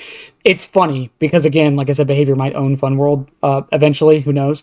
But because when Behavior makes a mask for Ghostface, Fun World technically gets the rights to that mask. And Ghostface is actually currently the only killer who you can actually physically own the cosmetics of in the real world. So it's I saw the website. Like, you could get the fucking cat ears. 6th anniversary Ghostface mask and the cat ear mask. Yeah, it's hilarious to think about. And we haven't, the closest we've come to this happening again, this is why I said maybe the first, is Vecna. Because, okay, I'm gonna get so much crap from D&D people right now. I'm one of the D&D people. Don't worry, I'll instantly give you feedback. But okay, so technically, because of Ace because that's an original character from Behavior, but it's licensed through Wizards of the Coast. Wizards of the Coast, yep. But Behavior, I would assume, has the same like leeway they have with Ghostface because of it. Maybe not exactly the same, but that's what my guess would be. Even to a degree with Vecna, because we are seeing this with the anniversary event too. Because Vecna's getting... It is interesting, though, considering, all things considered, H3 and Bearmar, because people keep fucking forgetting Bearmar, and it makes me sad, how do I describe it? So, with D&D, you can have, like, the framework of a story or, like, quest line with as, like, a dungeon master with your friends who are the player characters, and so they can create any number of OCs they want. Basically, they get the like, canvas and the groundwork and the framework to create their own characters. And that's basically what Bearmar and H3 are. Yeah. But Vecna is the canvas that they are being placed upon. Right. And even with that, though, Vecna's had so many different iterations and different versions from different like people and stuff that he is, to a degree, that's why I think that they might be able to do more with Vecna than we realize. Yeah. Because, like, while Vecna is an established character, like, he has an established backstory. Yeah. Because of how D&D works... They probably have a lot more leeway than we realize. Again... And that's where homebrewing comes in. Yeah, and again, that's also looking, like I said, with the anniversary we're getting this year, where he's getting an anniversary skin. That is not something that every killer gets. No, not even licensed killers, yeah. Yeah, the closest we've gotten is Pig. Right? That's probably the Ghostface, too, but still, that's... Yeah. And again, Ghostface is the exception because he's semi-licensed, and Pig, they have a very good relationship with the Saw franchise from what we understand. Yeah. So it's interesting to see what they're doing with Vecna. Again, even with like balance changes. We don't fully know if they have to talk to the licensors about balance changes and whatnot, but we do assume that they do have to go to them, at least tell them they're doing it. And they've been doing a lot with Vecna over the past year. And that tells me that they have either a very good relationship or they're allowed to do a lot more than we realize. Yep. And again, which is funny because Wizards of the Coast still literally hire fucking Pinkertons. Which is insane to say that even Pinkertons still existing today is fucked up. You know what's funny about the Wizards of the Coast collab with Dead by Daylight? One, they were collabing with a bunch of games at the time. But someone did the tinfoil hat theory. There was nothing going on for Wizards of the Coast around the time they were doing all those collabs. Really? Yeah, there was really no games coming out, no like new editions of anything or anything like that. So a lot of people think they were doing it just as a buffer time to keep keep relevance. Have some passive stream of revenue, which is fair, honestly. Yeah, it's just funny to think that might be the reason why it happened the way it did. Because again, we'll get to it later, I'm sure, but like D&D was like still a massive thing that some people still don't think belongs in the game. But it's so funny because let's actually get to that in a little later. But with here's something really interesting with the release of Plague coming into DBD. Lockers did not give the blindness status effect until Demise of the Faithful came to DBD. Yeah, it wasn't. Oh god, that's weird to think. So about. with old object, you could sit in a locker, and because the killer couldn't see you, you could see the killer always. It's also Pulse. Thank you for the Prime, by the way. You have 1 million people to spend that on. You spend it on me. People on the YouTube are going to be very confused, but it's even with like the Ghostface thing, because Ghostface also changed on how undetectable works, because that's when the aura stopped being revealed while you're undetectable. Yes, because at the time undetectable basically worked the same as oblivious. And like, I think this was also the time they finally fucking reworked object back then. And to be on a timer rather than on based on terror radius and distance. And here's the thing, because the next thing I'm going to talk about is very similar to the Halloween chapter and very similar to the Springtrap chapter, and this is why I think they started doing all of this all of a sudden. Stranger Things was the next chapter. Yep. And much like FNAF and Michael Myers, this was a huge boon for the game, and the behavior knew it. And again, I'm one of those people who I don't care what the reason why the game is like getting quality of life improvements. I don't care if the reason they're only doing it is because Springtrap's coming. I don't care if that's the reason. They're doing it. I'm happy. But again, Stranger Things coming, like if you look at this, because people are saying they've only started doing this because of FNAF recently. And again, like no, they've been doing this since at least Stranger Things. Yeah, we've seen the pattern. They did this with Halloween. They did this with Stranger Things. Those are probably the two biggest licenses they ever got. And it's weird to think that they were, because no one really talks about it. Because even with Stranger Things, like when Stranger Things finally came back, it was, I will die on this hill, the happiest I have ever seen the Dead by Daylight community. The happiest. When everyone jumped for joy and clapped, like genuinely. Was when Stranger Things came back, because that was the same week Nicolas Cage got released and Chucky was announced. Mm-hmm. And everyone was so happy for all of that happening at once. And then we went back to Misery and Us versus Them again. But again, like Stranger Things was the catalyst for the game starting to improve and become the game it is now, I feel. Mm-hmm. Because again, the in-game class being added, undetectable being changed to be a proper thing, adding locker blindness, even some of the perk adjustments that were happening at the time, Ghostface being added, like all of these things were just like setups for Stranger Things.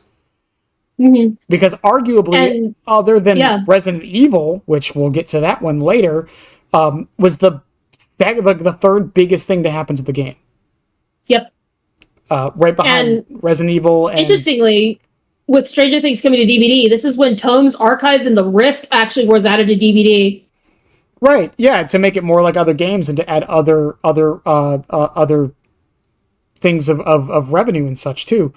Yeah, and this is actually how we started getting lore in DBD as well. Yeah, like again, this was like a massive boon for the game, and I think it's one people don't talk about enough. Again, similar to Bill coming. Bill changed the game fundamentally based on his perks. Stranger Things changed the game fundamentally based on the player base it brought. Yeah. Because I think this was the chapter that truly, I think I've said this a few times, but I think this is the chapter that truly solidified Dead by Daylight as a mainstay game. And it's also interesting because with Demo having come to DBD, he becomes the first true M2 zoning killer. Right, yeah. This is the... Yeah, because... and I call him the true M2 zoning killer because his special attack destroys pallets. Right, yeah. Yeah, because I mentioned that to somebody else, and they told me Huntress, and then I brought up that point. Well, Huntress was just a fucking range zoner. It's like different. Sure, she's an M2 zoner, but she's not a true M2 zoner. Demo was the first true M2 zoner. Because without Demo, we wouldn't have gotten Nemesis, we wouldn't have gotten Blight, so on and so forth. Yeah, and then Demo also brought, like, arguably two of the most popular survivors in the game, at least for a while there, Nancy and Steve. I still, anytime I see a Nancy in my lobby, I still cringe a bit. Because I know, listen, I don't like stereotyping survivors, but let me just say, anytime I see a Nancy, I'm like, okay, that's going to be the sweatiest survivor I've ever seen in my life. Yeah, like, it's so funny because, like, at the time I joined DBD in 2020, Nancy, Fung, and Nia players were some of the meanest fucking survivor mains I had ever met. Also, that was the first time Behavior did 2 survivors in a chapter, wasn't it? Yep. Yeah, and that didn't become a precedent necessarily, but it became an option. Mm-hmm. It even brought like some. Actually, the more I think about it, it really didn't bring too many impactful perks, at least at the time. Honestly, Babysitter in recent times, because of how strong it is now for its unhooking potential. Yeah. Camaraderie was really good because it basically was the original reassurance for second hook state. Yeah, but Camaraderie was mostly only Swifts and comp. It wasn't. Mm-hmm. That was the problem with it, honestly. I really Fixated. wish. And for Sprint Burst. Yep, Fixated for Sprint Burst and people who just like walking around the map. Yeah. And then Hawkins got added with this, and that was another indoor map. The first one since Gideon's, which was weird. We got a lot of indoor maps that year. But Hawkins is still... I don't know the general... what are people's general thoughts on Hawkins? Because I can't figure it out. Some people love it, some people hate it.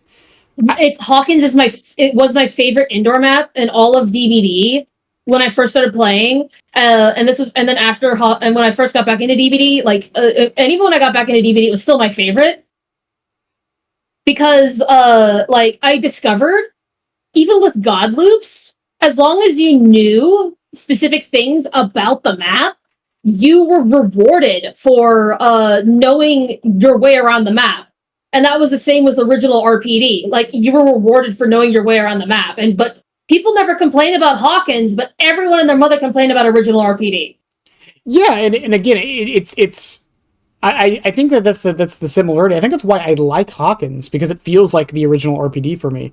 That's why I enjoyed original RPD personally, was because it was like the most static map in the game. If you learn the map, but also like sorry. No, go ahead. Like, but also not only with that, like whenever people kept like complaining about old RPD, I had to remind them, literally Lery's exist. I have 5,300 hours in this stupid fucking video game, and I still get lost in there sometimes.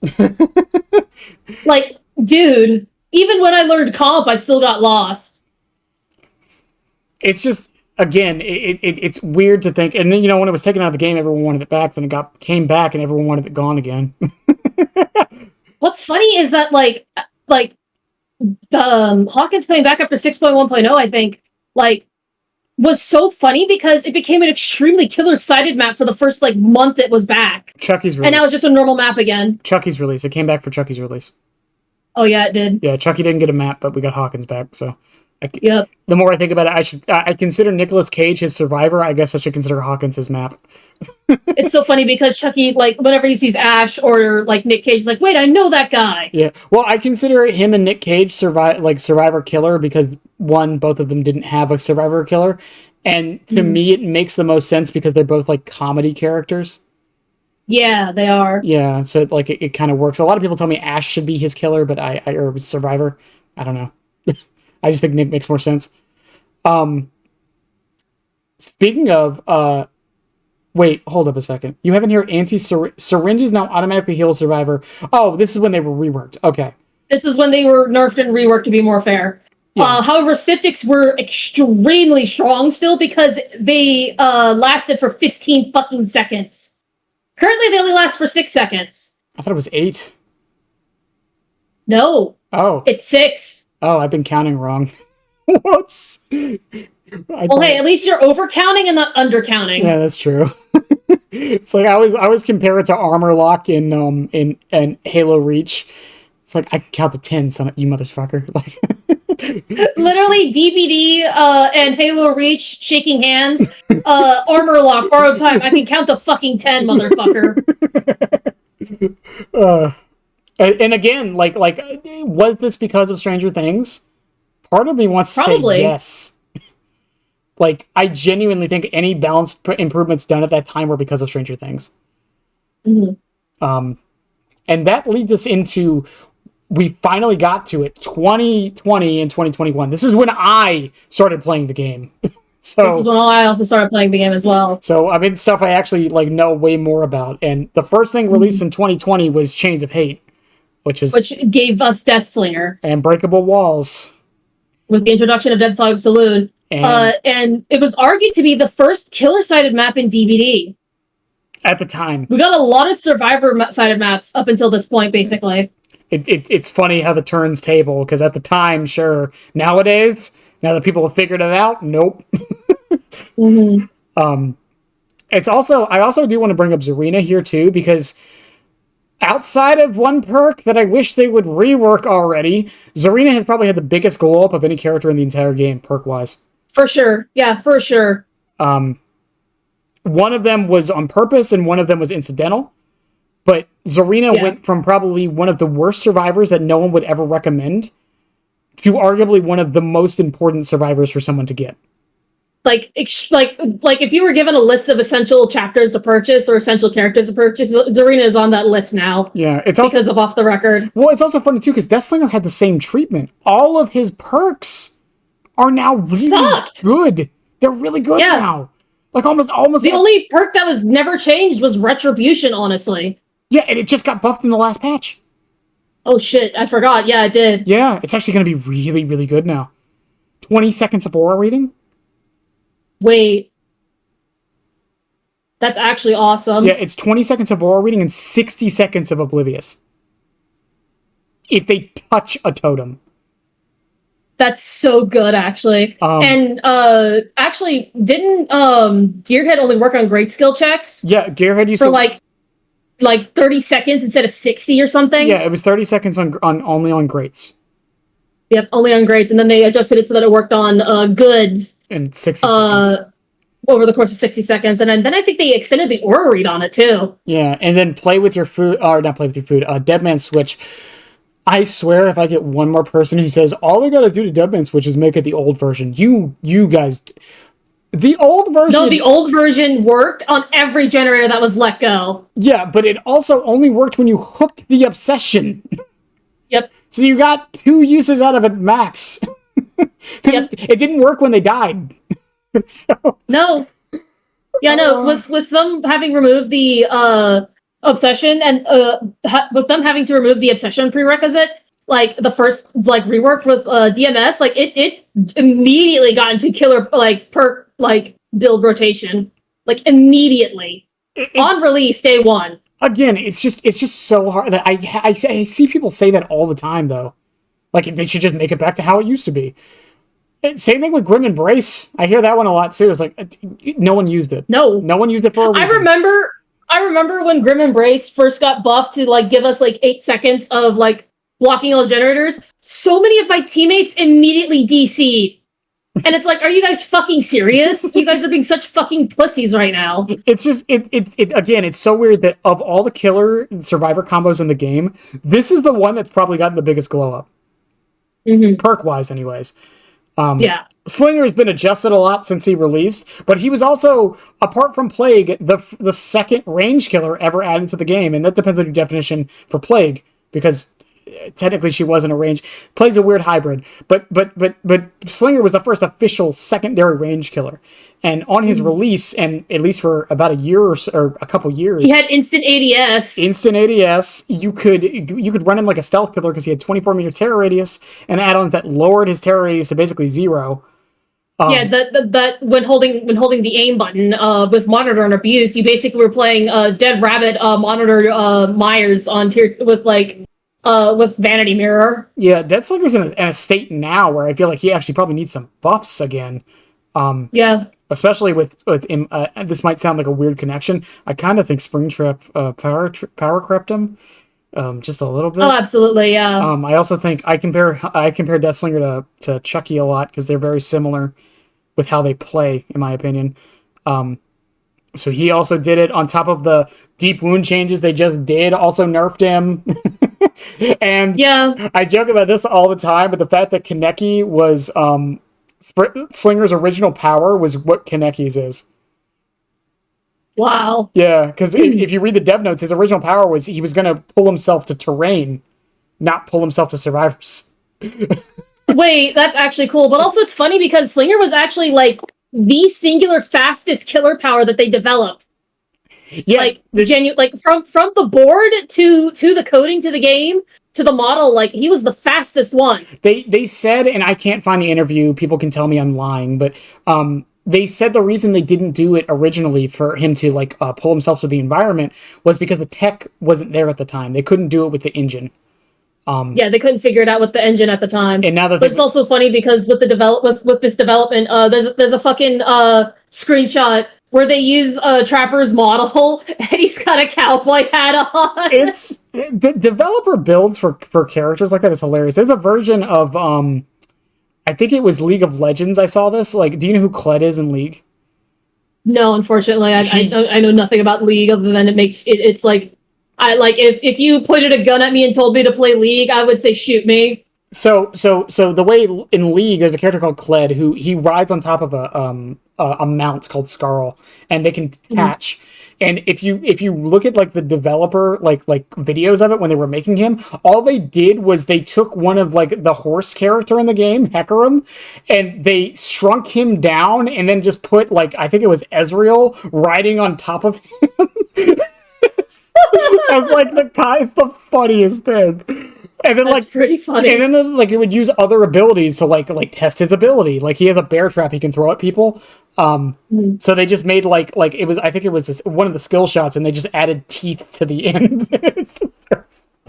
That's pretty funny. I love developer stuff like that. I wish Behavior would release stuff like that more often. I would love to see Springtrap's full development. I really hope they release a blog about it. I hope so too. I hope, one of the things I hope for, like every 2 years, they need to make like a mini documentary looking into the inner workings of like the most like it doesn't even have to be the licensed stuff. I just want to see the inner workings of like what went into the original chapters at the very least. I could be wrong. The last time they did it was Chucky. Really? Well, I only know that because, again, Chucky main, but also because I read it, and that's how I know we'll never get bald Chucky. Because they straight up say in that blog that the reason why his hair is a different color and like super bright compared to what it should be is it was a balancing feature to make him easier to see. Yeah, that's why Tiffany's blonde hair is like super blonde. It's not like she's platinum. Yeah, that's why it's not like the actual correct color. They did something with Kaneki Kaneki where one of the developers was talking about the whole vertical horizontal thing and how that's just not possible with how the game works. Yeah. That's the closest I think they've done to that ever since. But I really do hope we hear something about Springtrap because his development is very, very interesting to me. Just because of like how similar it is to Huntress.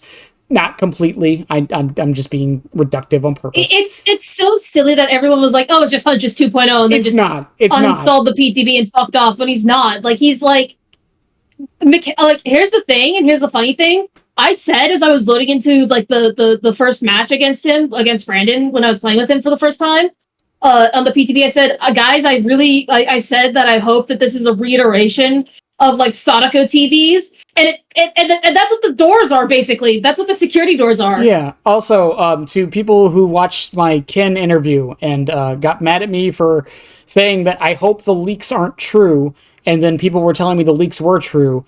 I want to clarify something. The leaks I was given for Springtrap from the reputable source I had, who was correct on almost every leak they ever gave me, the leaks I had were that he would throw the axe at a survivor and then pull them into him with phantoms.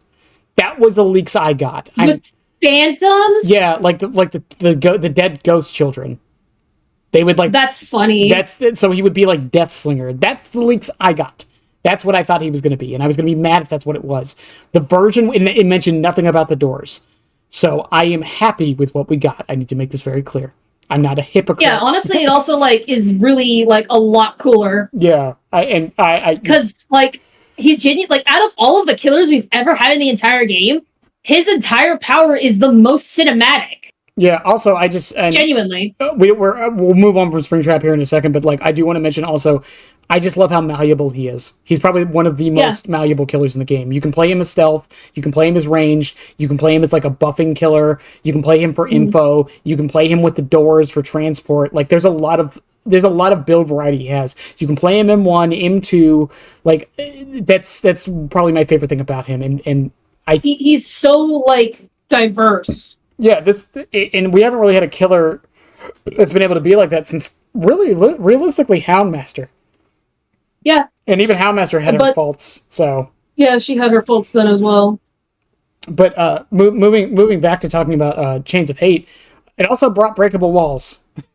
Yeah, so up until that point, Ironworks of Misery and a bunch of other main buildings were, like, god buildings. Like, at that point, like, even Groaning Storehouse, like, a whole bunch of, like, I think ARP was so much stronger than it used to be. I remember like playing on Legion, and I think I was at like ARP, and there was basically like God Shack, where it was just one window and one doorway, and I just couldn't outplay it. Mm-hmm. And that was the main building. The thing with breakable walls too is also I'm just playing Ardetha videos at this point. Ardetha, if you're listening, I don't know if you do, I will link your stuff below as well as anyone else's videos I've shown. It's just B-roll, I promise. Love your videos, by the way. Anyways, the thing with breakable walls, too, is I was talking to Scrump about this. It's funny to think they kind of just... I don't know if they forgot about them or they're just done trying to balance around them. I feel like rather than being... I feel like with breakable walls, they're using them as a way to allow for strong but manageable loops to be allowed in the game. Well, Because the thing with them, and again, when I was talking with Scrump, we mentioned this, is like the idea of breakable walls is actually really good. I like the idea. It's just the execution was just terrible most of the time. There were some good ones. Most of the time, yeah, like main building on Dead Dog is a very good example of this. Depending on your killer, like the main building top one by the window, depending on what killer you're playing or what perks you're running, sometimes you don't want to break that wall. No. Yeah, depending upon the killer, your perks, so on and so forth, like, just don't break the wall. But it's also, breakable walls are so funny, because if I, like, just get shit on DDS, I'll say, okay, I'm gonna go do some renovations now, and I just go and, like, make the effort to break every single breakable wall of the entire map. But it's funny, too, because, again, like I've noticed this, because a lot of the newer maps, like, Ormond Lakemine has 2. And one of them is random. The other one always spawns. Dead Sands, I don't think, has a single one. No, it doesn't. I don't know if there's any on Fazbear's. I don't think there is.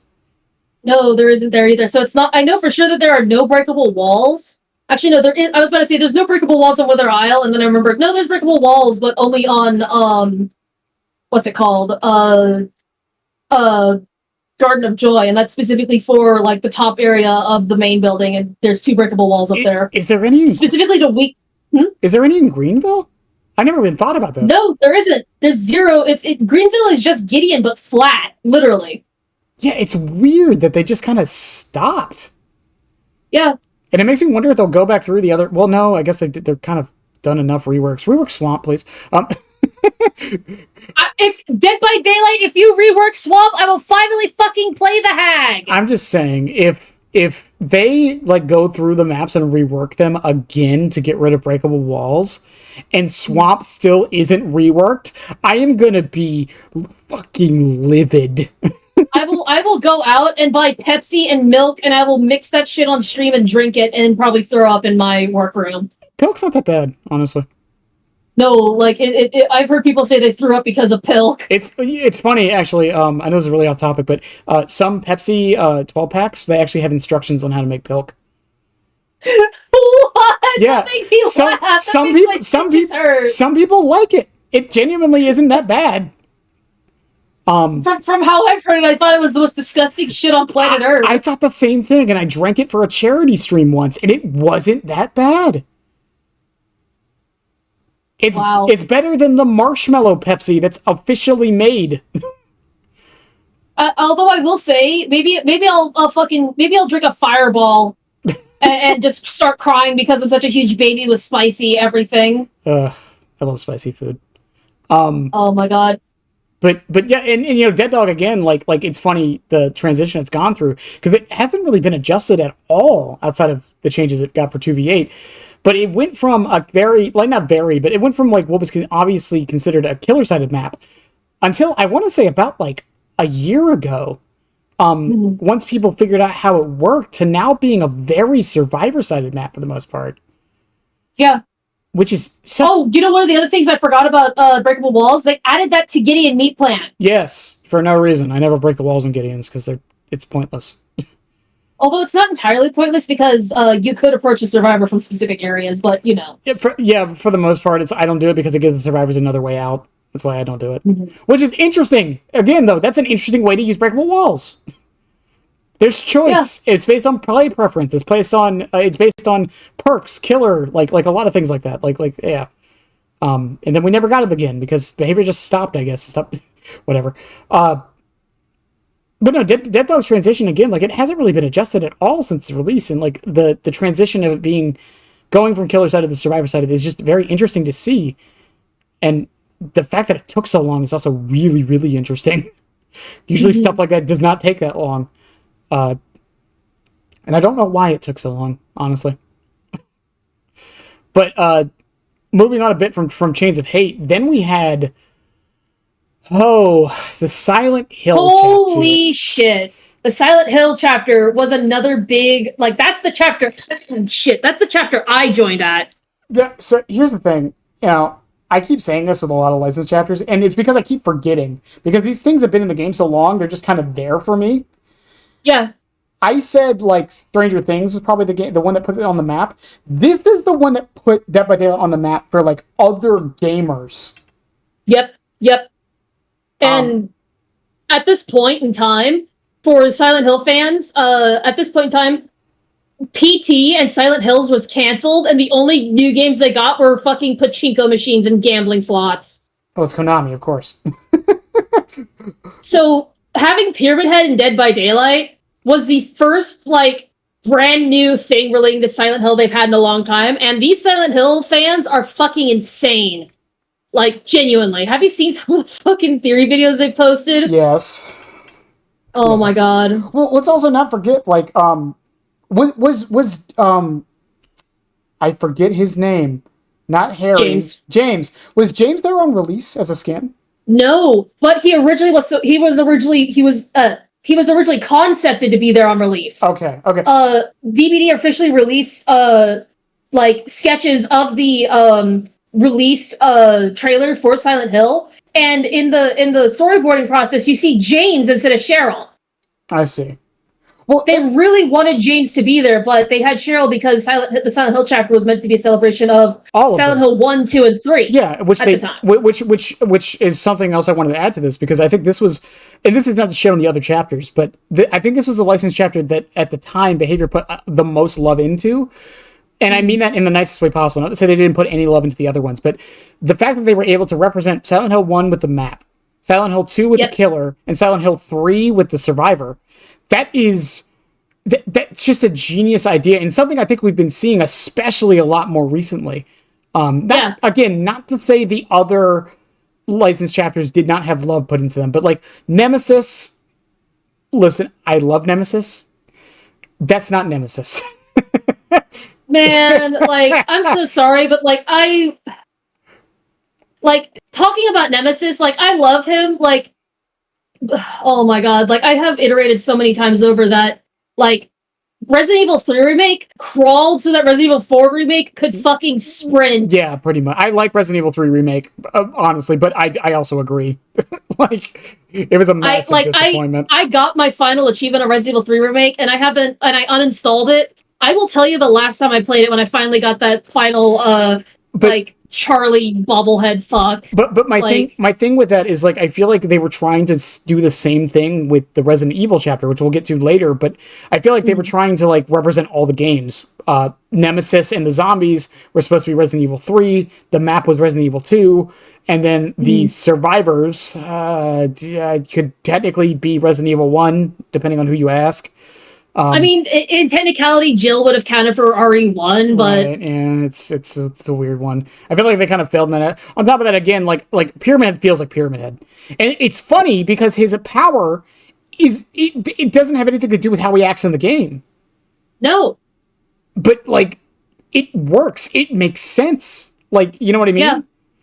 Mm-hmm. Like, and that's the interesting other concept with this, is that it made it so, like, licensed killers that people thought wouldn't work because, like, they don't really have anything for a power are possible. Exactly. Like, because, like, with Pyramid Head, you know, at the time, we only had original Silent Hill 2. The only thing Pyramid Head did was, like, slowly lumber around in, like, the square fucking box of a room while James just, like, laid 100, like, handgun bullets into his stupid dome. And then he got a little faster. He's like, okay, I'm done now. And he just dives into the flooded staircase, which then drains out, and then you follow after him. Pyramid Head was also...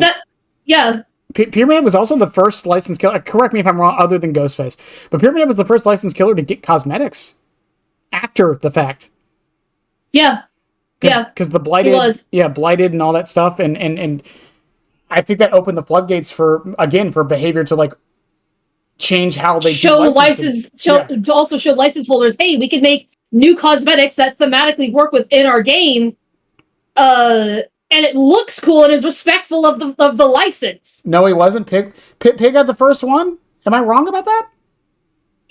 Well, Pig was the first one to get new cosmetics, but was still, like, canon within the license. But I think so. What I mean by, like, new cosmetics, I mean, like, cosmetics that technically would not be canon to the license, but it's thematic and relevant within the game itself. So, like, the Blighted skins.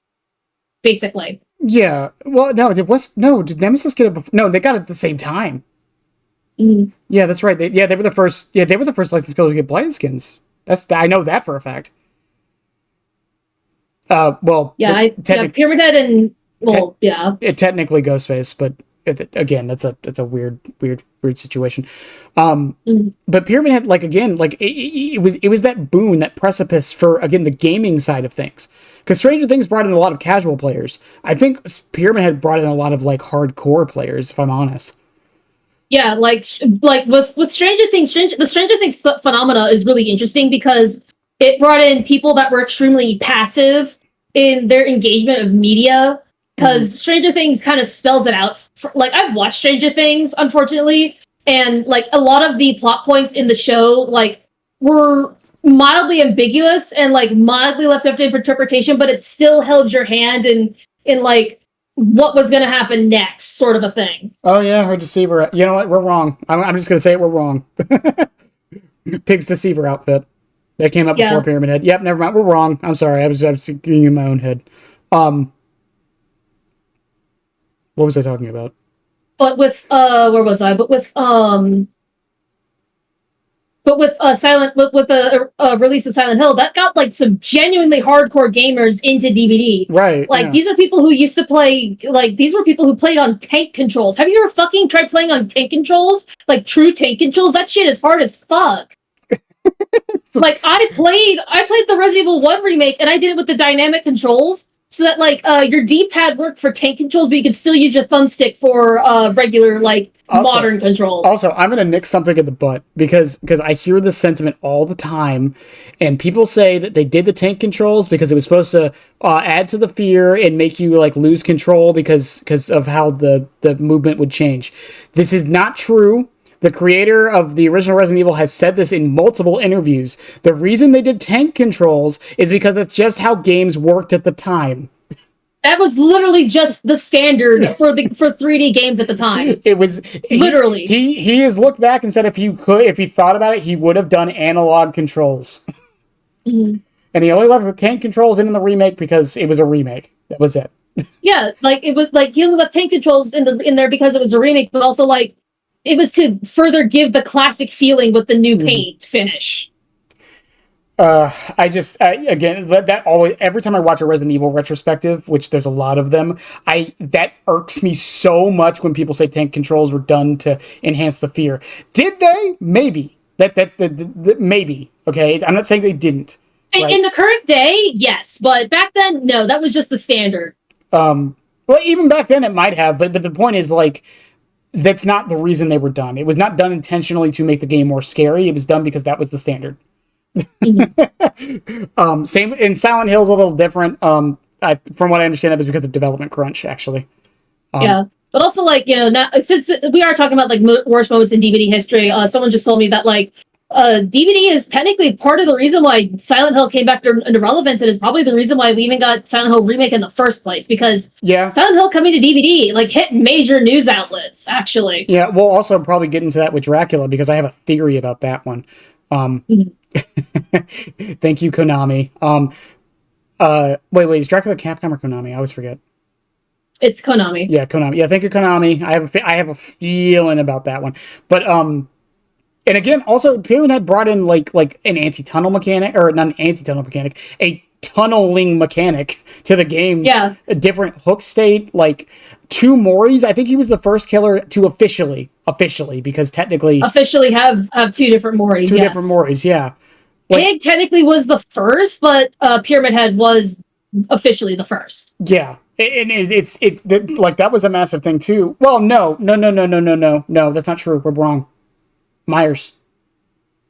Oh yeah, Myers, because he had the standing Mori and then the regular Mori. Mm-hmm. Yeah, Tombstone. Yeah, never mind. But Tombstone were add-ons and not base kit. Yeah. Damn, we're wrong about a lot, aren't we? There's a lot of DVD. You know what? I will not be shamed for not knowing everything in Dead by Daylight. Okay. In fact, me neither. I thought, just there are no stupid questions as long as you're willing to learn.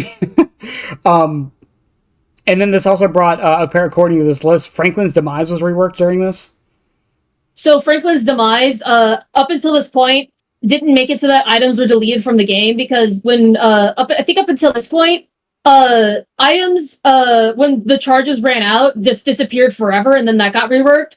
And then they made it so that Franklin's deleted items after a point in time. So Franklin's got buffed to do that, where you go like where if you get a lobby of like medkits or you see like at least one key, you would just fucking switch. You would just fucking like pop on Franklin's, and then you would like smack the shit out of the key, like smack the key out of the survivor's hand, and then wait until it like was gone forever.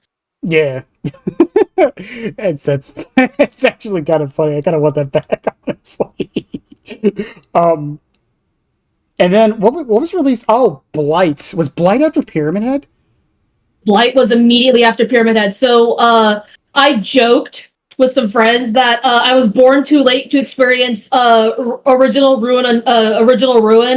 Went on vacation from DBD just in time to dodge Ruin and Release Undying. Came back just in time to experience the worst 3-gen meta of all time.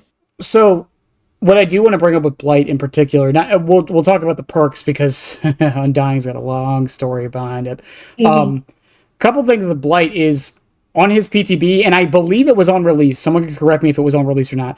His FOV was hunched over. Yeah, he had the goblin POV. Yeah, so that was like a big issue that they finally fixed, and once they did, Blight went to becoming like one of, and to this day, probably the best killer, depending on who you ask, in the entire game. He's the second best killer in the entire game at this point, still. Yeah, and it's been that way. He's been through several changes, and I feel like the reason they didn't do a lot of changes before is because of hug techs. I will die on that hill.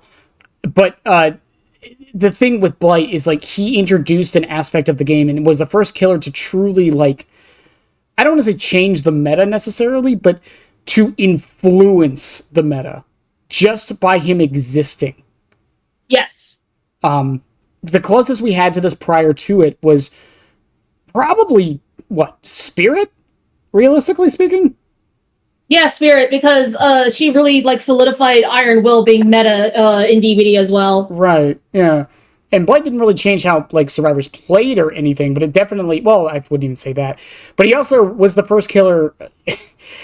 Is probably the start of what I would consider the dash killer era.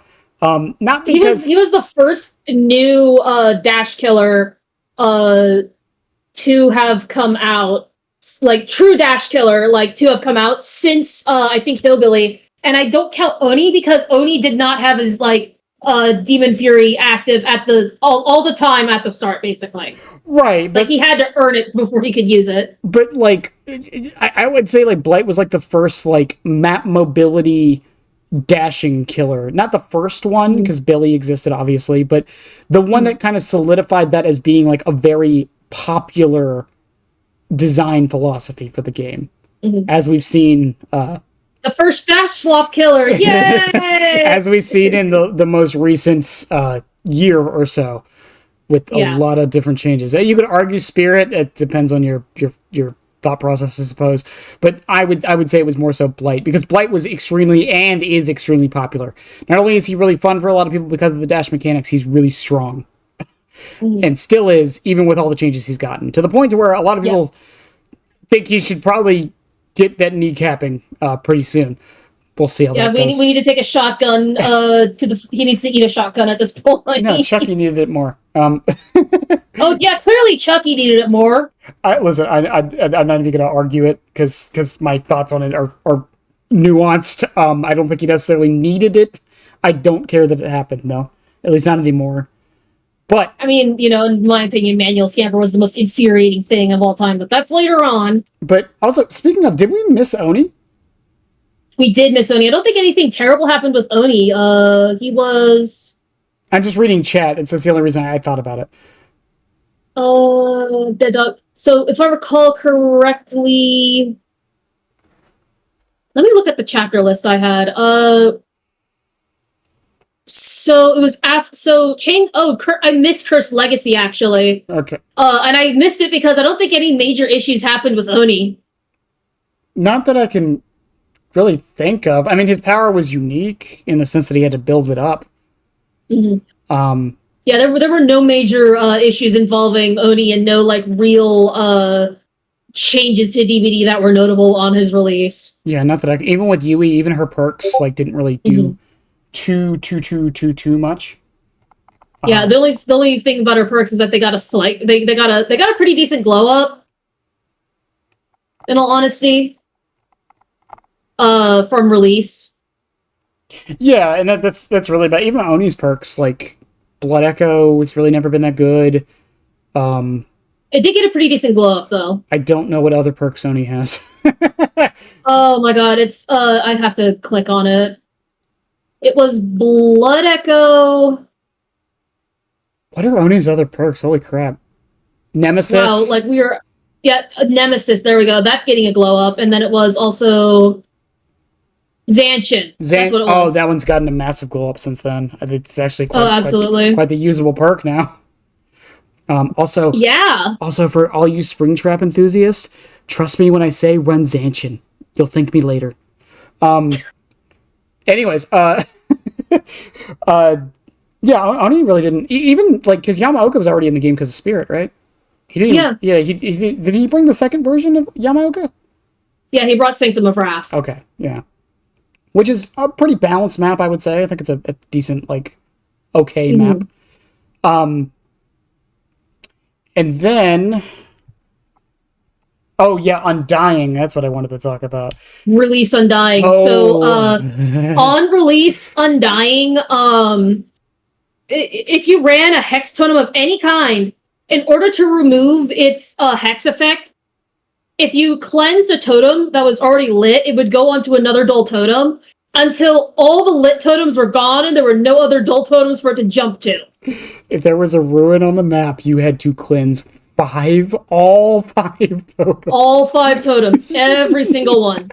No questions asked. Every single totem.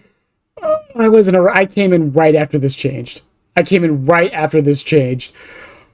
Oh. I came back right after this change, or not right after. I came back after this change. I've seen videos, I've seen rants. Like, this was legitimately just a bad perk design in general. But yep, it just, like, the fact that, and it didn't have to be Ruin. Ruin was just probably the most common. It could be any of them, including the one that Blight brought. The other hex Blight, I can talk. Even including the other hex that Blight brought with him, which was Blood Favor, which wasn't that good at the time, still really isn't depending on the killer. But combining it with that basically meant survivors couldn't use pallets if they got hit, like, ever. Which, and then if you brought Devour, Devour was actually bugged with Undying because it removed all your tokens if it was cleansed. And then they fixed it. Could you imagine old Undying with current Pentimento?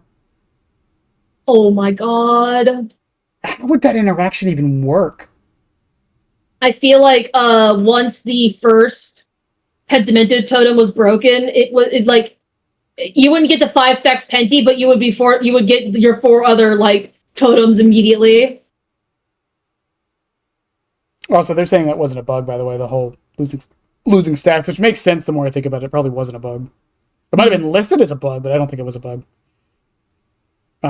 Because, you know, behavior loves doing that, listing things as bugs that aren't bugs. Or vice versa. Yeah, and then he also, because it was Blood Favor, Undying, and what was the other perk he brought? Dragon's Grip, which was more of an M1 perk. Yeah, and Dragon's Grip hasn't really done much in the years it's come out, except make my fishing streams a thing. Well, also, it got, like, a buff at one point, because it used to be, like, if you kicked a janitor and a survivor touched in the next 30 seconds, they only got 30 seconds exposed, and you had a 60-second cooldown. They increased the exposed to 60 seconds, I think. Yeah, again, I only use it in my fishing xenomorph builds. By the way, behavior, I'm not saying that my artwork of fishing xenomorph inspired the anglerfish xenomorph, but I do know a dev liked it when I posted it months ago. Just saying. I'm not expecting residuals or nothing, but, you know, my name on it, so I'm kidding. Just a little shout out. Hey, we got inspired by this freakazoid over here. Have you seen my xenomorph, my fishing xenomorph? I have. It's so funny. Like it's such a dad it's such a dad coded Xeno. I'll see if I can find it for chat and people listening. Hang on. Oh, there it is. There it is in all its glory. Hang on. No, not copy text. Copy image.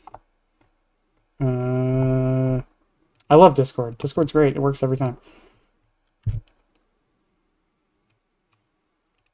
Hooray. This is one of the greatest piece of things I've ever gotten made. And I don't use it for it. I have a shirt of it if you want to buy it, by the way, to check my merch. Send me a free shirt, please, actually. I can't even get the shirt for free. God. Oh, man. No, we didn't discuss the twins patch. It's coming. Trust me, it's coming. We're about to get there. Holy shit. I love this. I love this artwork so much. Welcome to the podcast where we go on tangents about fishing xenomorph. But no, Blight really did change the game. But Blight also was that the first battle pass, wasn't it? No, that wasn't the first battle pass. He was like the third or fourth battle pass at that point in time, or second battle pass, I think. Oh yeah. Oh yeah. You're right. Yeah, because the rift came with not clown. Oh my god, it was a little after clown, I believe. It's in here. I know it's in here. Was it Ghostface and Plague? It might have been Plague. I don't remember. But yeah. Anyways, moving on, speaking of, as people are asking about it. Twins! Twins. Poor fucking twins, dude. Again, was not around for this patch. But I've seen the videos, I've heard the stories. This arguably, and this is weird coming from the current state the game was in, at least like a few weeks ago, was probably the buggiest Dead by Daylight's ever been. And that's including the patch the patch we were just going through. Yep. So that's saying something. Twins was probably... Okay, so here's the thing with Twins. Not only was it probably one of the most ambitious chapters Behavior ever did, because of the mechanic and how it worked, but it was also done during the Big Sick. I don't know if YouTube wants me to say the word or not anymore, so I'm going to avoid saying it. So this was done during that period of time as well. And it was bad. People would be stuck in games. Victor would go under the ground. It affected other killers somehow. Even on the PTB, Victor, if Victor couldn't grab people in lockers, so if you were playing against twins as Victor, just jump in a locker and they can't do anything. Chilla has to walk all the way across the map. Victor couldn't block lockers on his release, from what I heard. No. That was added later. I don't even think it was added on live. I think it was added like a few weeks later. It was honestly like we talked about Legion being the moment the game almost died. I don't want to say that was this didn't cause that, but it definitely wouldn't have helped if it stayed that way. It got very close to Legion levels of killing the game. And it's sad because it wasn't because of a meta or anything. It was Undying was still around at the time, so I guess maybe it did. But again, it was because a killer just bugged the entire game out. And Twins has had this reputation and still persists with these bugs, some of them, to this day because of how bad it was. Mm-hmm. And again, I know it's not in here, and I kind of want to bring it up now. This isn't even going over Twins rework. Twins is just... I love Twins mains. Pixel, Lynxy. I know Pixel, you don't really main Twins anymore, but Lynxy, I love you. I don't know how you do it. We're glad you're no longer sick. Also, yes. Fuck cancer. I think it's a statement we can all agree with. But genuinely, the rework for Twins is one of the worst things they've ever done to this game. I'm glad they did it, though. I will say that. Mm-hmm. Because it's now a barometer. Yeah. It is now the barometer where Behavior knows we can't go that far. This was also one of the updates where when they tried to rework Twins. This was also the PTB where they tried doing a base kit Unbreakable with the automatic Moris. No, that was before the Twins one. Wasn't it? It was. I think it was the patch before that, the PTB before that. It wasn't the same one. Mm. Yeah, because I did a podcast about it. Yeah, I remember that. Yeah, and that would have been way before the Twins PTB. But no, again, that's what that's the thing the PTB should be used for, is stuff like that. But people hate it when they do it for some reason. But again, like the other thing with it too is like Twins on release again, and even perk wise, like they didn't bring anything substantial to change the game that way either. It was Hoarder, which only got used on Pinhead till that got patched out. I was actually so fucking angry when they made it so that Hoarder couldn't work on killer belongings anymore. Because I had Hoarder was my staple perk on Nemesis, because like whenever a survivor grabbed a syringe, I just started zeroing in on them. And by the time I had descended upon them, they used up the syringe and I was able to start a new chase. My hot take... I was genuinely so angry when it got reworked. My hot take is I think it was fine, because it only affected a few amount of killers and it made the perk usable. Yeah. Because now after but also, like, with it being having been Pinhead, yeah. Yeah, after they did that, though, how often do you see Hoarder? Like, ever? Never. Like, unless you're, like, going for Item Thief Trapper, which you can do, but that's just a meme. And then, the coup de grace, which, to be fair, that one got a glow up, but at the time... Coup de grace is funny, because there's still a video somewhere on YouTube of coup de grace working on killer powers. M2 attacks. Yeah. So at one point in the video, like, Demogorgon, Demogorgon's like shred attack. It goes like 5 to like I think 5 to 8 meters in front of it. It went double the distance. And Pig's like dash attack. They're like at one point, like in the video, the Pig player literally just does laps around the van on Springwood. Yeah, and it's and the other perk was Oppression, by the way, which is also a perk that's probably gotten a bit of a glow up. Same with coup de grace. Oh yeah, and it's funny to think, because again we said the same thing with Deathslinger and Zarina. It's weird that like these older perks actually, I think that the devs have been doing a good job at like looking at older perks. And like bringing them up to a similar strength. Yeah, I just don't think they're doing it as fast as people want them to, I think is the issue. Mm-hmm. Which is... we also have to remember with Hoarder, originally it was supposed to lower the quality lower the rarity of items from chests, but it just never worked.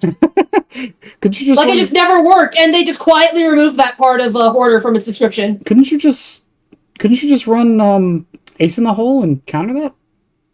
No, Ace in the Hole only, but Ace in the Hole made it so that you were more likely, you were guaranteed add-ons, and you had a 100% chance to get like a specific rarity add-on, and then a 50% chance to get another rarity add-on. But you were guaranteed 2 add-ons. Yeah, I do think it's funny though too, because I feel like Hoarder was only made the way it was just to coincide with Elodie's perks. Yeah. Because of Appraisal. And like Elodie's perks, like shockingly, kind of worked. Yeah, well, also Elodie's perks, because it's Appraisal, Power Struggle, and Deception. Yeah, like none of them like really influence the meta too much. It was more like fucking around and like being a scavenger rat. Well, the thing is, arguably, Power Struggle did introduce a new mechanic to the game. One that when I started playing the game, I thought should have been a base kit mechanic, honestly. Yeah. I've gone past that point, but I did think it was... I remember when I first started playing, I didn't even know LD existed. I was like, it'd be cool if you could drop pallets, like, when you get picked up on one. But, yeah. But the thing with Power Struggle, though, again, it hasn't really changed too much over the years, but, like, other things have comboed with it, like Flip-Flop, obviously. Boilovers changes have definitely affected it. And Power Struggle actually used to have it be we had to get a 50% wiggle progress, and then they nerfed it down to 35, and they nerfed it down to 15% wiggle progress. Yeah, and again, it's interesting to think that as impactful as that chapter was from like the bug perspective, the actual impact on the game really wasn't like the overall game was pretty minimal. Yeah, other than obviously Twins breaking the entire game. Because even Twins even Twins nowadays, like strength wise, like they've pretty much been in the same spot they've always been. They're like top. They've been like mid to top of A for quite a long time. Yeah, just because of the like gameplay loop of their power in specific. Yeah, and ever since then, obviously the game was bugged for a while. I mean, it still is. It's Dead by Daylight, but like and unfortunately, like Twins still has a lot of bugs that have been with them since their inception on PTB and even since their release. Right. Like, shit, I watched a guy's, I watched this YouTuber called Grim Gatsby, who would make, like, Life of an Ex-Killer main. Mm-hmm. And I watched him, like, do it with Twins, and, like, at one point there's just a clip where Victor is floating out of Charlotte's chest into the sky, and like, I love that video. like, literally. I love that video And so like much. Victor would get halfway stuck, and at the end of the video, he showed like another bug with Twins where he got stuck halfway through the floor. Like, it was that kind of crazy shit. Like, those were two minor bugs, but that was insane. Those were insane bugs. But it's also weird to think about because what's coming after Twins, at least soon, like what it kind of like started a bit. Because I feel like after Twins, the biggest impact it had to the game was damage control. Was definitely damage control, trying to fix bugs, trying to make sure the game still works, trying to get things prepped. And I do think that actually impacted a certain killer, which is the next one we're going to talk about, which is Trickster. So apparently he sucked. I asked Rev, and he kind of sucked on release. He did suck and on even release. on PTB. And he was kind of like, it's so crazy because my experiences with Trickster, when I first got back into DBD after Hellraiser came out, I saw Trickster, I was like, dude, he's just a shitty spammy huntress. And then I saw, Zozo Darkroom's like clips, and I was like, wait a fucking second, tap firing is dope and like awesome. Trickster, and like that improved like not only my gameplay but my like thought process of Trickster. So Trickster was my first exposure to Dead by Daylight. Oh no! Trickster was my first, because the way I was actually talking about this on Twitter earlier. The way I got into Dead by Daylight was from Doski Lee, who is Gummy Petering's wife. And when she used to play it, she played Trickster at the time because Trickster was hot. Yeah, I mean he's still like I want to break that twink in half. And so like that was my first exposure to Dead by Daylight was Trickster. Mm-hmm. And like even back then, even as someone who didn't understand the game, I was like, this character sucks. Yeah.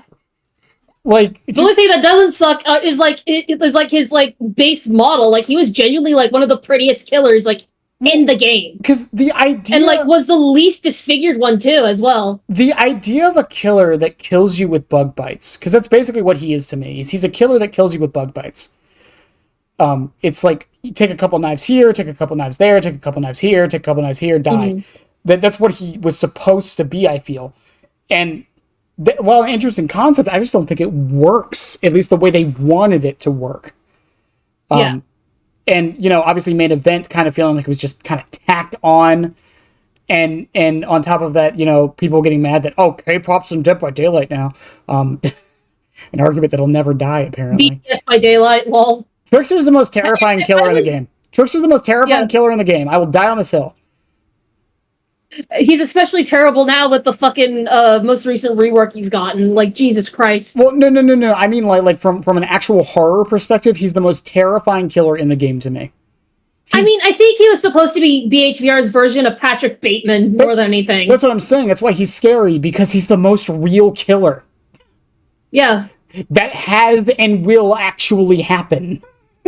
Yeah, that's what makes him scary, is that he literally can exist in our real world, and that's what makes him genuinely, like, scary. Yeah. Like, he could literally just be existing, like, somewhere out there in the world, and none of us could ever know until, like, he dies or gets caught. And then, again, like he also brought Yoon Jin, which... there's mixed things on Yoon Jin. Really interesting. Yeah. Well, especially because people were like, oh, it's the first evil survivor. I wouldn't call her evil, but sure. I mean, here's the thing, specifically because Yoon Jin was one of the first survivors to have direct, like, contact with a killer before the fog, I guess we could say she's only evil due to complacency. Yeah, well, it's not even complete. It's self-preservation. It's literally in one of her perks. Self-preservation. Yeah. Self-preservation and complacency. Like, when she found out that Trickster was doing all this evil shit, she actually, I think, at one point helped him, like, hide the bodies. Yeah. Or, like, covered for him. Well, like, I don't recall the lore accurately, but, like, that's what more or less happened. But it's one of those things, too, I've talked about this before with you and Jen, where it's like, from her perspective, even if she did go to the authorities and tell them about Trickster, Who would believe her? And what's stopping Trickster from finding out and making her and turning her into his next like hit single? Like that's the other thing with it. It's like it's not just as simple as just go to the cops and tell them. Sure, man. Sure, I'll tell the cops that a famous pop star that everyone loves is actually a serial killing murderer. I'm sure they'll just buy that. I'm sure. For sure. But also, like, we have to remember that the culture of, like, Korea is, like, vastly different from, like, you know, the Western world. Like, I did a little research, and it's, like, you know, kind of crazy about it. Yeah. Because, like, you know, they're gonna believe the guy more often than they're gonna believe the girl, unfortunately. And that's just how it is. Yeah, and again, it's like, on top of that, it runs into the issue, too, with Trickster, because that was, like, the next step in the range killer thing, and it did kind of just feel like worse Huntress at the time. Even now, it kind of just feels like worse Huntress. According to a viewer, they said that the K-pop industry today is essentially performance slavery. Oh yeah, it is, and it is. Have you seen how fucked up and ruthless the idol industry is for women? Yeah, it's ruthless for all. They are legally contractually obliged to not like seek out any form of relationship because they are selling the idea of a relationship to the shut-in men that are unable to go out into society. Yeah, their diets are regimented. Their schedules are regimented. They're basically slaves. They get paid. Yeah, but they're slaves. It's indentured servitude. Yeah. It's crazy. But even you know with Trickster like being a worse version of Huntress, and even to today where his rework has made him just very bad for both sides, from like at least the perception side of things. It's and him getting another rework, which I am theorizing is that one rework they're talking about adding a new realm because they wanted to do a Trickster map. Yeah. And again, as far as like impact on the game, Trickster, the biggest impact Trickster had, in my opinion, was he opened the floodgates for different genres coming to Dead by Daylight. Exactly. And he added variety in terms of visual and thematic design. Yeah, and we'll get to this later with another chapter that did the same thing. I think you know which one I'm talking about. But again, and that's a good thing for the game. It let the game branch out, but it was like a tiny branch. Even though people were mad about it, it was definitely a tiny branch. And then it was the like sprouting or like it was kind of like the cultivation of this new branch. Yeah, and then on top of that, like his perks that he brought, you know, Starstruck is still a decent perk. It's one that hasn't really influenced the meta, except when remote hooks are a thing. I can't wait to use that build again. Crowd control, which has been buffed since then, and then No Way Out, which funny history with No Way Out, because if you go back, a lot of people said it wasn't that good of a perk. A lot of people said it's an insanely good perk. Like when I tried win streaking on Nemesis a couple years back, that was my staple perk. Like, well, not a couple years back in 2023, yeah, a couple years ago now. When I was like win streaking with Nemesis, my like win streak build was literally oh my god, it was No Way Out Noed with Alien Instinct, and I forgot what the fourth one was. But that was like my win streak build, and I got to like 22 wins. But it is funny again, because like I said, with when we talked about twins, it's like they didn't really impact the games like as a whole, realistically speaking, outside of the bugs. But Trickster's perks alone, like No Way Out is a staple in a lot of builds. No Way Out was like one of the first like genuinely decent like unique hooking perks that made endgame better. Yeah, and it also encouraged fresh hooking because of the 4-stack mechanic. And and again, like that has No Way Out. Again, I see it on a lot of builds because it's a very good insurance for the end game, just to make it last a little bit longer. It gives a lot of breathing. It gives a little bit more breathing room in endgame. And then Starstruck again it's a fun perk, and it's also like depending on the killer, depending on the situation, it can be very powerful. Some killers can use it very well, like Slinger and Spirit. Not Nurse anymore because I got rid of the M2s. No, God, which is actually I didn't even actually do this involving the Resident Evil Project W chapter release. But do you remember on PTB when Awakened Awareness gave an extra 2 seconds of aura read after you hooked or dropped a survivor? Yeah, they got rid of that because of Nurse. They removed that because of Nurse specifically. Yeah. Funny thing about we did that back actually. I'm so serious. Funny thing about that. So they actually didn't remove the timer. They lowered it to 0. Yeah. And the only reason I know that is because lethal still works with it. Yeah. Which is really funny. So they lowered it to they didn't remove the timer. They just lowered it to 0, so lethal still adds 2 seconds to it. It's funny how coding works. And then Yunjin, like, again, from like a cosmetic and like popularity perspective, huge win for behavior. A lot of people love Yunjin, and still to this day love Yunjin. But from a perk perspective, also, in terms of visual design, she like was I talked about the visual design of killers and survivors in DBD. Like Yunjin was like one of the first like truly unique original survivors that had like a really like interesting visual design for specifically her like body posture and language, which actually adds to a character design.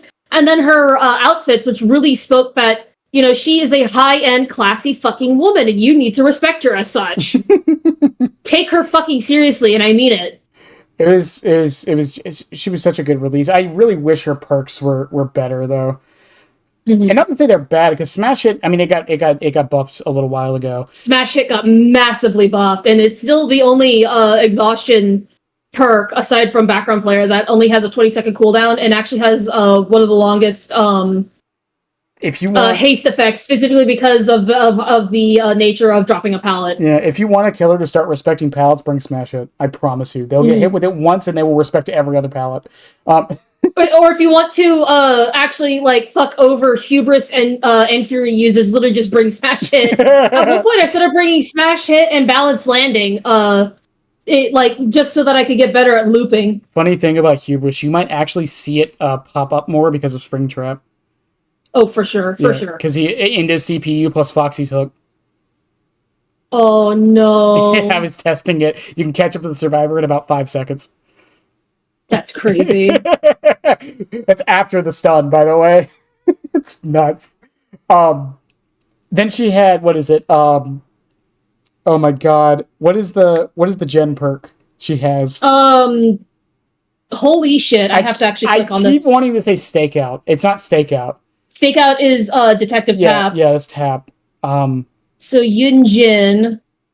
Other than Smash Hit, though, the other one was also self-preservation, which behavior fast track. Fast track. That's it. I don't care how much you buff self-preservation. Most people are never going to run this perk. It's fast track was interesting because I think that was the first perk that had come to DBD that buffed you while your teammates were eating shit. Technically, you could say empathy. Well, no, empathy was more like, you know, if your teammates were injured, you actively had to go out and help them. Before that, it was actually before fast track, it was actually Soul Survivor. Oh yeah, Soul Survivor. Oh god. Well, that one's not. Yep. Yeah. that was a different story to be fair. But yeah, I mean, it also brought into like we said with Star Trek, though, it also brought those builds with agitation, which I think made people use agitation more often and actually realize how good it was. Yep. Because while it wasn't like a seldom used perk, it was definitely a perk people like overlooked a lot, and I think Starstruck brought it back into the limelight. Yeah.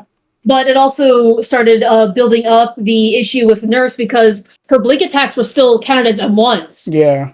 And so, like, infamously, do you remember the clip from a East Asia nurse player who ended a match of DBD in literally 2 minutes? Yeah. Because she brought Undying, Retribution, Ruin, and Haunted Grounds. Oh, the haunted pot. Literally downed everybody in less than 30 seconds.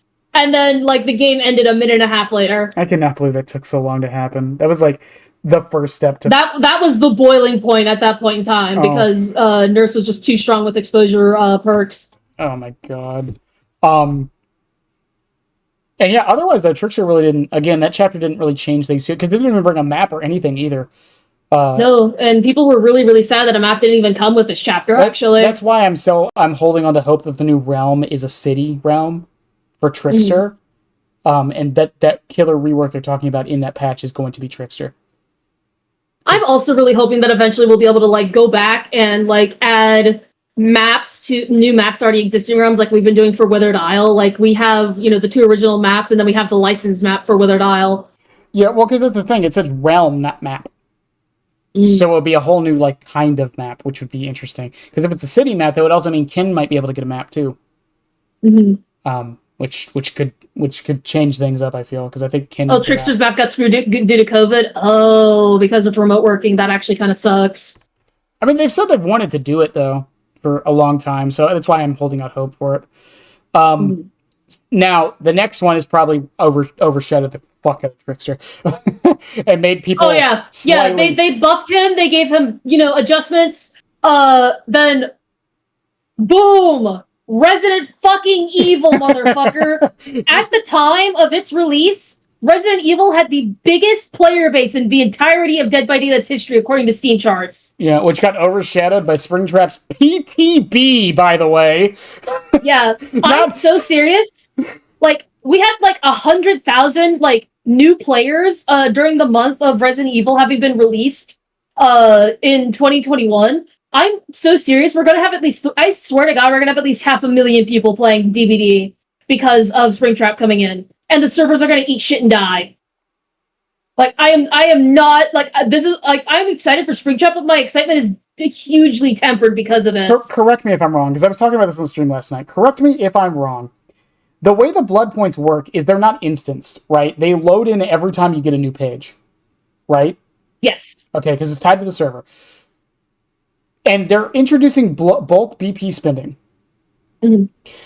My biggest fear right now is that when when Springtrap patch drops on live, because I know a lot of people saved up blood points for him, everyone is going to be using the bulk BP spending, and it's going to crash the servers.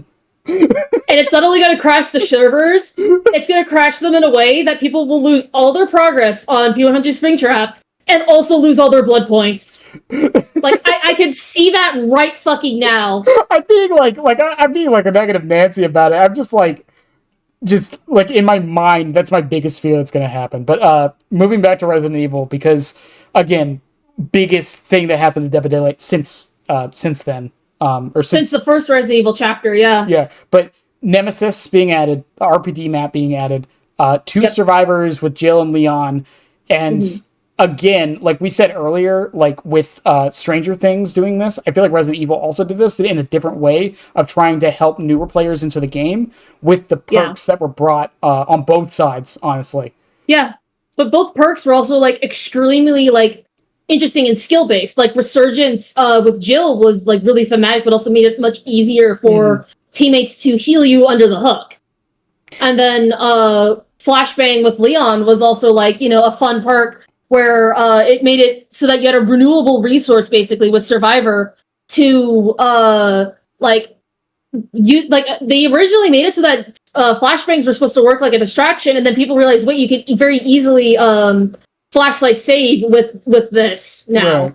Well, and on top of that, it's even the other ones that people don't really run, like Bite the Bullet and Rookie Spirit, that's good stuff for new players. That's really good stuff. Yeah. And even Rookie Spirit encourages people to get better at skill checks because of how it works. And even on the killer side, Lethal Pursuer, similar to Windows of Opportunity, is a perk that people and I think even Behavior thought about it being more of a new player thing, because this was before the 2-second buff. It only worked at the beginning of the game. That's all it did. Yep, and it was a staple in a lot of Oni main, or a lot of Oni players' loadouts when they were first playing as Oni. But again, it was also a very good new player perk, because that's probably the biggest struggle for new players, was finding people at the start of the match. And Hysteria was interesting because it actually made it so that killers Wraith. M1 killers could more easily sneak up on survivors. Yeah. It had a hit and run playstyle for killers that wanted to do that, even though that playstyle is kind of dead nowadays. But it was there. The option was there. It's been buffed since then. And then Eruption, which we'll get to later. I'm going to not talk about that. So Eruption was pretty much doo-doo dog shit, and before it got buffed, I ran it because I basically only had 16 perks available to me at the time with Nemesis. I still have a screenshot of one of the first builds I used to run. I was a Stabiffle Nemesis at the time, and then I realized, wait, this is stupid and fucking ugly. I need a new perk slot. So I stopped running it. But Eruption, my original perk build was Barbecue, Eruption, Dying Light, and Stabiffle. And like, you know, I the only value I got out of like original eruption was I was playing against a streamer, and I got a 4K only because I downed someone and was able to get to the survivor before they could last survivor before they were able to finish the last generator. That was it. Yeah, again, we'll talk more about eruption later. Believe me, we'll talk about it more later. But it is funny. Dude, the whole situation with eruption genuinely made me extremely bitter at the time of like how they kept like about the like balancing and nerfing stuff. But Nemesis also brought RPD, which original RPD, which was a map that was so big that it has just been added to 2v8. and we don't even actually have original RPD. Original RPD had the library third floor. Oh yeah, that's right, because of the boil over stuff. I have screenshots still of when I let myself get down by a Sadako on top of the third floor, and she misses a hook that's in the library, and then I run back upstairs again, and she just body blocks me in place.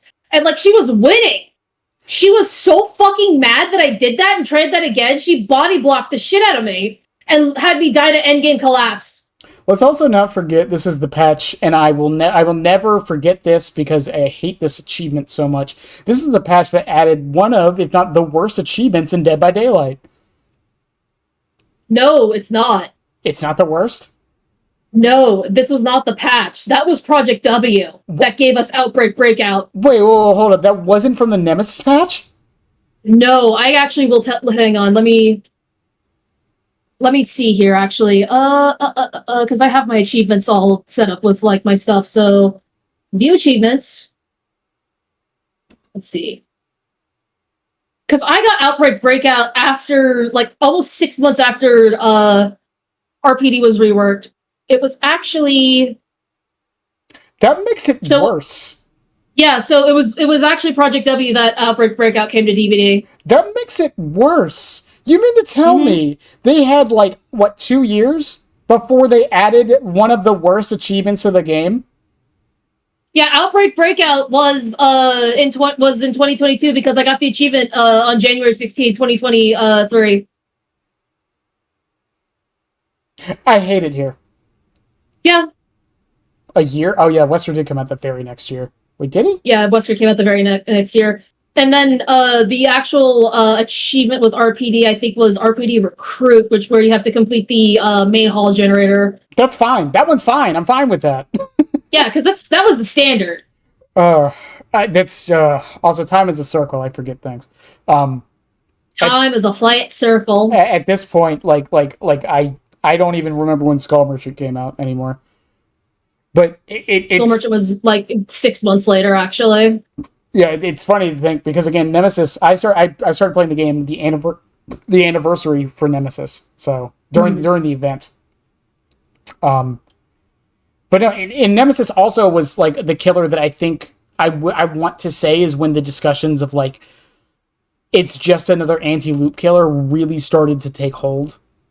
Yep. Because like it was definitely an argument people had before that, from what I can tell, but it didn't hold too much water until Nemesis, I feel. And here's the crazy thing, Nemesis PTB sucked and was really interesting because the zombies were way, way smarter on the PTB, and then they were extremely dumbed down after release.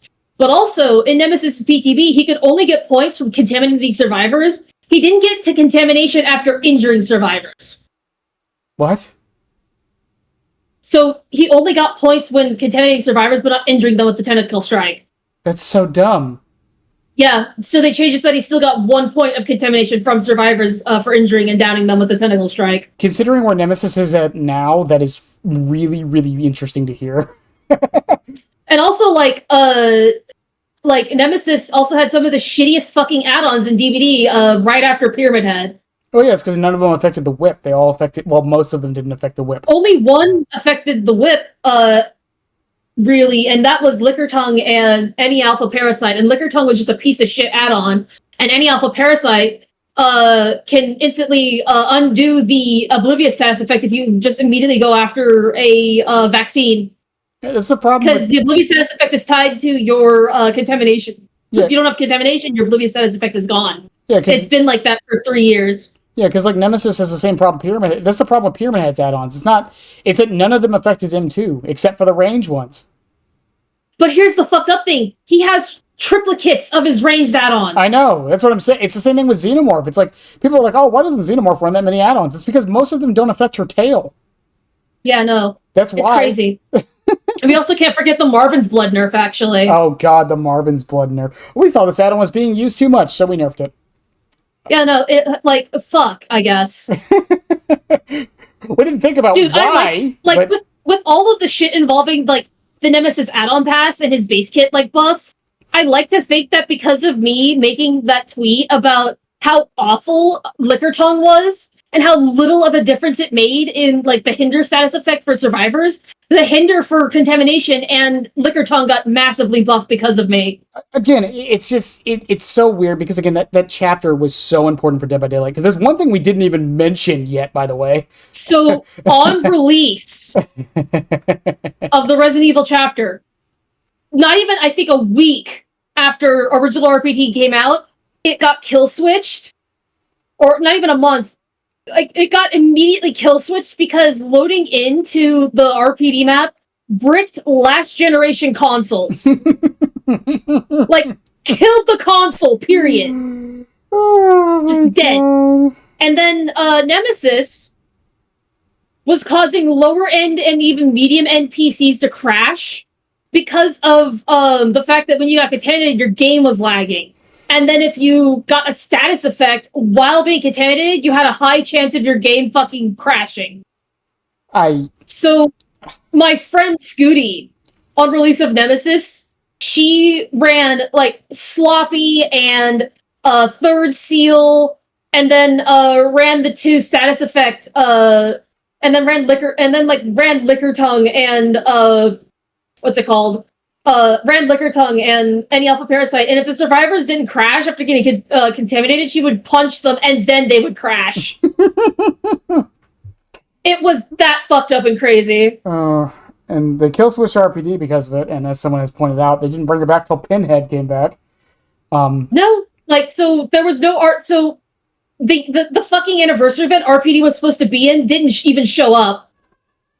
That's funny. That's kind of funny, to be honest. It's genuinely funny. I can't believe that got through testing. I cannot believe that got through testing. Like, it's insane to think about it. Also, you know, I actually haven't had anyone say this. Is Dead by Daylight still playable on Xbox One and PS4? I would say so, yes, but when I mean last gen, I mean, like, like, you could play DBD on PS3 and 360 at one point. Well, yeah, you can't do that anymore. But yeah, no, it bricked those too. Mm-hmm. Yeah, that's. I think it bricked like day one, like year one release Xbox Ones and PS4s. I was just curious. I wonder if it's coming to Switch too. I didn't even think about that. They're available for PS3 and 360. Oh, am I stupid?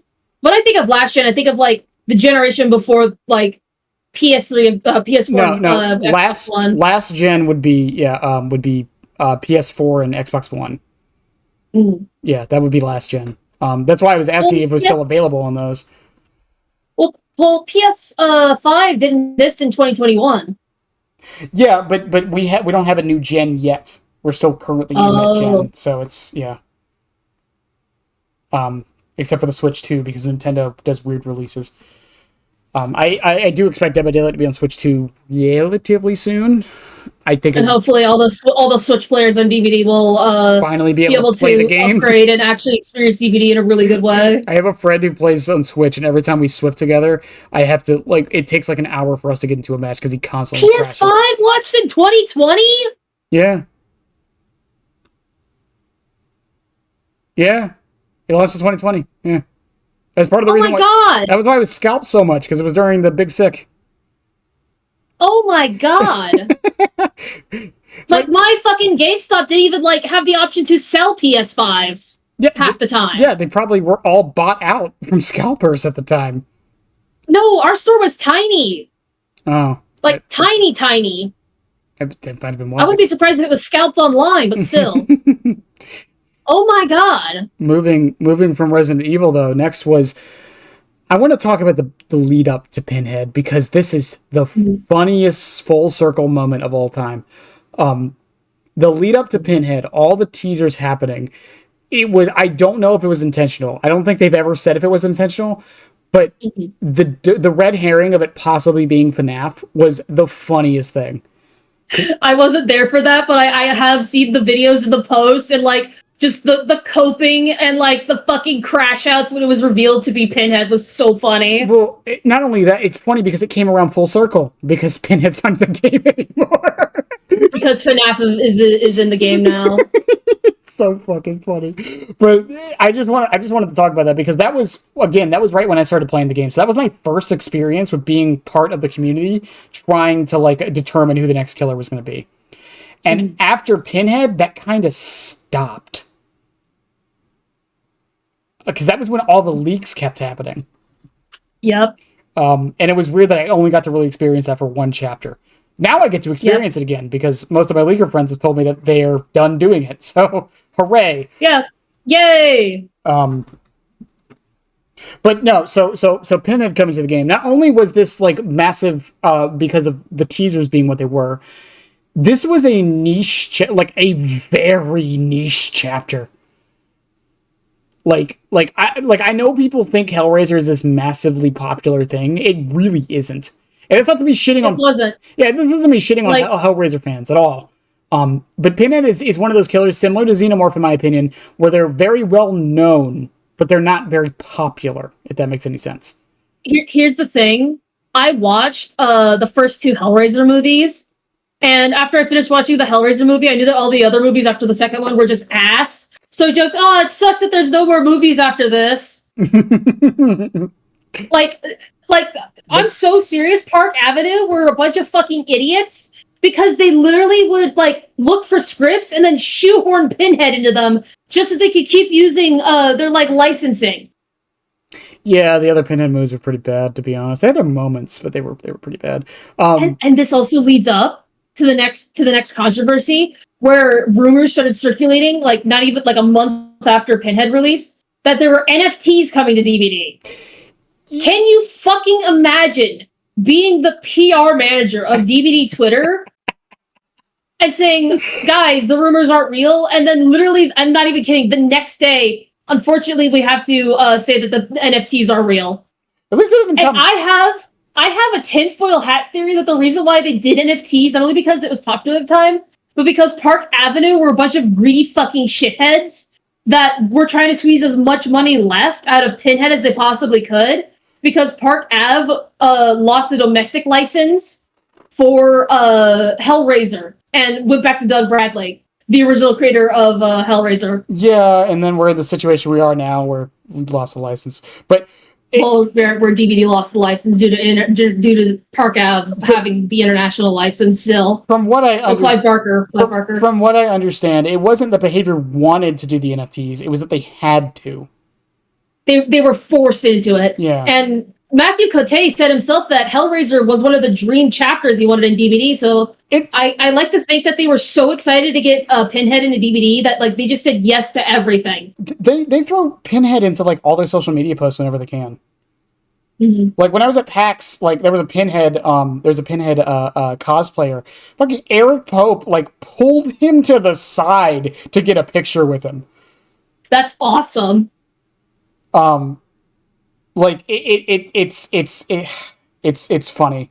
But again, like Pinhead was a massive step in the direction, not only for the devs, but also like it showed like more niche licenses coming to the game, which we've kind of seen a little bit. Like I wouldn't call Tokyo Ghoul niche necessarily, but definitely from a horror perspective, it's niche. Yeah.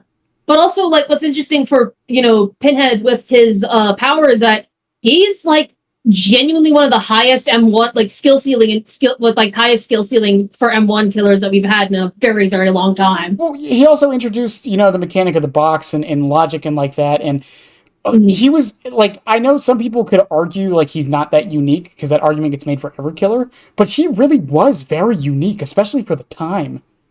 Yeah, because up until that point, like we had lots and lots of like special attack killers actually. Mm-hmm. Yeah, he was a hybrid M1 M2 killer. As much as people won't admit it when I say that. He's an M2 killer. No, he's an M1. He clearly M1s you and plays the loop normally. He just happens to slow you down. If Pinhead is M2, then Clown is M2. Yeah. Like, the whole, like, Pinhead and Clown are, like, of a similar, are, like, cut from a similar cloth of their anti-loop. Honestly. They're both, at the end of the day, they're both M1 killers, but they still have a similar, power for their anti-loop. But yeah, going back a little bit to the NFT controversy, it's also like that was a time when I saw a lot of people stop playing DBD for a little bit until behavior until behavior like made an official statement, and they did. And from what we heard, again, I think it was very similar to what the Maddie in chat is saying and what I was saying. I genuinely believe them when they say that they were forced to do it. Yeah, they were like, they had their arm twisted to do this. Which you know, I don't have proof. But you know, I'm sure there is proof out there, but it's just, it sucks. And I feel like that definitely like damaged their relationship with the license holders, at least from their end. And that's part of why, like, as much as we want to keep them in, they just couldn't fight it too much because they probably were offering ultimatums a lot as they did before. Yeah. And, you know, the funny thing is the NFT stuff was a scam at the end of the day because they tried to put Butterball in, and that was just a flat-out lie. We only ever got Chatterer and Pinhead, and that was it. Pinhead also brought... oh, wait. Did we skip Artist? Or was this... No, Artist is the next killer chapter. We still have Hour of the Witch. Okay, just making sure. I wasn't making sure I was getting this wrong. Yeah, Pinhead brought Scourge Hooks. Yeah, he was the introduction to Scourge Hooks. Which is funny to think that he's not in the game anymore. But yeah, Pinhead brought Scourge Hooks, which was such an impactful thing. Gift of Pain, especially at the time, was not considered that good. But the idea of a whole new mechanic like that being added was massive. And we got the same thing with Michaela for Hour of the Witch. Pinhead also brought, correct me if I'm wrong, the first conditional hex. Yes, he brought in Plaything. What's it called? Plaything. Like the condition, the only hex I think still. No, it was the first hex that would only spawn in when a condition was met. Yep. Yeah, it was the first version of that, and ever since then, by the way, every hex has been that way. Yep. To my memory, there's probably one where I'm forgetting, but 2 can play. Currently, 2 can play. Face the Darkness, Wretched Fates, all of them have conditions. And Wretched Fate. Yep. Yeah, all of them had conditions before they light, which is something I wish they would go back and do to the other hexes, but that's besides the point. But he brought that mechanic into the game. No, it was technically the first, actually, because you'd have to get to endgame, but, yeah. Okay, yeah, fair enough. Okay, that's true. Damn. So, Plaything was the first new one since the original Noed rework. And then, what was his other perk? Deadlocked, which was also, like I don't want to say it was super meta impactful, but it definitely did, you know, affect the gameplay meta, because it was a perk I saw. It was a mid-game breathing room tool. Yeah, it was a very good, like, stop gen rushing perk. Even to this day, to the point to where I actually agree with the nerfs they did to it. I know a lot of people didn't, and I still think it's fine. There's better options. That's the problem it has. Yeah, just run DMS, idiot. Yeah, and he didn't bring a map. He didn't bring a survivor. However, the next paragraph, which was Michaela during Hour of the Witch, probably brought arguably the most impactful survivor apart from Bill to the entire game. Yep. And that was Michaela. And that was Circle of Healing with boons. Michaela brought the mechanic of boons, which it's funny to think that they aren't as good as they used to be, but Boon's Circle of Healing was such a good perk on its release, and for like a year after, it defined the entire game. It defined there was an entire healing meta, and I was one of the killers in the corner that said that like found Circle of Healing bullshit. Genuinely. It was extremely easy to put down, and you only needed one to basically give free self-care to the entire group, and you healed yourself at normal speed. It is so sad to think that I feel like Circle of Healing damaged the reception of boons so bad that behavior probably isn't going to release anymore. Illumination was the last one we got. Boon Illumination was the last one we got, yes. And I think they're scared to buff any of them. They buffed Dark Theory, but I think it was more a haste thing than like actually trying to buff the perk. I mean, Dark Theory was literally 2%. I would rather have it be like a 3% haste in a limited range, because it's infinite only in the range. And then if you realize, wait a second, there's a boon nearby, you would stop and snuff it and then continue to chase the survivor. Yeah, and again, Circle of Healing, like, ironically, it partially led to the lead up of the 3-gen meta, the more I think about it. Except the survivors would do it. Yeah. Yeah, no, like, what really frustrated the shit out of me, like, at the time, I wasn't really, like, a Hex perk user, because I figured, like, what's the fucking point of bringing, like, a seemingly strong perk only for the chance for it to get found in the first 30 seconds of the game? And then I tried out, and then I was like, oh, I'll try out, Hex perks again. Only for Circle of Healing to come in and, like, basically just making it so that it was, like, an extremely easy way to just nullify Hex perks. Yeah. And there was a point in time where survivors would cleanse all but one Hex totem, boon it, get to endgame, and it completely nullified Noah. Well, the other thing with it, too, is, like, they tried for so long to nerf Circle of Healing until it got its rework. Yeah.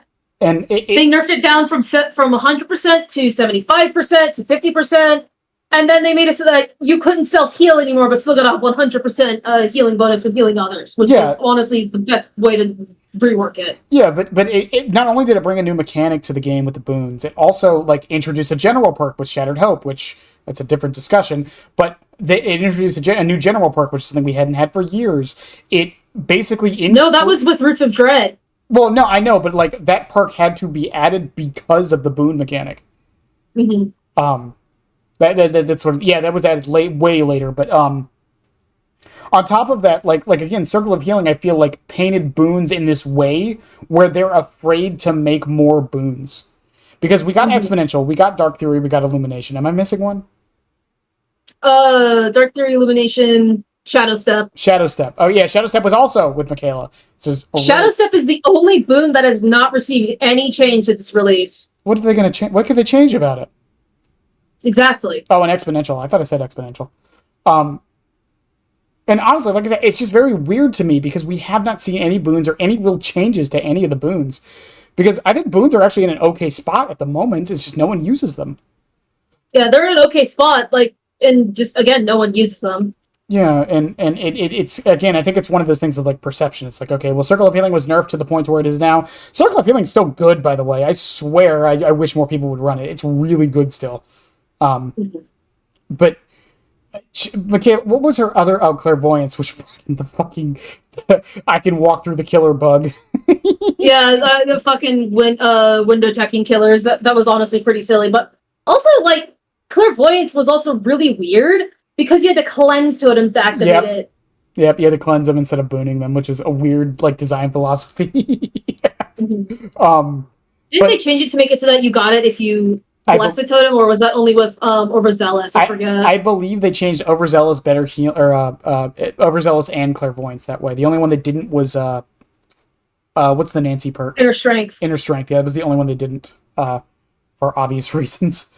But the other thing with Michaela is I believe this was the start, I feel, of Behavior kind of going overboard on Survivor skins a wee bit much, because Behavior was their new favorite child. Because almost every original killer we've had, or Survivor we've had since then, has had some connection to Michaela. Yeah. In some way, shape, or form. Even, if I remember correctly, even Tori has a connection to Michaela, technically. Seriously? Yeah, it's somewhere in the lore where they have there's a connection to Greenville, so it connects her to Sable and Michaela.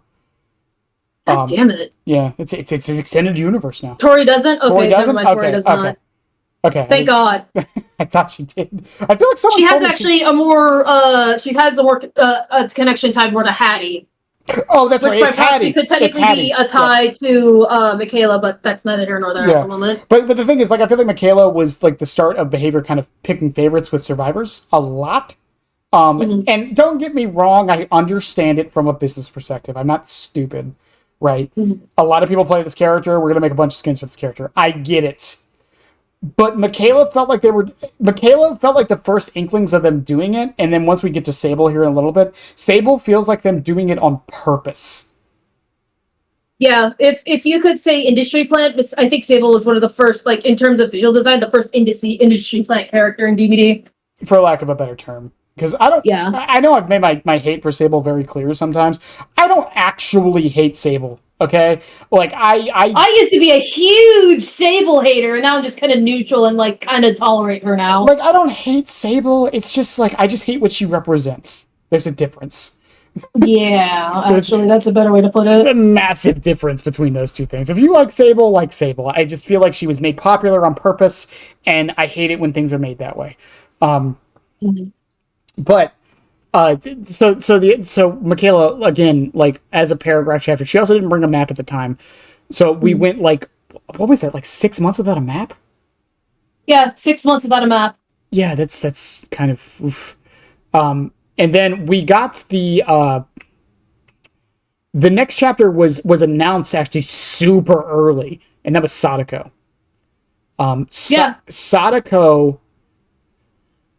Sadako was an interesting character to be added to the game because, one, it was a massive influence in the Eastern market, which is, I think, something people forgot about with Sadako, because a lot of people. She's hugely popular in East Asia. I'm sorry, I did skip artist. Thank you, chat.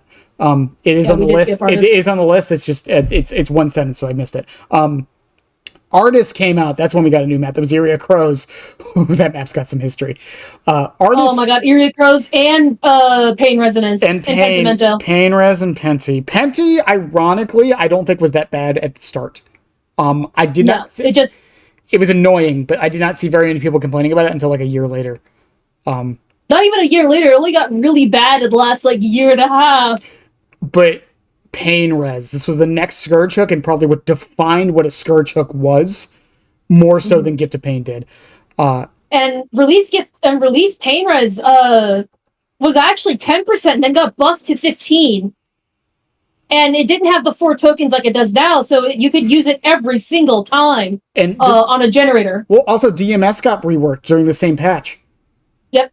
So like the meta was DMS Pain Res. Yeah, and then that was the thing for quite a while, and Pain Res has gone through, I think, 2 reworks now. Yes. Yeah, two reworks on top of the fact that it was such a good Scourge Hook that it made the other ones just look bad every time they added a new one. Until it's in a spot now where I feel like it's just decent, and a lot of people will tell me it's like the best perk in the game on Killer. I disagree. Yeah. But the thing with Pain Res also, and I say this a lot with because here's the thing, Pain Res is good on every killer. It's good on every killer. Yeah, it was one of the few perks that came out on Killer that was good for every single killer, genuinely. It didn't matter if you M1'd or M2. It didn't matter if you were stealth. It didn't matter if you were a zoner, an anti-looper. It didn't even matter if you were S tier, if you were D tier. It was for every killer. It was for every killer, and I feel like that was more so the problem with Pain Res. Because Pop, as good as it was, there were some killers that couldn't use it well. Yeah, because of mobility issues. Exactly, and that's the thing with Pain Res. You're doing the same thing you normally do. The one caveat it had was the RNG, and that didn't matter most of the time because you could just bring Agitation and get rid of that RNG, basically. And then Jagged Compass came out later. At the time when hook grabs were still a thing, you could, if the survivor decided to trade in front of the killer, that was just free and easy Pain Res stack. And also, Artist brought in a few controversies as well. There's not really much to talk about her power because it is what it is, but she brought in a few controversies as well. That entire chapter did. One, and this is probably the lightest of them all, was obviously Pain Res being OP. Eerie of Crows being bad, like a really bad map for killer. But the two bigger controversies it brought in was, one, the connection Artist had to real life events and a real person. Yep. And Jonah's entire lore. Jonah's whole fucking lore. And his original voice actor was a piece of shit from what I've heard. I don't know the details, but it was so bad that they had to recast that voice actor with a new one. Jonah's entire lore was and don't get me wrong, the Artist one was massive too, but it was probably the least talked about. Even though it was a big, huge problem.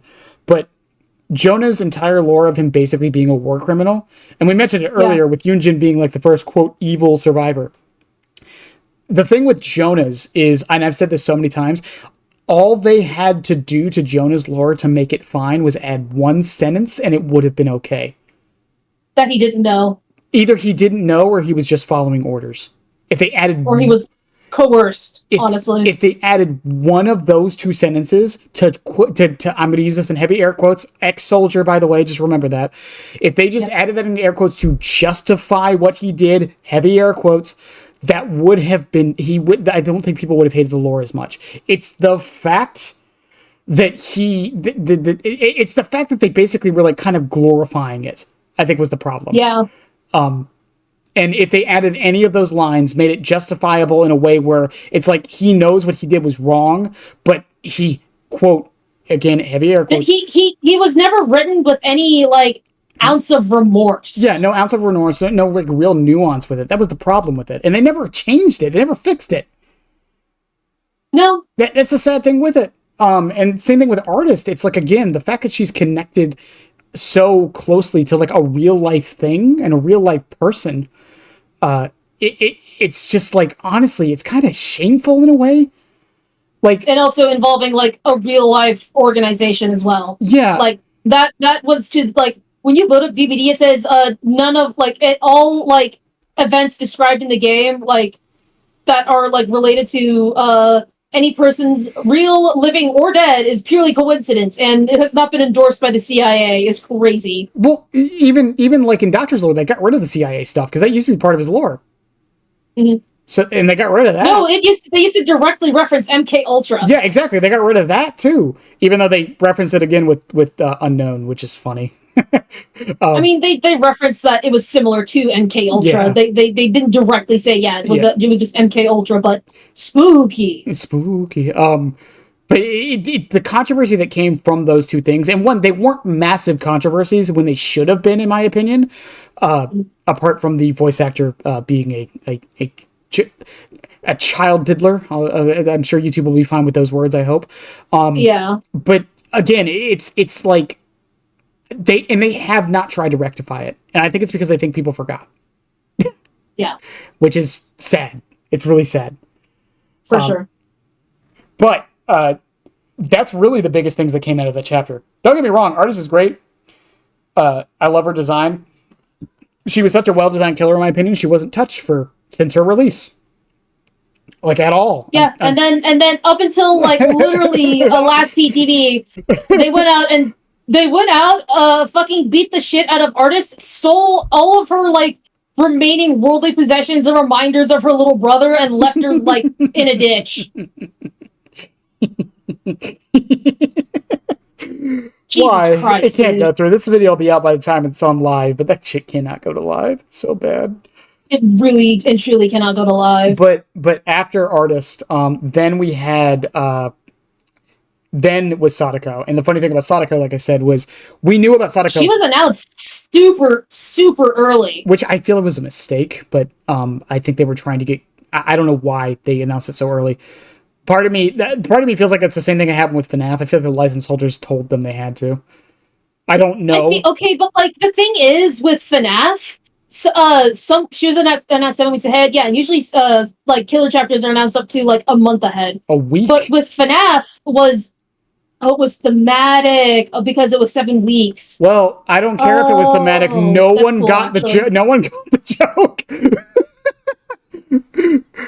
I mean, that's cool, but like I didn't know that. I don't think I've ever heard anyone say it's thematic. That's interesting. That's the first time I've heard that also. But like here's the other thing. Someone on Twitter asked if FNAF being announced a year early was worth it, and I said yes, because this means that there was a long development time for the chapter, which means a lot of care and effort and thought and consideration was put into Springtrap's power, his visual design, and his map. Yeah, well, I think it was also, like, again, like Chad just said, I think it was also because at the time they were still getting leaks, so they were trying to, like, suppress that a bit. Yeah, but also it generated a fuck ton of hype and aura for, like, DBD. It's still their most, like, post of all time, for last I checked. most like literally 10 million views at least on that post. Yeah, and it's also funny to me again because I also do think Scott had a part in it as well because it was the 10th anniversary on that day of FNAF. Yeah, that would have been the day to announce it, obviously. So like, oh yeah, obviously, it just makes sense to me. I'm not mad about that one at all. I know some people were. Sadako one I was kind of mad about, but also at the same time, a lot of people said the Sadako chapter flopped for a lot of reasons. One, Sadako was decently weak at the time until people figured her out 3 months later. And on top of that, like, it's the same thing with the Tokyo Ghoul chapter. I think people forget is that the Western market isn't the only market behavior is trying to appeal to. Yeah, it's literally a global game. Like, it is extremely popular in the East Asia market. Yeah, and that's the thing with a lot of this is just like, it's just like Sadako was massive over there, from what I understand. Like massive. It was like a huge boon to the player base over there.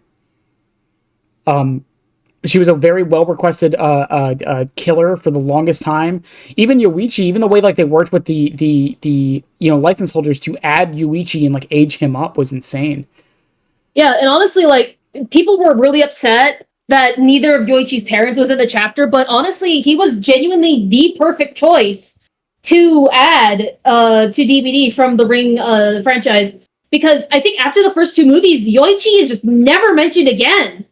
Yeah, it also like expands the universe of the movies. I don't know how canon Dead by Daylight is to them, obviously, but like actually, they made adult Yoichi canon. Yeah, to the license. That's how much they enjoyed how they interpreted how they were able to add Yoichi to DVD, which is just great. And as far as Sadako goes, power wise. Holy crap. So when she was released, she was seen as probably one of, if not the worst killer in the game. Yeah. For about 3 months until people figured her out. And then they decided how strong her condemn mechanic was. Ooh, even then, she wasn't really that strong. It was more annoying than anything. But the people who could make it work, oh boy, thank you, One Pump Willie, for that. Caused her to get 2 reworks in her lifespan, possibly a third, which is insane to think Sadako's the killer that got them. And even now, like the impact Sadako had on the game, and even Yoichi, hasn't really been too massive, honestly, with one exception. With one exception, and we'll get to that one later, and that's Call of Brine. Again, oh my god, it's coming soon. Call of Brine was the first shadow on the cave. It's coming soon, I promise. Oh Jesus. And it's just it's again like going through all of these chapters. It really is interesting to see which ones like were, at least from my perspective. And again, I was in the community at this time, so like I was there for it. That weren't really too impactful, and most of the impact a lot of these killers had, at least over that course of time, was mostly their perks. Okay, so we're gonna get to perhaps 2 of the shittiest moments that we both lived through.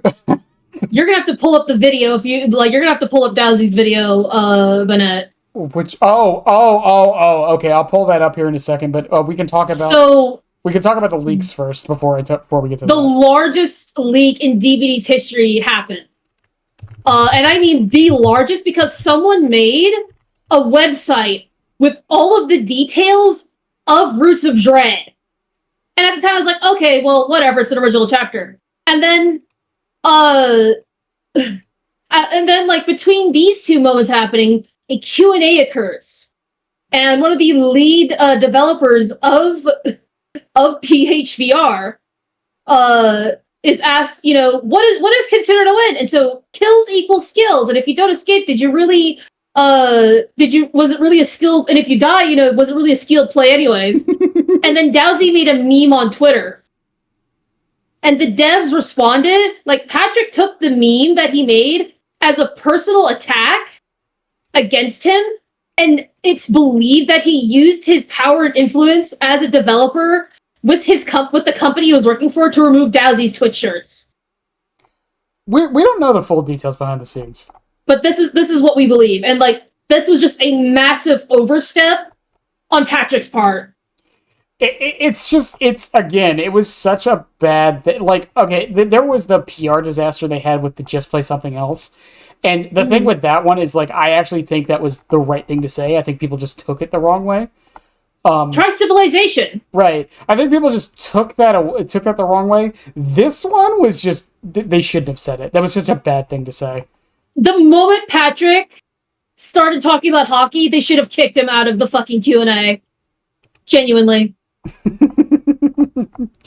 It was a rough time, and like that's still to this day people still debate about MMR and stuff. There was target harassment involved. That's what led to Dowsy's removal. From Dowsy to a developer. But like we didn't even mention MMR being added because that was with Michaela. And it's funny to think again, like that was probably arguably the most impactful thing that's happened to the game in 10 years. I don't know, like, if you fully agree with that. I kind of do, but not fully. I personally don't think it was targeted harassment. I think, like, if it turned out Dowsy making a meme on a developer saying it's one of the stupidest fucking things in a Q&A in recent memory makes the dev think that this is a targeted harassment, I don't... Till I have proof. It was pretty globally agreed by a lot of people that what Patrick said was incredibly fucking stupid. I don't, unless I have proof. I'm not saying a word about it. But no, even like the MMR thing, like I said, was just like again, it impacted the game in such a massive way at the time, and we're still feeling the ripples to the point to where they're adjusting MMR again. They've already talked about it, and we've gone through a bunch of MMR tests since then. Publicly and not publicly, which I think is also another issue. Remember that week where they like made MMR stricter and everyone was just miserable? Yeah, to prove that MMR was working as intended originally. Oh my god, that was a fun week. I'm glad I was on vacation that week. I didn't get to experience it. I don't think I noticed any difference, honestly, when I was playing. But yeah, the kills equal skills. It's funny. It's just funny how that worked, and I'm really curious what they're going to do with the MMR change coming up. We'll see. But moving on from the kills versus skills thing, which is a bunch of controversies loaded up into one. But we'll see how that goes. After that, we then got Dredge. Yep, ooh. And people were saying that the fact that Dredge came out with a seemingly more versatile power than Sadako, people said that this was like kind of insulting to the license holders of Sadako that Dredge released like in such a way. Which is funny to think because I think most people nowadays would say that Sadako is better than Dredge. Sadako is better than Dredge, and like let's try not to fucking summon the Dredge main, but like Dredge's whole thing at the time seemed really cool because this is the first time like I think a killer used universal map items in like the game versus like killer specific belongings and like props in a map. Yeah. And the only prop that was added were the locks on the lockers. Yeah. But and the nightfall mechanic, and also like I say this a lot. Like it feels like Dredge's main power is supposed to be Remnant, and people just don't see it that way. Yeah, well, the primary anti-loop is the Remnant, but the thing is the lockers are traversal. That's true. Yeah. Well, that's the thing. That's why I don't really like. I feel like people either overstate one or the other way too much for Dredge. Is what ends up happening. But Remnant was added later. Lockers originally was its only power. No. Remnant was not added later. No, it was there. It was there on release. It was there on release. Yeah. Unless you're talking about the development, I don't know nothing about the development. But yeah, I mean that would make sense because I mean that was a killer that Behavior wanted for a while, or the community wanted for a while. Was a killer that came out of lockers. Yeah, development wise, okay, that makes more sense. Again, I don't have proof. I'm not saying yes or no to anything. But I mean that would make sense though because the Remnant does definitely feel a little tacked on for obvious reasons. But again, like I've never heard Behavior directly state it. Yeah. And the thing with that too also is like I don't think it's because saying that would be like saying like Wesker is or not Wesker who's like that would be like saying Nemesis is like spitting in the face of Pyramid Head or something. Yeah. Like the powers are similar, but they're not the same. No, they're cut of the same cloth, but are different enough. Sadako has enough going on for her outside of just the teleport that I feel like she's a different killer. If anything, she's more like Wraith than Dredge. Yeah, she's just a teleporting wraith with like more lethality because of the teleports. Yeah, it's just I don't know. And again, Dredge like his impact on the game. Who was Dredge's survivor? Hattie, right? Hattie, yep. Yeah, and he brought Guard of Joy. And Yep. Hattie didn't really bring anything to the game. No, all of her perks on release except for Residual Manifest just sucked. Even Residual Manifest isn't that good. But Residual Manifest was interesting because this was the very first time killers were able to experience the blindness status effect. Oh yeah, that's true. Yeah. And you know, Hattie, like chat just said, did have a lot of controversy down the road. But when she released, everyone loved her. Yeah. And Dredge also had a lot of controversy. Not controversy, but he was also like the first like real monster killer we got. We hadn't really had anything like that till Dredge. The closest we had was like Demogorgon, I guess. But even Demogorgon's bipedal. Fun fact, by the way, did you know that snails and slugs are monopedal? Yeah, they only have 1 foot. Yeah, I didn't know they had a foot. I thought it was just muscles. I didn't know it was a foot. It's a boneless foot. Yeah, can I get some boneless feet? I just find that funny. Technically, Dredge is the only monopedal killer in the game. Yeah, like, not even that, like, Dredge is also, like, the only killer that doesn't, like, have legs. Yeah, technically he's not even monopedal, but there's not really a word for non-pedal. It was the first killer that... No second killer that technically counted as a floating killer. Nurse was the first. Yeah. Yeah, that's true. Yeah. But Dredge was a lot of firsts. That's the thing. Dredge was like again, like a catalyst for a lot of things to come. Even with... And Dredge is also, like, an insanely cool breath of fresh air for original killer content. Because Dredge was the first killer that didn't have the standard humanoid design. He was also an anniversary killer, wasn't he? Yes. Yeah, Dredge was also an anniversary. It was the first OG anniversary killer we had in a while. Yeah, and he was also a part of the first Masquerade. Yeah. And yeah, right after that was Project W, right? Project W wasn't the anniversary that year. Yep, and Project W was also completely leaked. Like, the leaks were so bad. I'm so serious. We knew when I saw all the leaks and that all the leaks were true about Wesker when he came out, I went and blocked all the major leakers on Twitter. And I said, if you fucking say anything, I made a new rule in my server and community. If you fucking say anything involving leaks, involving chapter content, I will actually ban you from my community. Yeah, we knew all the way up to night. That was how serious it was for me. Yeah, we knew all the way up to night, and it was really crappy because I got rid of a lot of the speculation, and it led to a lot of coping of like, oh no, this one can't be true, and yeah, like when Project W got leaked, I was like speculating that we were going to get Alex Wesker from Revelations. Mm-hmm. Because Albert Wesker isn't the only one. There was also his like adoptive sister. Yeah. What perks did Dredge bring? Was it anything impactful? It was Dissolution. Darkness Revealed for the lockers and...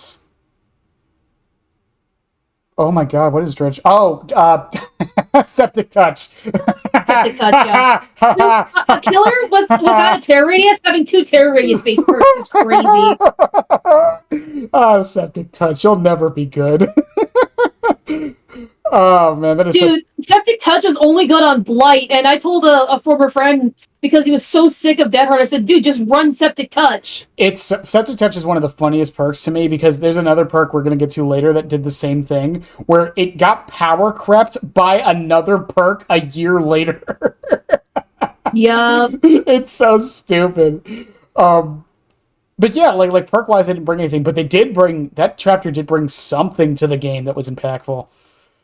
Oh, and it was Garden of Joy. It was Garden Holy of Joy. shit! Original release Garden of Joy sucked balls. It was the new Haddonfield. What do you mean original? It still sucks. Well, it's less horseshit now, but you know, it's so funny to me because like Garden of Joy was a map that like I think I don't want to say that was when behavior was started realizing like how bad map design was, because I think another map down the road a little bit also like kind of showed that. It's on screen right now. Yeah.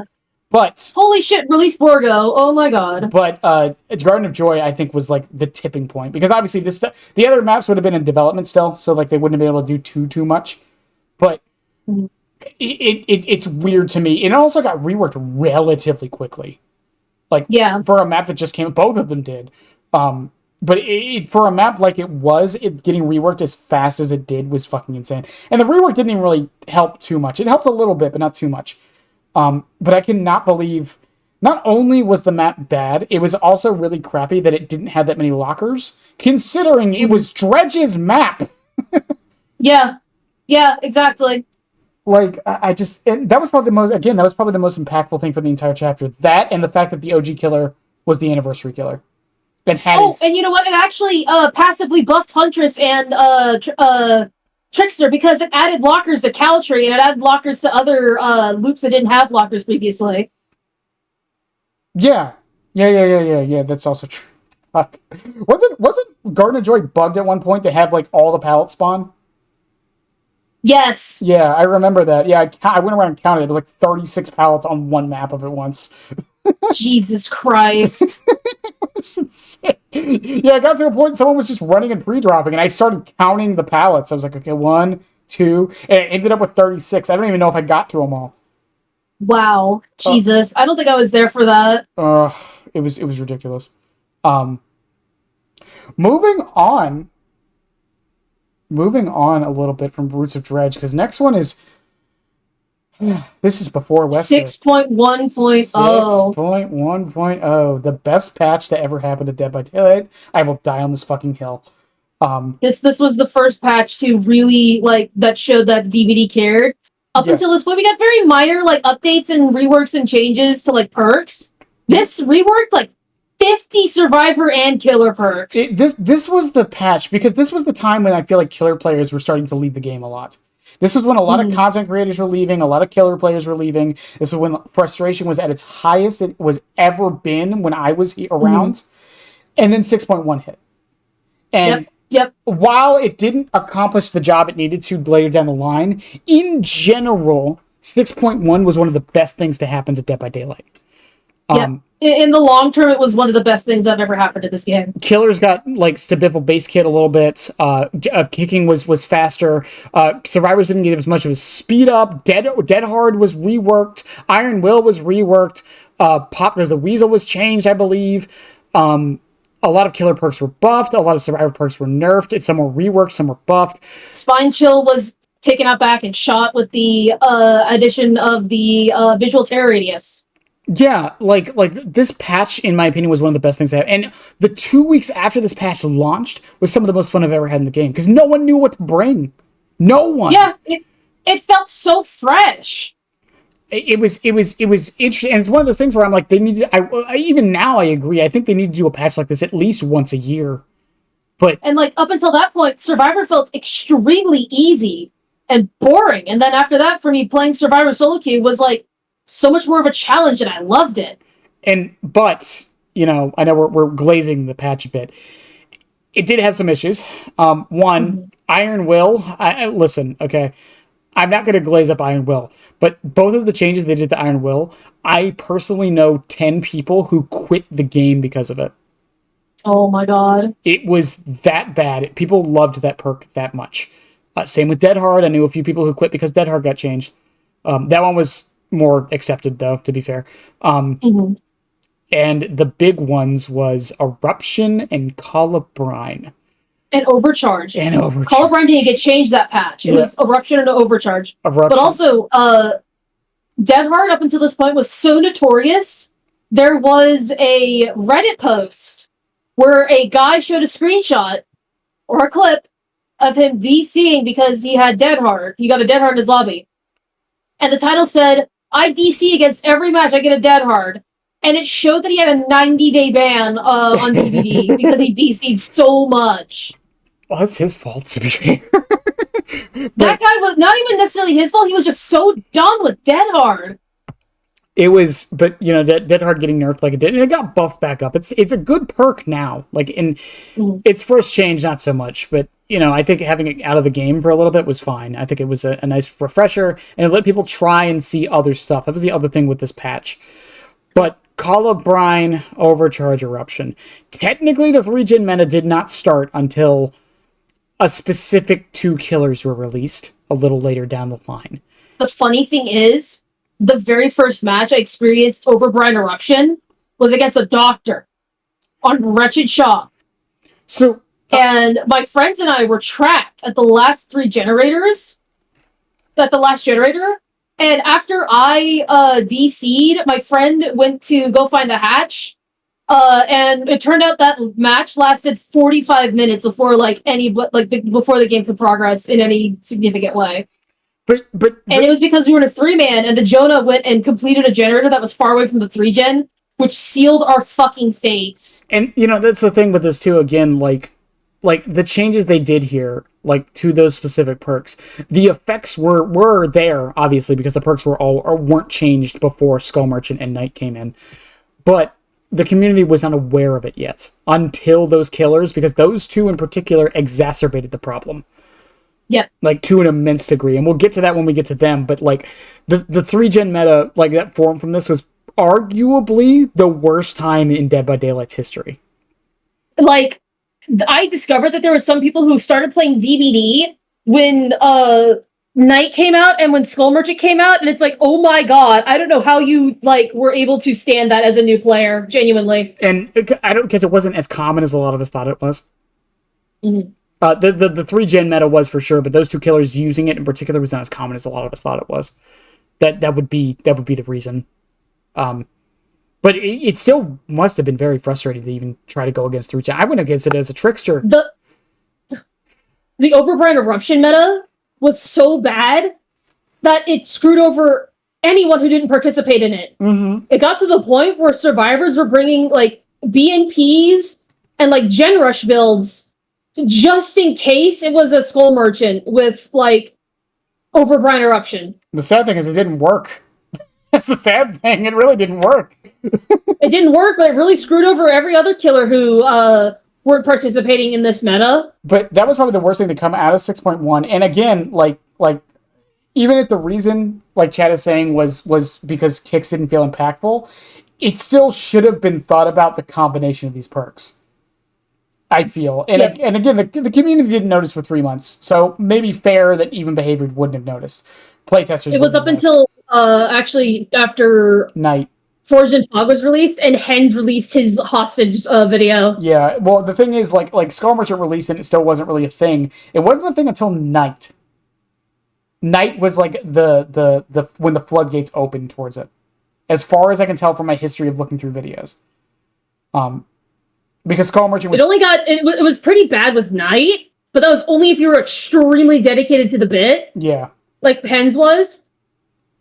It then got extremely easy when Skull Merchant came out. Like, in her PTB, and I participated in that PTB, everyone said, what the fuck are you thinking? This killer makes it extremely easy to patrol 3-gen with Overbrine Eruption. The devs clearly do not play their own game. Well, the other thing with it, too, is like you mentioned earlier, and again, we'll get to it with the specific killers, but Skull Merchant, into Knight, into Lery were all basically, I know Lery technically isn't, but they were all basically zone-controlling killers. Mm-hmm. And that, again, exacerbated it. It wasn't one of these things changing. It was the combination of all of this happening at the same time. Oh, yeah. And that's definitely what made it worse. And like, because if the 3-gen meta happened and Skull Merchant never released, or Knight never released, I have a feeling we'd probably those perks probably wouldn't have been touched. I have a strange feeling. For at least another year. At least another year. Right. But because they did, it just, again, it exacerbated it. But the other thing with it, too, is, like, again, 6.1 was, like, this boon for the game as far as balance goes, and then it kind of got shattered because of that. And I feel like because of the 3-gem meta that formed afterwards, people are terrified of another 6.1. And it sucks. Yeah. It really does, because I feel like 6.1 was like a massively good thing for the game. And I wish we got it more often. 6.1 only happened because of how stale everything had been for over 4 years now at that point.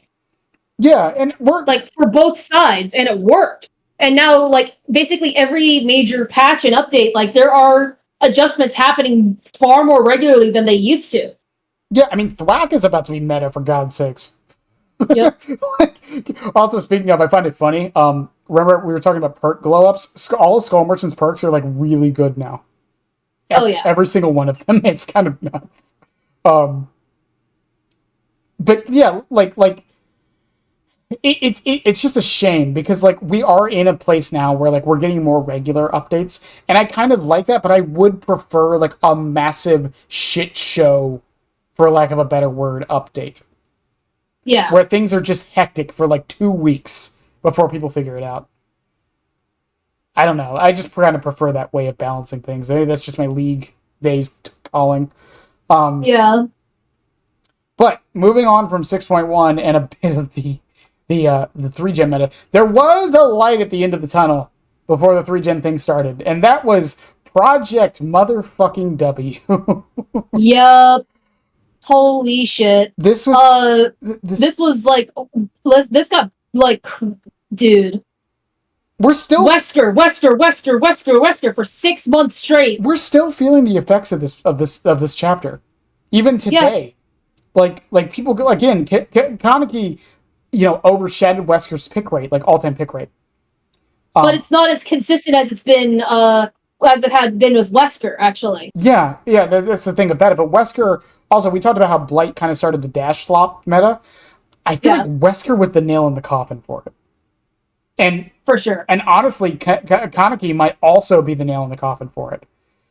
Well, Kaneki is just like the penultimate dash slop in that sense. Yeah, he combined everything. It's funny. I talk about Skull Merchant being the trap killer that like fixed all the trap killer problems, and I feel like Kaneki is the dash killer that fixed all the dash killer problems, for the most part. The first hit is still interesting, but I feel like it's more of a thematic thing than a gameplay thing. But yeah. It's again, Wesker brought like an entirely new mechanic with the sprays and the infection. He was a dash killer that took skill according to most people. He brought in the 40-meter terror radius, which is something we hadn't really seen on a killer, like having a larger terror radius. Yeah, the largest terror radius we ever saw at that point was just the standard 32, and it was only smaller. Yeah, with exceptions. Obviously, Doctor had add-ons and stuff, but but that was the first time we saw that. Again, Wesker was super popular for both sides, at least for a little bit there, where people enjoyed playing against him, playing as him. That was not common for killers at all. It was either one or the other for the most part. And again, like Wesker has received some nerfs over the years, but that's not even counting the dedicated mains it's brought to the game and some of the people who blew up because they mained Wesker and were really good with Wesker. Yeah, and I watched it happen in real time. Yeah, shout out to Scooty, by the way. But like, it's insane the amount. And even the survivors, we got Ada and Rebecca Chambers. Yeah, Widow Becky Chambers is now officially in Dead by Daylight, and some of the perks that got added in that patch too. Wesker is not so much, but Superior Anatomy is fun. Situational Awareness is okay, and I don't even remember his last perk. So it's actually Terminus, Superior Anatomy, and Awakened Awareness. Yeah, Terminus was a nice little thing for M2 killers instead of using NOED, so I actually kind of appreciated it existing. Rebecca brought fucking Reassurance. Motherfucking Reassurance, dude. I remember on the PTB you could like use it multiple times. Mm-hmm. I think someone was able to keep somebody on first hook for 10 minutes straight. It like that alone, like those two things alone, like Ada being in the game too, like that was a massive boon as well. Ada's a very, very popular character. And at the time, Ada was also like the quietest survivor character, like in DBD, like right after Ace, so we got comp Ada immediately. It also, this is something I feel like is understated for this too. It lined up a little bit with the Resident Evil 4 remake's announcement. Yeah. Because it was like, I think it was like 3 months before it was officially announced. Oh, yeah. So, like, it lined up with that, too. Capcom knows what they're doing. Holy crap. Yeah, they really do. Jesus. But again, like, and it was also the first time we got a second license chapter for the same license, wasn't it? Yeah. It's still the first and currently only time. Yeah. It led to speculation that we might get another Silent Hill chapter. It's still leading to speculation we might get another Sadako chapter. I've heard a few people thinking that. Some people are wanting a second Ash vs. Evil Dead chapter so that he finally gets a fucking killer. Yeah, things like that, or even like I'm trying to think of other killers that this really applies to, and there's not really too other many. Technically, Stranger Things 2, but it's not happening ever. Stranger Things 2 is never happening. Like, we already have Vecna and DBD. Fuck off. But it's so strange. And then we went from Project W. Okay, hang on. Forged in Fog. Toys of Forged in Fog. No, it was Tools of Torment, wasn't it? Skull Merchant. Forged in Fog and then Tools of Torment. Wait, Night was before Skull Merchant? It was Night. Night was first, and then Skull Merchant was second. Oh. I've been misleading people in this entire thing. Okay, yeah. Oh my god. Night had buggy problems, mostly. Extreme buggy problems. On top of the fact that he had AI, which people didn't like. On top of the fact that he was a zoning killer, which people didn't like. On top of the fact that he brought one of the most impactful killer perks in a long time, which was Nowhere to Hide. On top of the fact that he brought Borgo. Borgo, holy shit. Borgo was the first accessibility map, like issue map, genuinely. Accessibility, I couldn't see on the fucking thing. No, I couldn't see scratch marks on it either. And like, there were just random blood piles like on the floor of Borgo. I was like, what the fuck? Like, there's no injured survivors. It was gorgeous though. I will say that. But it was so red. I got headaches on there. And this is a little later down the line, but he also brought probably one of the reasons Chucky was so frustrating to go against was hubris. I'll bring this up when we get to that chapter, but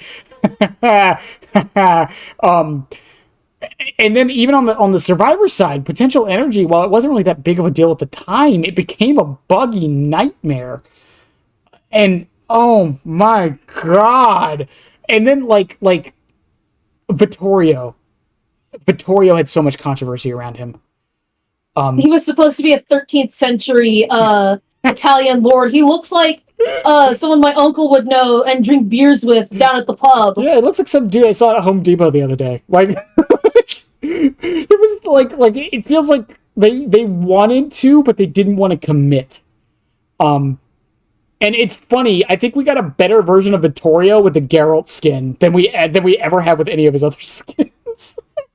Yep. I just wish you would get those stupid like Italian like tight like prissy little tights that they had in 13th century Italy. The thing with it too is like, I know we joke about Sable being an industry plant and like a character that was designed to be popular. I feel like Vittorio was actually the first instance of this.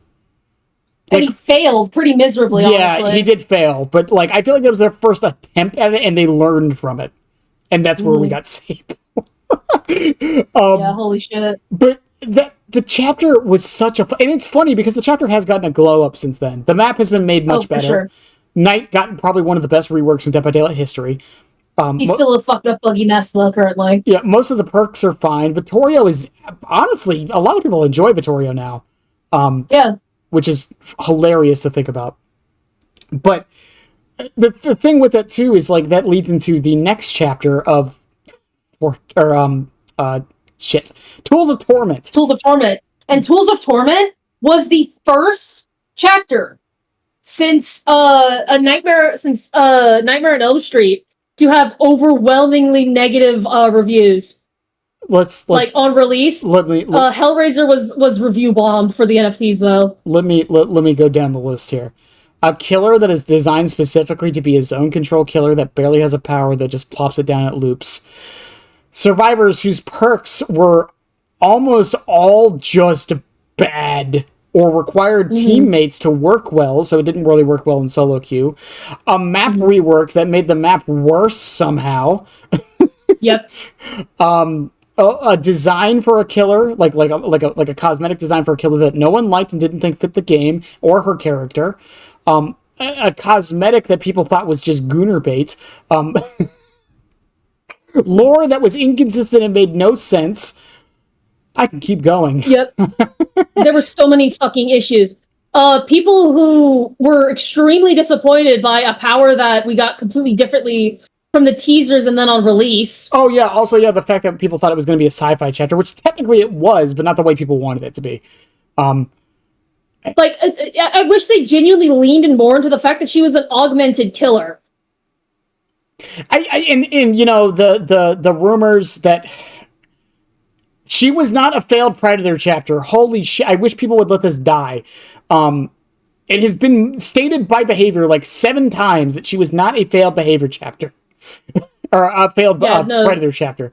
Yeah, she never was. I still need to make my joke video where Unknown was a failed Fiddlesticks chapter. A failed what? Fiddlesticks from League of Legends. Oh, yeah. Because they're the same character.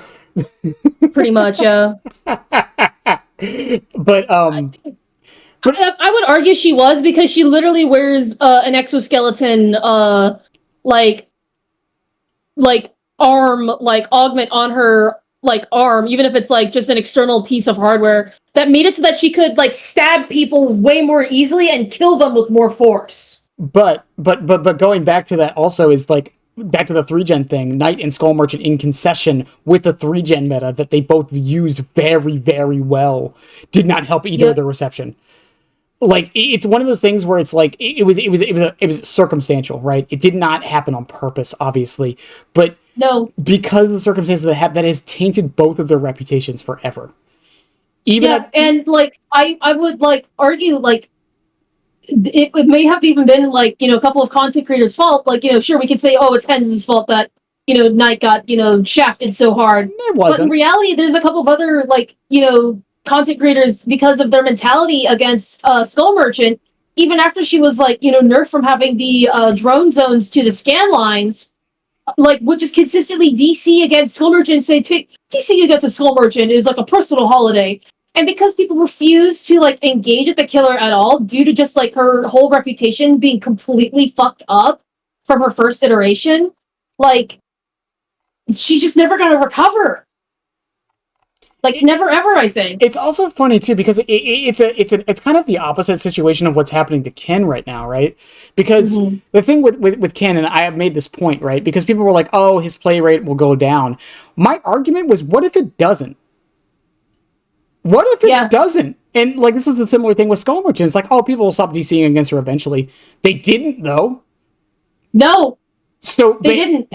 And some people realize that like if they made a killer's kill rate extremely high, they could have a chance to get them nerfed, which was why some people would just instantly go next against like S tier killers or even A tier killers. Yeah, and you know, again, like I know I'm bringing this back to Ken, but like I've said this before, it's like sometimes it gets to a point where I wonder what behavior or like if their hand does have to be forced. Because let's say Ken stayed at a 30% pick rate, right? Let's say when Springtrap releases, he's also at a 30% pick rate. Yeah. Even if the killers are not that strong, they have to do something. Why is the pick rate so high? Oh, it's because they're extremely strong. Okay, well then we'll have to adjust the killer. Why is the pick rate so high? It's because they're adored. Yeah. Like Wesker never got an adjustment because his pick rate was high. Like ever. He only got an adjustment because, you know, his hinder percentage was like pretty nasty, and also they nerfed down his infection when getting hooked from 50% to 1%. To reduce the level of tunneling you could potentially do on a survivor. Yeah, and again, like it leads into a question of like, is it a problem that they do have to adjust for? And Skull Merchant, I think, proves that at least on the opposite end of things it is, which scared the shit out of people for like 2 years, still does. Yeah. Because what if like people start hating Wraith and just start DCing against him every match? Yeah. What if people start hating Wesker or Ken? Like for people were doing it for Ken, honestly, for a little bit. It didn't work as much as Skull Merchant because people didn't mind it as much, but still, like that's a scary prospect. And like it got to a point to where, especially after Skull Merchant's rework, or not her rework, her guttening, where people were when they saw their killer on the list of killers getting changed, people got scared. Yeah. and she got ruined, and people were like, oh, thank God, finally she's going to be playable now. And it's like, well, there's that. Like, sure, enjoy yourself, like with this right now, but you have to remember they can also go after your killer main, and we're gonna not be laughing at you when this happens. I still have because this shit sucks. I still have sympathy every time, and when it happened to Chucky, and granted, it like I know a lot of people have changed their minds on this, including me. I changed my mind after a couple weeks. It was so sad to see that no one was on our side. It was so sad. Everyone was like, "No, he deserved it," just like Skull Merchant. Well, fuck you too. Yeah. Like what? Fuck you too, I guess. Because and it was not an uncommon sentiment. It was not an uncommon sentiment at all. It was just so sad to see. And same with the Skull Merchant. Once she got gutted, there was a lot of people celebrating it. Like it's so strange. And again, like it set a precedent, and I feel like Skull Merchant was just. She was the straw that broke the camel's back on a few different things, and in particular, this idea of because when was the last time we got a zoning killer, like an actual zone control killer after Skull Merchant? Oh my god! Like, not even necessarily Alien. None. Like technically, honestly, like. Houndmaster and maybe Unknown, but that's just kind of it. Well, even then, they don't control the zone. I mean, Unknown's design is around the husks being random, even though people can manipulate it. So, like, he can't control a zone purposefully. And then, like, who was the other one you said? Houndmaster. Even Houndmaster, like, she physically has to go over there and put herself on cooldown. She's kind of more like a remote Wesker in terms of how Snug works. It's funny because again, like I think it was a lesson that behavior needed to learn with the idea of zone killers, and I think as sad as I am to say this, it's also a lesson they learned with stealth killers. Mm-hmm. It's that people don't enjoy going against it for the most part. Because with stealth killers, for example, the problem with stealth killers is that it feels like you couldn't do anything, and it's only fun for the killer side, right? Apart from like the initial, like, oh my god, he was out of nowhere, but that fades eventually. And then with zone, it's also like part of the reason why whenever I see a Lery's, like whenever a killer like drops down a Lery's or like a Midwich offering, I always task manager my game because 9 times out of 10, it's going to be a scratch meter Myers, and it's going to be the most boring, miserable experience I could ever ask for. And and then like as far as zone control goes, I mean, other games have learned this lesson. I mean, remember when Brigitte in Overwatch used to be able to stun people? Oh no, I had never played Overwatch, so I wouldn't know. Yeah, it was probably the worst time period for that game because of that. But what my point with that is that a lot of games have learned that crowd control is not fun. It's not fun for people to play against crowd control. It's only fun in PvE games. So a lot of developers have either gone away from crowd control or made it very conditional or made it dodgeable. The thing with Dead by Daylight is we really don't have crowd control on most killers, with the exception of like Trapper and Clown. But what they do with most of them is there is a condition. With Trapper, it's you didn't see the trap, you could disarm it. With Deathslinger, if he shoots you in the wrong spot, you can break the chain. But with Skull Merchant being zone control, that is the closest equivalent Dead by Daylight has to like real crowd control. Because it limits your options. It forces you to do something, and that is something people will never enjoy. And we saw this also with Knight, and to a degree Singularity, but more so Knight and Skull Merchant. And again, I think behavior has learned this lesson, and we'll see how things go. I have a feeling we're probably going to get another zone control killer at some point, but we'll see. Moving on a bit, though, did you put on your Dredge was kill switch due to an invisibility bug? Yes, and also Wesker was kill switched because of an invisibility bug right after End Transmission release. And people were raving at the fact that like Wesker was kill switched because they were so fucking scared they wouldn't be able to spend blood points during the anniversary event. He was kill switched for at most a week. Fair enough. I didn't remember this. I think I remember it. I was there for it. I might have been on vacation for this. But that does lead into the next thing, which is in transmission. Which this is the chapter that almost made me quit Dead by Daylight. This one. Okay, I'll start with the least problematic things. Singularity in general was, I want to say, mixed reception. It wasn't bad, it wasn't good. He was seen as too difficult. He got a rework later. Now he's seen as too strong and too easy. But in general, I think Singularity was a good thing for the game. None of his perks were really that good, except for the fact that kinetic limits power grips that to touch. Yeah, no. Like, completely, it's so completely power corrupted. It's hilarious. And then they buffed it and didn't touch whatever. Then we got probably the most impactful perk in Dead by Daylight in years, which was Made for This. Holy shit. Made for this. Ooh. The funny thing about this perk, before we talk about it, is if you watch old PTB footage of creators talking about it, no one said it was going to be a problem. No one thought it was an issue. It took about a month after the chapter released before people realized how good it was. Yep. Which is... And the only issue they discussed with Made for This was how it would be too strong with For the People. Mm-hmm. Because if you had Wiglif, For the People, and Made for This, you could count the pickup from For the People to give you the endurance for healing another survivor while injured. It's so funny to me that was... The one that got talked about more was Scavenger. Scavenger honestly got buffed. Oh, it's so funny. Oh... No, it's just funny going back to some of those videos where like no one really talked about Made for This. I still remember at one point wishing Otts had said something about Made for This and not Scavenger. It's so fucking funny. But Made for This was so impactful. It was 6 months, right? 6 months, right? 7 months. 7 months, yeah. 7 months, and I genuinely almost quit DBD because of Made for This. So funny. And I was gonna say, funny thing about Made for This for me, I was maining Clown at the time. So you didn't notice at all? I didn't even care. Yeah, you probably had like flask of bleach and the other like extra hinder add-on or something. Oh my god! I ran Cigar Box garnish makeup kit all the time. Oh my god, that was my main build. I was Chuck spotting before Chucky was in the game. Okay.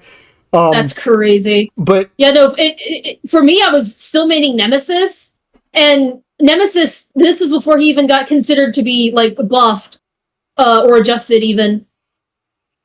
So I was an M2 only Nemesis, and I greatly suffered because Nemesis could only move at 4.0 when holding the tentacle strike in tier 3. A lot of and I could only notice when someone had MFT. When I was narrowly missing tentacle downs when I knew I should have been getting them, but I normally should have. You know what killer I felt the worst for during that time? Mm. Dredge. Yeah. Because the counter to Remnant was just hold W, and MFT just made that easier. Yep. And it was like, I tried playing Dredge during that time, and I just couldn't. I don't know anyone who could. But again, no. But it is funny with MFT, because I bring this point up a lot. Dead by Daylight is a very strange game with stuff like that, because we talked about Circle of Healing a little bit earlier. Plague's play rate didn't go up. No. MFT Clown's play rate didn't go up. No. If this was any other game, those killers' play rates would have skyrocketed. Yeah. And I always wonder why Dead by Daylight is such a weird phenomenon with this. The entire player base has some form of autism about this game. Well, I just mean it like in the sense like something becomes meta. There's a character that counters that meta, and I'm not saying like that should be the case, right? But it's like, okay, this counters that. Why does no one use it? This also happened with what's it called? When remember when Thrill the Hunt got hotfixed? No. You weren't around for that? This is recent. Oh, what did it get hotfixed for? It wasn't a hotfix. It was in Howlmaster's patch, I believe. I could be wrong exactly when, but they changed the numbers. So like the meta for like 2 weeks was Thrill the Hunt in like a bunch of hex perks. Because because they removed the bonus BP modifier to Thrill. Yeah, but do you know what perk I didn't see get ran at all? What? Counterforce or Detective's Hunch. Why? Yeah. It counters it. Why? Because they're licensed perks. Like, it takes a minute to unlock them on all your characters. I get, but Jill's a very popular survivor. A lot of people had her perk. Again, like my point though is like we get these metas that happen, and then we get something that counters it, and no one uses the counter, and it always irritates me. I think it's mostly because a lot of DBD players are like super like just stubborn about their like play styles. Maybe that's it. Like they find comfort in the randomness of this like game. Like it's again, it's such a weird thing because it's like I said, any other game, like if something becomes meta and the counter becomes meta, and there's a direct counter to it, that direct counter would also in turn become meta, but that almost never happens. I think it might be because at the end of the day, DBD is a casual game because we talk about doing counter picks, but that happens more often than not in like competitive, like genuine competitive, like PvP games. Yeah, but even like from the more competitive players, you don't really see this. Yeah. And it just boggles. Again, the clown example is the one I give all the time. It's like, oh, MFT is really strong. Well, clown counters it. Why don't you play clown? I don't like playing clown. And you were just and people were like, okay, understandable. Have a nice day. That's just how it is every time. And it's weird. And, you know, the other responses be, well, if that was the case, everyone would just play Blight all the time. Okay, fair enough. But still. Yeah. It's a weird, like phenomenon this game has. And on to MFT, again, it was in the game like it was for 7 months. And then it got its change. And then... Here's the worst part about MFT. The meta during MFT was to run Iron Will, Resilience, and Hope with this. Mm-hmm. Because more often than not, because the chases were longer, more generators were getting done, and more survivors were getting to endgame. And because Hope at that point got reworked to have infinite use in endgame, survivors became 110 killers for endgame. And so killers like Hag and Spirit and all other like 110 killers, you know, Slinger, Huntress, every 110 killer got completely and utterly screwed. And then, you know, non-mobility M1s and even M2s just got completely screwed as well. Because they just simply could not catch up. Yeah. And you could tell immediately when the last gen popped when someone was running MFT Help. And it was like maybe not MFT Hope, but like everyone was still running MFT. It was. I would love to see what the pick rate was at the time, like officially internally, but it was everywhere. Like Dead Hard. It was every survivor, every match, like every time. Even when Dead Hard was like super meta before it was reworked, like even then there was occasions I wouldn't see it sometimes, you know. But it was 70% officially. That's insane. Yeah, no, like every game. If you got a match without MFT, you like cried tears of joy, like for not experiencing the pain. But again, and then it was reworked later. But the funny thing, was it reworked before Buckle Up or was it reworked after? It was it was reworked when Chucky came out. Okay, so it would have been and November. Buckle Up got buffed. When got buffed and then Chucky came out. Okay, so funny thing about that, by the way, I still have the tinfoil hat theory that part of the reason, like, this isn't a tinfoil hat theory, but could you imagine Chucky versus old MFT? He would have a 0% pick rate at that point, even with like manual scamper. I would still be maining him because I love the franchise, but yeah, he would have been miserable. Yeah, absolutely. Because he's a little tiny, you know, character, and, you know, despite his model being, like, the smallest model in-game right after Victor, he just, like, you know, him being 110, he basically, like, with how tight you could pull loops with him, he was basically a 113 character. 112, rather. Technically, the number is 112.3%. But that's on every loop. You can't do that on every loop. I think people forget that. No. Because people always bring up that point. It's like, oh, actually, he's 115 if you hug the loop tight enough. You can't do that on every loop, and it's not as fast as people think it is. But anyways. Nope. Yeah, that would have been fucking miserable. But I guess we'll get to Buckle Up after Alien, because Alien Alien was an interesting chapter. Alien was a really interesting chapter, genuinely, because I couldn't believe that I got into the game, because it was, at the time, aside from FNAF, one of the more requested chapters in DBD, and people like were really, really upset that we didn't have facehuggers. Like, how the fuck were we supposed to gamify a facehugger and then a chest burster with you getting impregnated in DBD? Or wall crawling. People were mad wall crawling wasn't in the game, and I'm like, one, that's an accessibility issue, like, fucking immensely. Two, yeah, because you're in first person view. Do you guys really, really, really want a killer that can just go over pallets again? Do y'all really want that again? Again? On top of that, the map, everyone... I don't remember what the early reception for the map is, but the map is definitely hated now. The map was considered interesting and, like, was enjoyed at one point, specifically because of the keycard Easter egg you could find. Yeah.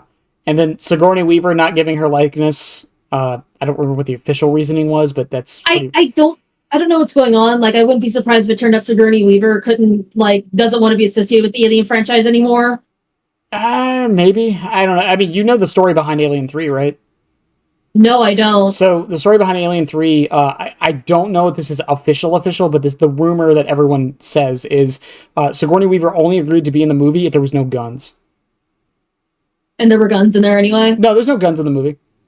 Okay. Yeah. But she only agreed to be in that movie if there was no guns. What was I going to say? Even the perks from it. Alien Instinct. Okay, it's good now. Not Alien Instinct. Yeah, Alien Instinct. It's good now. It's good now. But I have said in the past that it was the worst design perk because it got power corrupt by barbecue and chili when it released, and Friends of the End after it released. Just so funny to me. Rapid Brutality, which at the time... This is a funny perk, Rapid Brutality, because it's a perk that when it released, I don't think anyone realized how good it could be. And then as time went on, I think people have finally realized how good of a perk it is. Yeah, and honestly, I was gonna, there was a big joke, on Rapid's release, saying, finally, no mither for killer, because it got rid of Bloodlust. I read it on Chucky. It's actually pretty decent on him, because you can double tap easier with it. I at one point, because I was still, an M2 only Nemesis main, wanted to run Rapid Brutality so I could get even more efficient at my M2 attacks, so that I didn't have to rely on Bloodlust. Yeah, and what was Alien's other perk? Ultimate Weapon. Oh god. Ultimate Weapon. Oh god. Oh my god. Okay. All right. I don't know if this is a hot take. I think they gutted it in the worst way they could have, and all they needed to do was up the cooldown. Yeah, but also it was bugged because it caused you to scream in lockers. I have a clip somewhere of me opening a locker in my win streak, and then pulling a Rebecca out of the locker because I heard her scream nearby and she was in a locker. I genuinely think Ultimate Weapon was actually a decently healthy perk. It just needed its cooldown up. And it would have been fine. But also, unfortunately, with Ultimate Weapon, it actually got extremely irritating with S tiers. Yeah. Extremely irritating with S tiers. Well, let's also not forget the response to Ultimate Weapon was everyone bringing Calm Spirit and Calm Spirit just didn't work. Yeah, and then Calm Spirit led into Distortion. And then we had that for a while, and then before it got reworked. Oh my god, that shit was honestly annoying as hell. That's the thing about this Distortion meta I think people misunderstand is when people were complaining about it. It wasn't that it was super powerful. Because I was still winning matches against full Distortion teams, right? I still was. Yeah. It was that it was annoying and it sucked that I couldn't bring aura reading unless I brought full aura reading. Yep. And the worst part with it was that the only real counter to Distortion at the time was to literally bring Gearhead, because suddenly survivors would start losing all of their stacks and you were usually very far away from them, so they couldn't easily get it back. But also, it really incentivized survivors to just rat and do nothing all game, and that frustrated the hell out of a lot of survivor players too. Yeah, I don't mind that play style. It's just when it's exacerbated like it was, right? Like if you want to play the I hide all match, but actually still do the objective, there's a limit there. I'm fine with that being an option for survivors, and I think we have those options now. I have a problem when it becomes meta and everyone's doing it. Yeah. Like, it gets...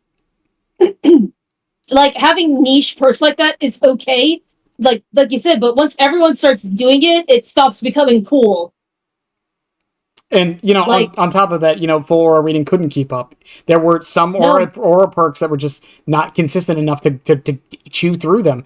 Hell, technically speaking, I was still playing Clown at the time because Chucky wasn't out yet. Cigar Box versus Distortion?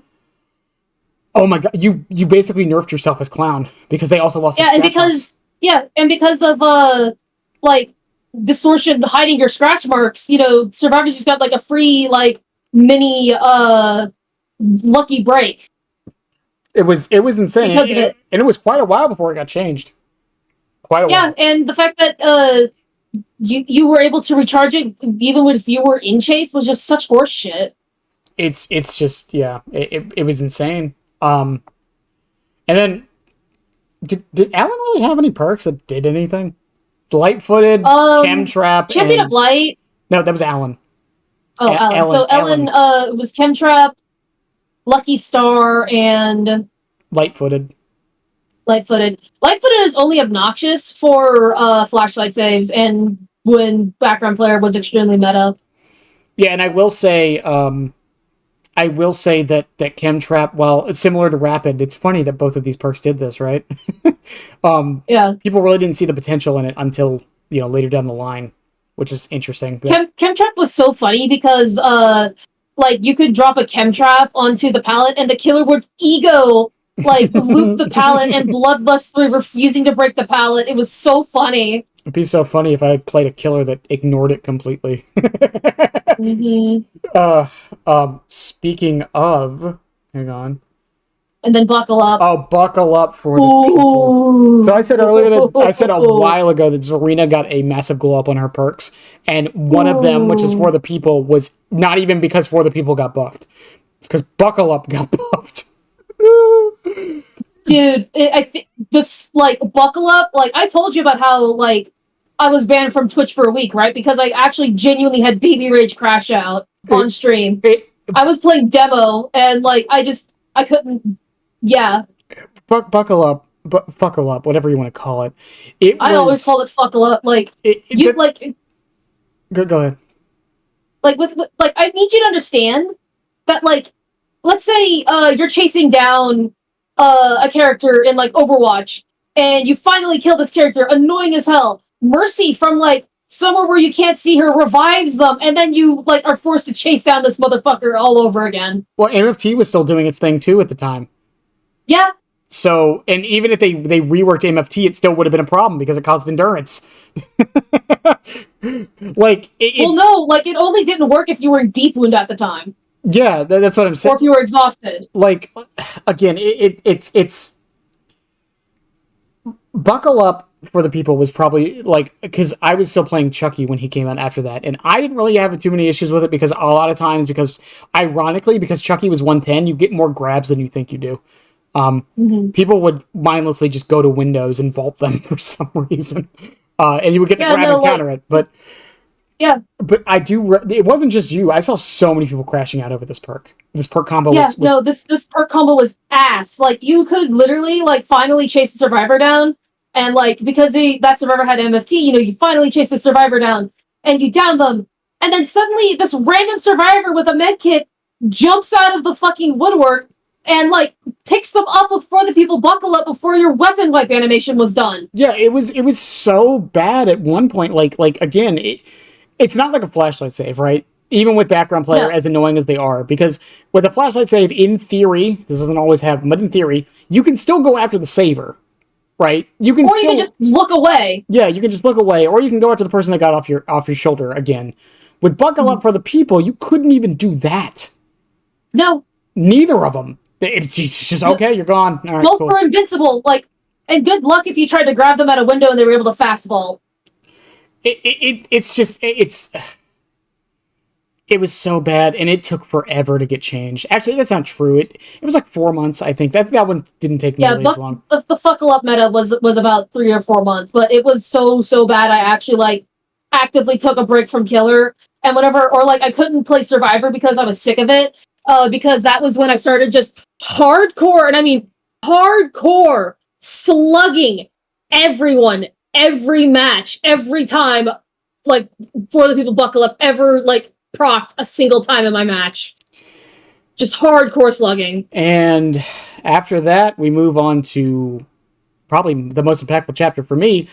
Chucky! Yep. Chucky was released! The Chuckers! Chuckle! Yay! Hooray! No notes. It was perfect. I'm kidding. Okay. So here's the thing with Chucky. Release Chucky was a mistake. I'm going to say that up.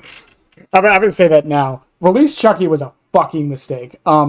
I don't care how Manual Scamper? Well, when I heard they were removing Manual Scamper, I went and played Chucky to get his power achievement, and I was like, I was in a voice call on Discord with some friends, and I was just actively crashing out because I literally was trying to farm the Scamper hit. I said, and then as soon as I got the achievement, I said, oh, I am never fucking playing this character again, and I still have yet to touch him since. I don't care how many people put it in my comments. I don't care how many people. Also, apparently, Fuck Up was in the game for a year. I don't remember it being that long. I know it was there after. Little Vecna. Oh my god. It was there for Chucky. I know that much. Yeah, Unknown made it easier to slug and to slug everyone to death because Captured by the Dark existed. But for Chucky, I don't care how many people put it in my comments. Manual Scamper was not and will not ever be healthy. It will either be a terrible ability that doesn't do anything, or it will be so annoying to go against that it can't be in the game. There's no in between. There's no in between. The in between is Mage Hand. That's the in between. Yeah. Because the pallet gets raised back up. That's the in between. And Chucky's gone through a lot over the past year. He's been basically reworked fucking 4 times. Yeah. Did you like in my notes that after they like lowered his like turn angle during slice and dice, like Flickland dropped him? Yeah, like I like this was 9/11 for the clipping team, Flickland. Well, the funny thing with that too is that because I know plenty of people in Flickland, and I joke with them all the time about it because, like, it feels like the only killers allowed in Flickland are ones that can like break the game. Yeah, because there's even talks about getting Oni out of it now. Oh no, Oni is staying in there because they're actually fixing, I think, his turn rate again. But it's I don't know. I just find that funny to me. But no, 180s also couldn't stay on Chucky. It was the one counterplay he had, especially at the time. And it was just like because you could go through a doorway and like immediately 180 and just hit the survivor behind you. That was so dumb. It was so dumb. On top of a killer that's really short and was unique to the game, the first third-person killer to be added to the game. First third-person killer and the first killer to have the footsteps, the footprint mechanic, due to how short he was. Added to Spirit for accessibility. But added to Spirit for specifically when she's phasing and like have it be the random footsteps too. But like that would literally make it easier for hard of hearing and deaf people to understand when she was phasing or not. But the other thing with it too is, like I said with Chucky, is it was such a funny progression, right? Because if you watch the PTB footage, if you watch people talking about him like a little bit after release, most people enjoyed him on both sides. Even with Manual Scamper. Yep. It wasn't until people figured out how to play him, that's when people started hating him. Yep, and it was the gameplay with Chucky, like not even 3 weeks after his release, was to literally bait pallet drops to like bait survivors trying to stun you, and then you would hidey-ho, Manual Scamper, get a free hit, and then you'd be able to down them. That was the most infuriating part of Chucky, and I just refused to enjoy him because of it. Whenever people asked me how to play against Chucky back then, I would tell them, don't drop pallets. He's gonna hold his power. Just don't drop pallets. Yeah, literally I can promise you, he's not gonna do anything. Just don't drop pallets and just hold them, read them completely, go to like a random like rock loop, and you'll win. I promise. Yep. Because that was the other thing. His cooldown was 18 seconds, by the way. It was really long, and you didn't get power at the start of the match either. No, it was 18 seconds, no power at the start of the match. And then as far as like perks and impact on the game, he had like again first third person killer, which led into Dracula, which I'll get into that here in a minute because I have a theory about that one. And as far as perks go, again, another hex that had a condition before it lit with 2 can play. Friends to the End being, I think it's getting a lot more love now, but even at the time, there were certain killers that loved this perk. Dredge loved it, Blight loved it, Hillbilly loved it, like a lot of the stuff. Nurse. Like Blight, yeah. It was just barbecue and chili, but better for those killers. It was a more specific barbecue and chili, basically.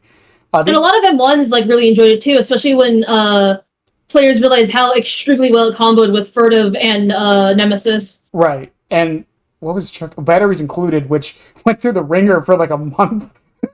Remember when they removed it or working in game, and then they brought it back because everyone complains? Yeah, no, it should always work in endgame, because what the fuck do you mean? That was funny. I'm really, batteries is going to become a problem soon. I can almost promise you. Yeah, once they continue to allow haste stacking, and they continue, and they decided to go through with the buff to Champion of Light. Like, I got completely clowned on by a fixated Champion of Light user because they were able to, like, 99 their sprint burst, try to flashlight blind me whenever I try to hit them with a tentacle strike. Like, this was me playing Nemesis for the first time in, like, 4 months. That, like, I was just like, oh, I'm being clowned on, and I only got 2 stage, but it was because someone was like, yeah, play Stibiffle Nemesis. It was just such a weird time. And Chucky didn't come with the Survivor. He didn't come with the map either. No. So Ormond is technically his map, actually.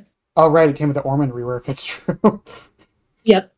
I'm still calling it Hawkins, because that's when Stranger Things came back, and we actually missed something that happened. Nicolas Cage was added to the game. Yeah. Oh, yeah, I did miss that. That was, like, the first, like, time, like, everyone was really happy for, like, a Survivor coming into DBD because of plot twist and dramaturgy and, well, it was also, like, the first real... team partner. It was just Nicolas Cage. It wasn't, like, a character. It was just Nicolas fucking... It was the man himself! And it's really cute about, like, why he decided to come into DBD. It's because Sadako was here, and then he found out his son played DBD. Well, funny thing about that, too, is I remember after that happened, and I still see it from time to time, not as much as I did, there's a lot of people who want Jack Black in this game. Because of Nicolas Cage. And because Nick Cage is in the game, it's possible. Yeah. And it's also funny because DBD canonized that if we were to get the Netflix adaptation of Dead by Daylight, Talbot Grimes looks like Nick Cage. Oh, God. Especially with Nick Cage's Blighted outfit.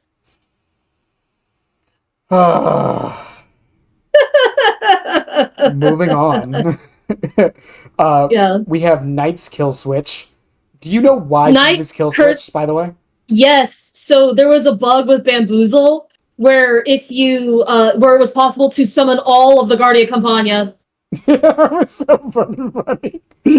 That was extremely funny, but because of the timing of him being kill switched, he is currently holding the record for the longest kill switch of any killer, perk, item, survivor, add-on, whatever in DBD of 42 days. And I checked with Pixie. That's so stupid. And it was because this was during Christmas. Yeah, it's the same thing. And we're literally on holiday. Yeah, it's the same thing. Wait, speaking of Christmas, we actually fucking forgot an era of DBD. What's that? December 2016, when Chainsaw Myers could be created. Oh, I mean, I didn't mention Gerald either. Well, Gerald was just a cosmetic like bug that I actually did. Gerald. Fucking rest in peace, you fucking cockroach. Fucking Gerald. God. People want it back, and I'm like, you guys know there's licensings and stuff. There's probably reasons that one can't come back. Konami didn't give a shit. It's literally BHVR getting their, like, britches in a twist. But, yeah, I mean, not having the longest kill switch, because the closest we ever came to that was technically Houndmaster's kill switch for the Christmas event. Well, that was only for the Christmas queue. Yeah, exactly. Before that, it was actually Nurse. Oh. Because she had a game-breaking bug where if she tried to grab a survivor from, like, a generator, a window, it was possible for her to be locked in place and stuck forever. So that was when they kill switched her, and that was when they reworked her to make her blink attacks be M2 attacks again and not M1s. So then they reworked a whole bunch of her add-ons because of that as well. Also, I can't believe I'm saying this. We're finally at 2024, by the way. Yep. Oh my god. the first thing that happened in 2024 was Alan motherfucking Wake. Literally, I asked somebody who was streaming Alan Wake a few weeks ago to notice how similar the first area of the first Alan Wake game was to Macmillan Estate. The devs have said multiple times Alan Wake was a major inspiration for Dead by Daylight. Specifically because of the flashlight mechanic. Exactly, yeah. And I still do not... Listen, okay, I can hear the arguments for why Ken doesn't... I don't agree with them, but I can understand the arguments for why Ken doesn't belong in Dead by Daylight, why Vecna doesn't belong in Dead by Daylight. Listen, I don't agree with them, but I can understand why people think that. Yes. Saying Alan Wake doesn't belong in Dead by Daylight is just dumb. Saying Alan Wake doesn't belong in DBD is like saying a bear doesn't belong in a forest. Like... Again, his games inspired Dead by Daylight, for one. An entire mechanic of the game.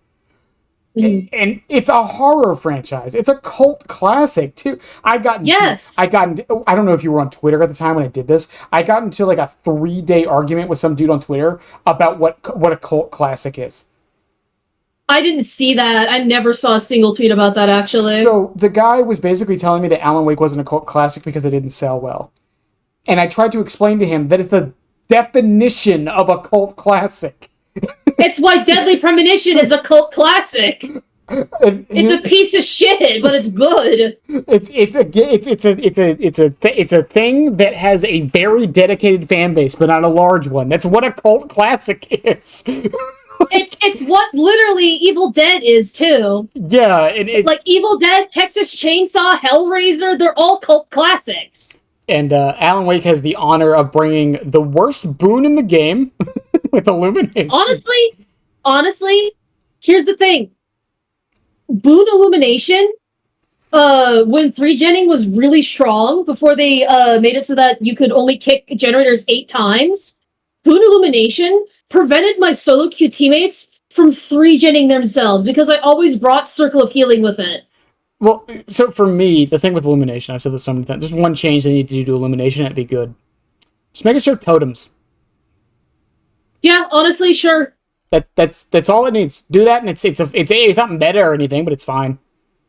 It would also make the passive it has, where relighting a totem is faster, would make sense, but whatever. Yep. But he also brought, in my opinion, one of the most impactful perks to Dead by Daylight. And I only say that because I run it every time I play Survivor, and that is Champion of Light. Champion of Light is so fucking crazy, and the fact that it's getting buffed... I'm so happy. With haste stacking... I'm so happy. Like, currently with Champion of Light, you could literally walk almost as fast as the killer. And it doesn't count as running, so you still get your exhaustion back during it. I love it. I love it so much. So they're buffing it from 50 to 70... So in theory, you could walk 90% faster while shining a flashlight. And then they're reducing the cooldown down to 40 seconds. Yeah, and also like on top of that, like he brought Deadline, which Deadline's a funny perk because it's not good, but there was a particular change during this exact patch that made it really good, and that is Solidarity's buff and Autodidact's change. So you could run Deadline, get injured, heal someone with Autodidact, and fully heal because of the Solidarity buff. Yep. It's such a good combo. Also, I love the pun of the name. Deadline is such a good name for that perk. It's such a good line. It's like a quadruple pun. It's great.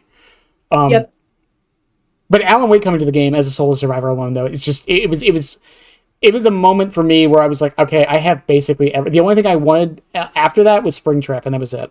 And I got that. Yeah. I literally have everything I got Alien, I got Chucky, I got Alan Wake. I got all 3 of those in a row, by the way. And then I got, and then Springtrap was announced not too much longer after that. And I basically got everything I wanted. Again, this patch wasn't that impactful. The perks really aren't. I'm joking a bit with Champion of Light. It wasn't that impactful, but it did allow for a different kind of playstyle, which was interesting. Yeah, and then first Lights Out event comes the DBD.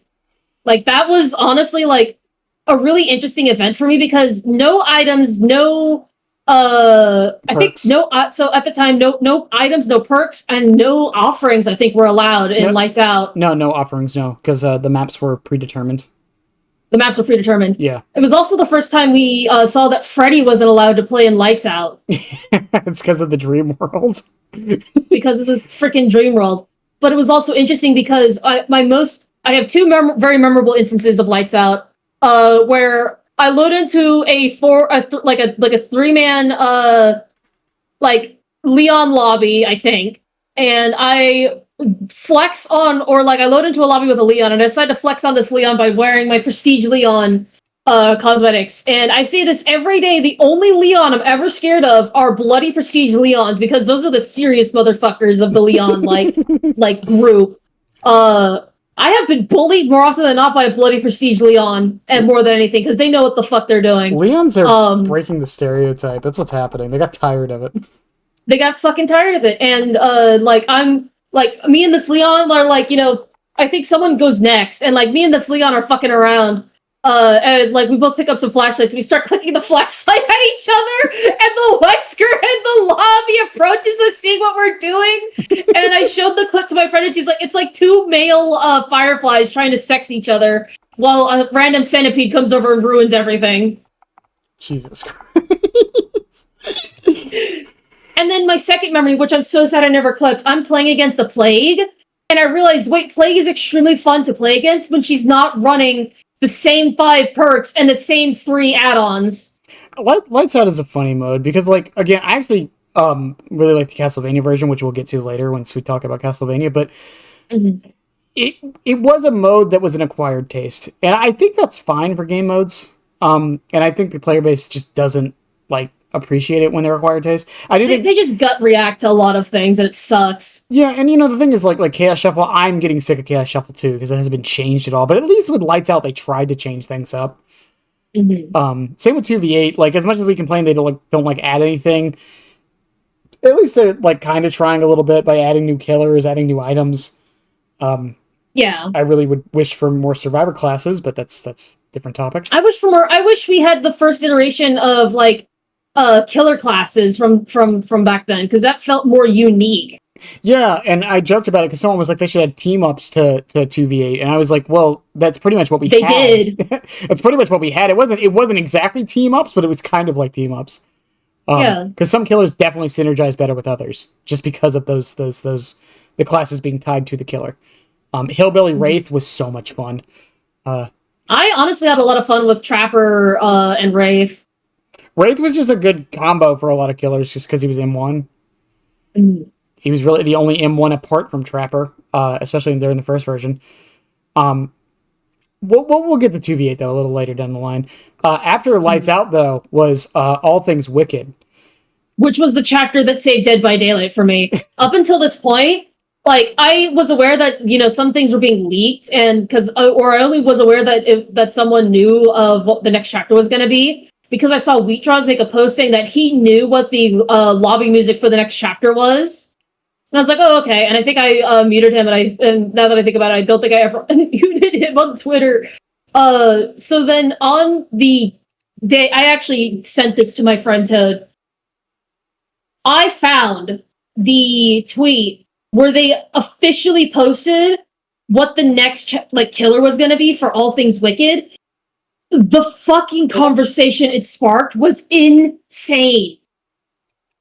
I was at work the day they posted this, and I watched it, but I didn't see or I couldn't listen to the audio because obviously I was at work. I'm like, that's pretty cool. And then someone said, the fucking words help me. The creature saying help me is terrifying. And I was like, wait a second. So I go home and I put my headphones on. This marketing campaign they did for all the... I blame this for why people hate out the leaks and stuff, because the marketing for this chapter was just it was so good. It was on a whole other level. And it was bringing a type of killer people have wanted for a while, one that was more analog horror-ish, but also fed into the idea of another thing I won't mention because I know it'll start controversy if I say it. But it just brought a lot of that, and that was probably the only bad thing about it was the controversy it kind of started. That went nowhere, by the way. I understand why the controversy was there, but yeah. Yeah, just all of this was so... I sent this to my friend Toad, and he's like, nah, dude, the zipper coming out... I had to stop when the zipper was being pulled up. Let's also not forget, we have to mention her, because it was a very good thing, regardless of our thoughts on her. Sable Ward was added in this patch as well. Yep. And probably bought a few people's retirement funds. Yep. But she also brought a new kind of perk with invocations, so that's also a very impactful thing for the game. Yeah. Unknown didn't really bring anything other than Power Creeping Trail of Torment at the time. Yeah, no, what Unknown brought was so Unknown, like, came out of the game as, like, a very complete, like, killer kit, and that was the first time I felt that way about any killer kit in a very long time. So not since Pinhead with Hellraiser. So my conspiracy theory with Unknown, and this is a weird conspiracy, or not a weird conspiracy theory, but the reason why I think we're getting so many licensed killers as of late is because of Night, Skull Merchant, and Singularity not doing too well. So, and I have a feeling that Behavior didn't think Unknown was going to do well. Yeah. And that's why, and we're still dealing with the repercussions of that because this stuff is like set up 2 years in advance, right? Mm-hmm. And I think that's genuinely what happened. And I think Unknown surprised even Behavior with how well it was received. Not just Sable. How extremely well it was received, yeah. Yeah, not just Sable, but the entire chapter. Yeah. Especially with the new perk of Invocations, which we need more of. The Crows one is so bad, it's probably the worst perk in the game. For the effort it takes to use it. But again, like, we also got Wicked, which was a very good perk, apart from its original iteration. Apparently Wicked was just not working properly in the PTB. Yeah, it was supposed to counter Mangled or something. It was really bad. Yeah, no. And then we got, what was Sable's other perk? Oh, Strength and Shadows. They were all basement perks. Strength and Shadows, which power crept, like, self-care. Yeah, well, power crept is a strong word. I think they both have their use cases. Mm-hmm. I prefer Strength and Shadows personally, but yeah, I think they both have their use cases. And then Unknown, I mean, again, other than maybe Unforeseen. Fucking Unknown giving Doctor a new skill check perk, like another Infinity Stone to his gauntlet of impossible skill check builds. That's really the only thing like of note. Unforeseen is good, but like I didn't really, and people still ran it a bit, but like it wasn't that good. And then Undone was not Undone. I keep wanting to say Unleashed. It's Undone, Unforeseen, Unbound. That's it. Yeah, Unbound. I mean, it's definitely got a glow up ever since it's buff. So. Oh yeah, for sure. So, and I see a lot more killers running it, and it's really good on Springtrap, by the way. Especially with Celebrate poster. Oof. You hit someone going through a window, you vault it immediately, and now you're going 30% extra speed. It's great. And then, you know, after Unknown released, it was kind of quiet for a little bit, honestly. We got our first Blood Moon. Yeah, we got our Blood Moon after that, which people didn't like the first Blood Moon. And then the second version happened recently, and everyone was like, bring back the old Blood Moon. It's so weird how people flip on a dime like that. You don't know what you have till it's gone, I guess. We got our first Blood Moon. Tomb Raider. Laura motherfucking Croft got added to the game. Again, another killer. And people were, and that was the first time, that was the second time people were like, no, Laura Croft doesn't belong in DBD. Dude, being an archaeologist the way Laura Croft is scary as shit. Have you seen her fucking games? She's like the official Elodie. She's the official Elodie. Like, that's what Elodie is basically based on. And, like, even her perks, while none very good, honestly, other than Finesse, again, a perk that didn't really see Harden is actually really good. Like, I tried Harden, and it's actually really good. Like, it just gives you, aura read and free, Calm Spirit. It's like literally a better Calm Spirit with more steps. Fun fact about Hardened, by the way, with the Springtrap chapter. So we tested it against Phantom Fear. I don't know if this will be changed on live or not, but because of how it interacts, Phantom Fear doesn't go on cooldown, and the survivor gets the full aura read forever as long as they can look at the killer. That's actually funny and kind of works similar to Medal of Man and Object. It's like Object, but you actually have to do a totem in a chest. No, what I'm saying is that it used to be you would get the 3 stacks of metal, and then you would get your endurance, and then the killer would be unable to down you because of it. Mm-hmm. Once you heal yourself, the killer sees your aura as long as they're over 16 meters away. Object lets you see the killer's aura every time the killer sees you. Right. So you had basically infinite aura read with old Object if you were more than 16 meters away from the killer. It's also it's also funny in the sense of because with Hardened in particular, and her other perk that everyone, do you remember how many people were losing their mind over? Is it Scavenger? What's her other perk? The Gen one. The Gen one. It was. It's not Scavenger. Specialist. Specialist. Yeah. Do you remember how many people were losing their minds over this perk? Yep. And then it got buffed, and people lost their minds again. Have you seen this perk since release? No, I only ever honestly see this, like, I only ever, like, saw this, I've only ever seen this perk when people were getting Adept Lara. Like, that's genuinely it. Like, it's funny to me that people lost their minds over this. Good times. And then again, Hardened, which, thank you, Hens, for making that meta. I don't care, honestly. I think, not Hardened, Finesse, for they making that meta. I don't care, honestly. I think Finesse is fine. People wanted Finesse to be buffed faster. Yeah, they thought it was bad. A lot of people thought it was really bad at first. And then they realized the interaction it has with Dramaturgy and Life and other perks that help you with vaulting, and then realized, oh, actually, it's really good.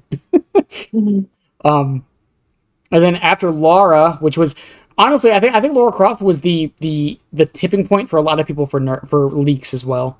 I think it was the last straw for a lot of people, because I knew about Lara Croft during the anniversary stream.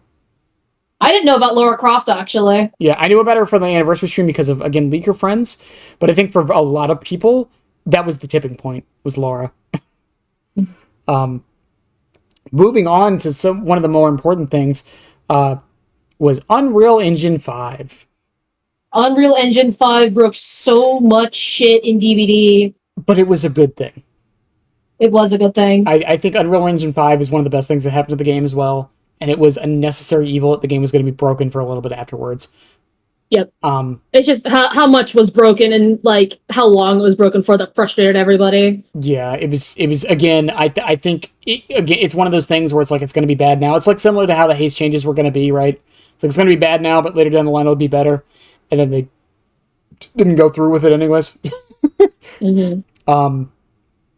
Next is the map generation was broken.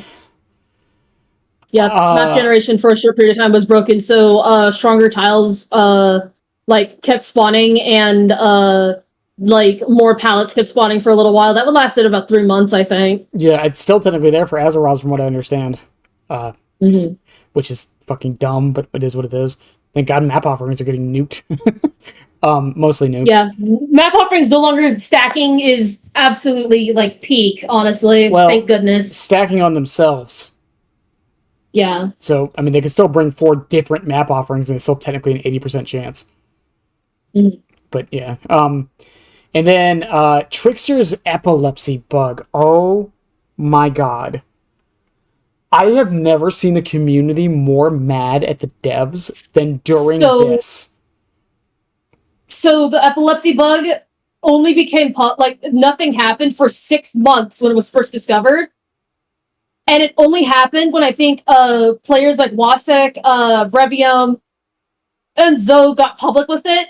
And that was when it became a problem. It only became a problem because people actually went out of their way to exploit it, to the point where players were giving themselves the names like seizure knives to cause people to have seizures and go to the hospital. Well, the thing is, from my tinfoil hat theory, I have a lot of these, especially around this time. The reason they didn't want to kill switch Trickster was because of the anniversary event. That is my tinfoil hat theory. Because they didn't want to kill switch any killer during the anniversary event. That's why I think they waited so long. However, the fact that it took them like 2 weeks after the anniversary event ended to actually do it kind of disproves that a bit.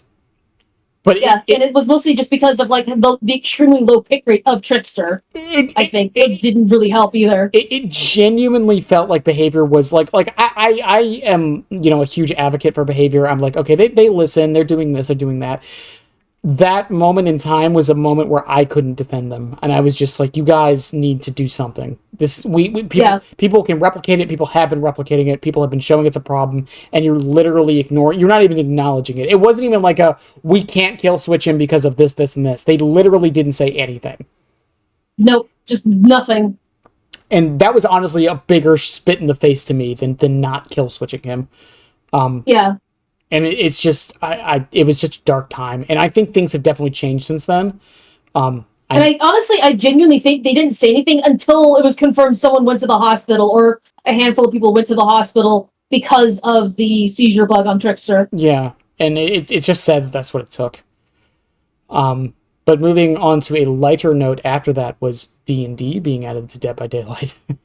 Yes. And people thought Lara Croft didn't fit. Oh my god, I was literally there advocating for D&D to be in DBD, because I literally play like homebrews or like custom like systems, like such as, you know, Warhammer Fantasy, which is pretty fucking dark, and Warhammer 40k, which is pretty dark as well. And even Shadow of the Demon Lord, which is like a derivative of Warhammer Fantasy. And like all of these were horror adjacent and like scary as shit.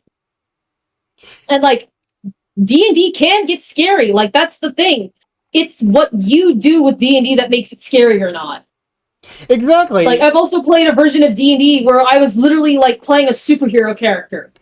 Again, it's just D&D is so malleable, it can fit into anything. And Vecna is a horror. Yeah. Listen, okay, I know people are joking about this right now, but the fact that people basically shipped... Let me phrase this correctly, because people aren't shipping them, but the fact that people are treating Springtrap and Vecna as if they would be best buddies is the funniest thing to me, because they are so similar when you think about it.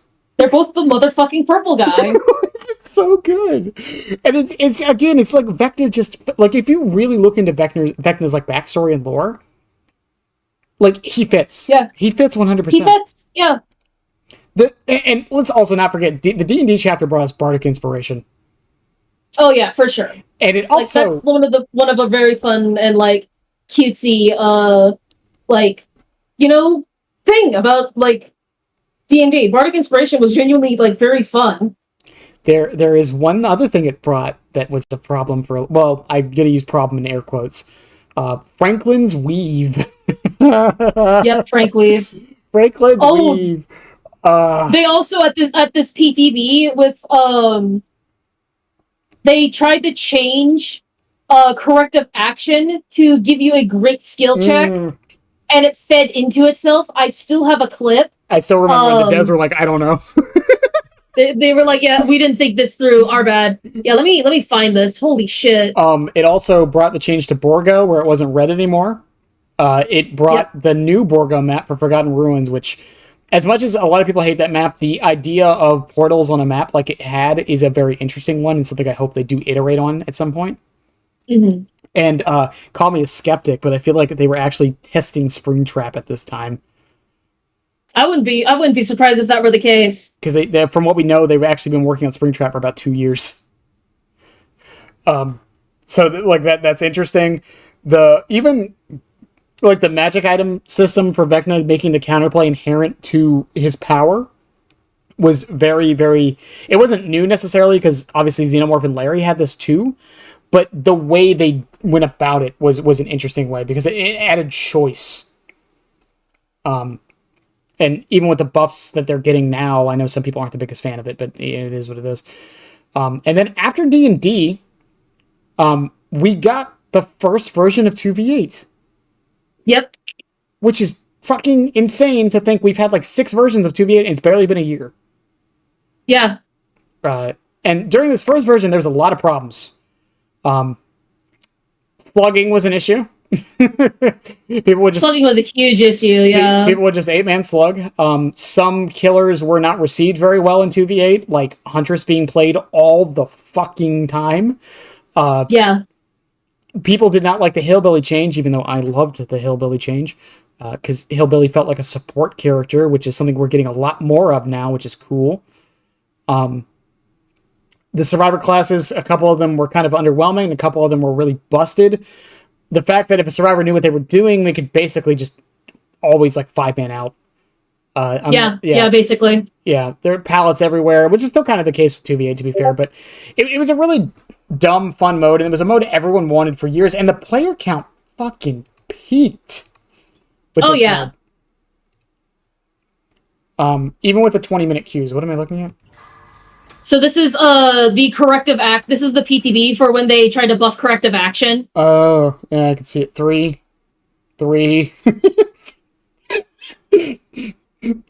Without a 2, because you missed one. No, we're not down to 2. I'm down to 2 because Brandon used more skill checks than me. Oh, okay, fair. I will never forget that response of, we don't know. We don't know. We don't know. Woo-hoo. Yeah, we don't make the game or anything. Yeah, it's just so insane. Yeah, TV8 was a huge boon for the player base. Even with the queues, people went through it and didn't care because it was so cool and so new at the time. And the first iteration had a lot of good things about it, like we talked about earlier with the team up situation kind of thing. Yeah, it was very, very interesting. Then probably the biggest thing to happen all of last year, and I will die on this hill, the Castlevania chapter. So Castlevania chapter was huge. I have alluded a few times that there's a few things I want to talk about with this chapter. One, I think they were planning for this chapter for a very long time. And the reason why I say that is because we got our first quadrupedal killer with Xenomorph. Mm-hmm. So that's wolf form. We got our first third-person killer with Chucky. That's also wolf form. We got Hellfire with actual fire-like physics. That was Xenomorph. Yep. They were planning on this for a while. Oh, yeah. On top of, I mentioned earlier about Konami having very good ties with behavior. Yeah. Because of what happened with the Castlevania chapter, because it got its own game mode, it got its own rift that lasted for 6 fucking months. That was because it was the end of the year. Yeah. That was standard for end of year rifts. But regardless, like all of that happened on top of all the love. It got that super amazing true form Dracula skin. All the skins for... We got Soma. Yeah, that's right. But my guess is that... So normally when a license comes to Dead by Daylight, it's to advertise Dead by Daylight, right? Mm-hmm. That's normally what happens, right? It's like, oh, we got Alien. Oh, you guys better play it. Alien's in it. I feel like Castlevania was one of the few chapters that was the opposite. Yeah. Similar to what you said for... which chapter was it you said this for that helped bring interest back into it?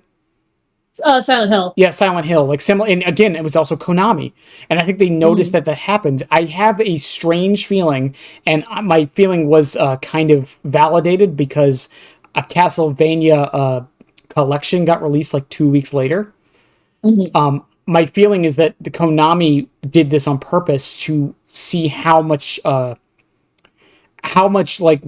Castlevania still has. Yeah.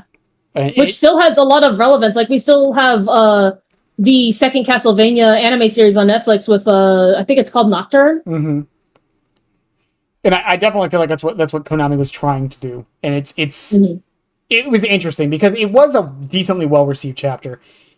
Even with the perks it brought, Dracula didn't really bring too many. He also didn't have a motherfucking Mengele add-on for some reason. He's a vampire. Here's the funny thing that I noted. So, Castlevania does a lot of crossovers. Trevor Belmont is the first time we've seen him outside of a Castlevania game because he's in the Castlevania. He's a part of the Castlevania group that works together in a team. And what is Dead by Daylight if you're a survivor? A team-based game. He was in Smash. No, it was Simon and... Trevor. Yeah, you're right. Yeah, Simon and Trevor, not... Trevor... Hold on. Trevor Belmont is... It was Simon and... Wrecker? Was it Wrecker? Ricker, yep. Yeah. But Trevor's in DBD because he's a part of he's the only Belmont that works together in a team as far as we know. Yeah, and again, it's just super. It was super surreal to see because it was something a lot of people didn't think would happen, and we got shown it during Anniversary. We knew it was coming, and that's what even weird. It also was the first stance shifting killer. Since Doctor, realistically. Since Doctor, yeah. But, a real stance shifting killer. It also filled the niche of a werewolf killer and a vampire killer, which is... Yeah, because we've been asking for a vampire killer forever. And werewolf. People have been asking for werewolf forever, too. And then even the bat form being like unique as like a mobility tool. And he's gone through some balance changes, you know, ever since then. And some people would agree he's not as good as he was, even though he's still like top of A tier right now. Yeah. But yeah, and it's interesting. The most controversy that entire DLC probably had was what, hug text being removed? So Wolf Tech, like it was extremely the thing is it was extremely easy to do Wolf Hug Tech because you literally worked exactly like Blight Hug Tech, old school Blight Hug Techs. Right. And you know that got removed and a lot of people dropped him after that. Yeah, I mean if you want Hug Tech so bad, go play Wesker. That actually requires skill. It's really funny. that happened. And then there's been a bunch of other changes to him recently. And he didn't get a map, but they found a really cool workaround where the castle is on every single map. Yeah, because every time he's in the match, like you see his castle looming in the distance, and it's so cool. By the way, according to the people I know, that's why he was kill switched in PTB. There was an issue with his castle? No, so the licensing isn't fully done for Springtrap that the castle can appear on the map. Oh. Yeah, that's what I've been told. I don't know how true that is, but that's what I was told. Which I mean, it wouldn't be like the end of the world if we couldn't see his castle on like the Fazbear Diner map. Honestly, it was probably in the contract to have it on every map, though. So they're probably that should be fixed. From what we've been told, it will be fixed by live. So hopefully, yeah. So hopefully things are going well in communications with that. The other thing with it too is even the perks that were brought, none of them were insane. Yeah, none of them were insane. They were all pretty decent. I mean, a few of them have been buffed since then. I think Moment of Glory is a fun, like, interesting side objective perk. Yeah. Remember when I did a community challenge for it and someone did it in like an hour? Yeah. Oh my god. Fuck you. I'm kidding. Good job. I'm thinking about when you told me to do Shark Unknown on Midwich, or like, what was I trying to do and I never got it like figured out, I think. Shark Unknown is the next community challenge. I need to make that video and actually start that challenge again. Yeah, it's $100 if you can get 10 downs with Shark Known. And it like specifically on Midwich. Well, that's the thing. I can't do it anymore. No map offerings. Well, it's easiest on Midwich due to being able to, like, because of how rough the ceiling is. But it would have to be a map with an upper and lower floor. Yeah, so RPD would be out of the question, and Midwich and Gideon would be the only two to do it. Damn. Okay, well, I got to come up with some new ones. I have a few other listed, but that was the other thing, because I joked, a lot, where it's like, where's my good guy factory in the sky? Yeah. Could you imagine if some Chucky's on the match, it's just the good guy factory floating in the sky? Christ. Please. After that, things died down a little bit, and people got sick of the Castlevania rift. And then we Doomed Chorus. got Doomed Chorus. Now, this chapter, oh boy. This chapter had a lot of dumb controversy and a lot of valid controversy. I'm going to start with the valid, and then we'll go to the dumb, because I got a lot to say about the dumb. I heard none of the controversy, honestly, with Houndmaster. I was just excited we finally got, like, a pirate-themed killer. So that was part of the controversy, actually. I'll get to that in a second. Really? Yes. So the controversy for Houndmaster was mostly she was buggy and very weak, and then they buffed her and made her way too strong. That was the controversy. Now, that was the fine controversy. Also, she brought Lake Mind with her, which was a very good map.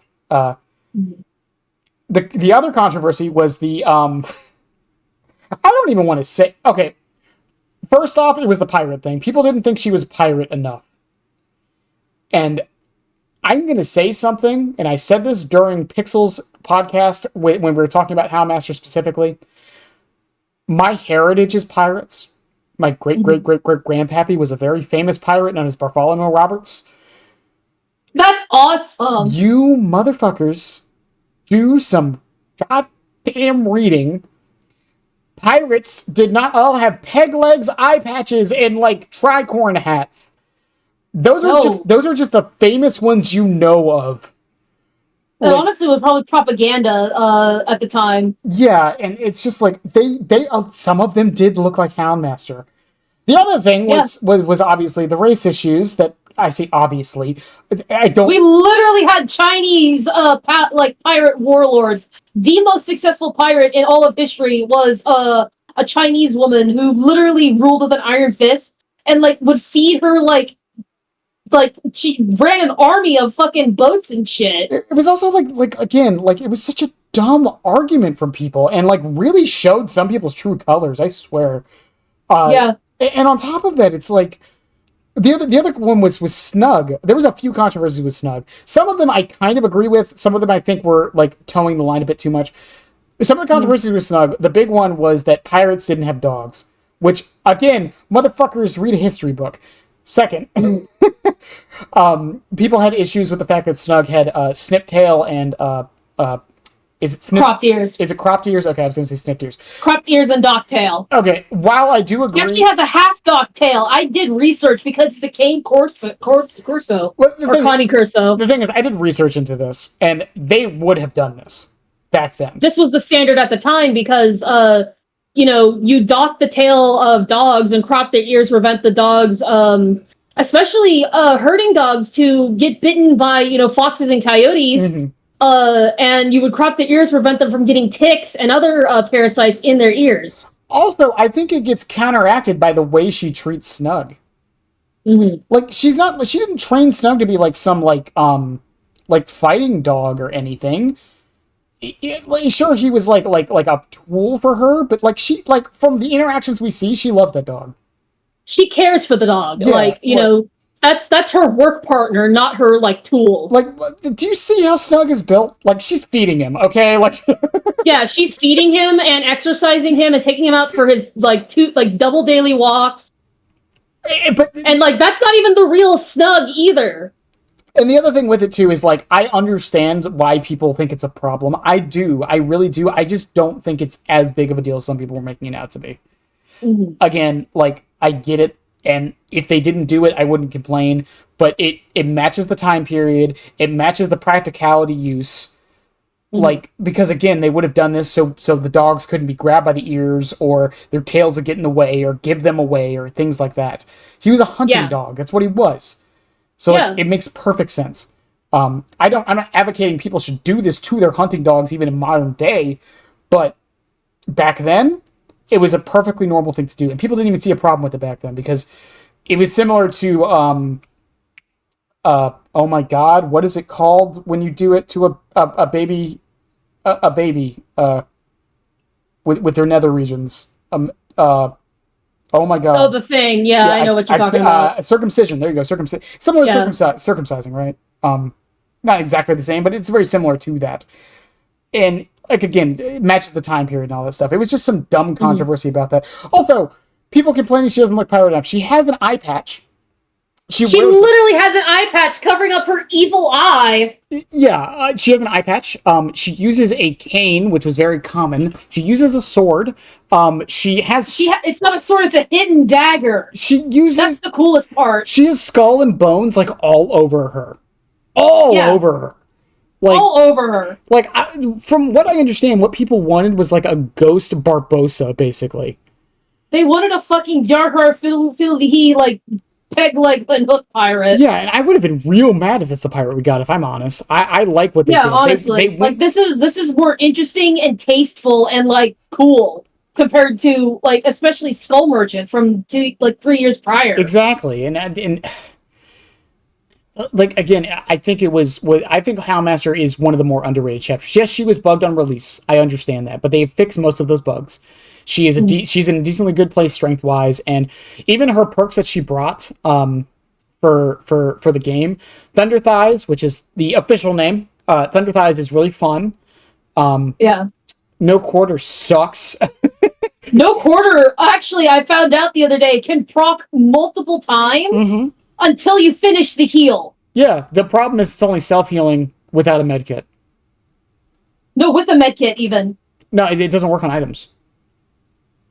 Yes, it does. I literally brought a medkit with me, and I tried to heal myself with a medkit, and I literally couldn't do it. Maybe It specifically says self-heals. Yeah, that's what... Yeah, I'm sorry. It's only self-heals. That's the problem it has. I apologize. Yeah. Yeah, that's the problem. It's only self-heals, which is... I get it, but, like, you could have just made it all healing. I think it would have been fine. And then Jagged Compass, which was... It's a support perk that's also just really good on its own. Yep. The combo this has had with, like, Floods of Rage and Gifts of Pain has been insane. To the point where when Behavior said they were going to change it, people, like, got real mad. Here's the thing.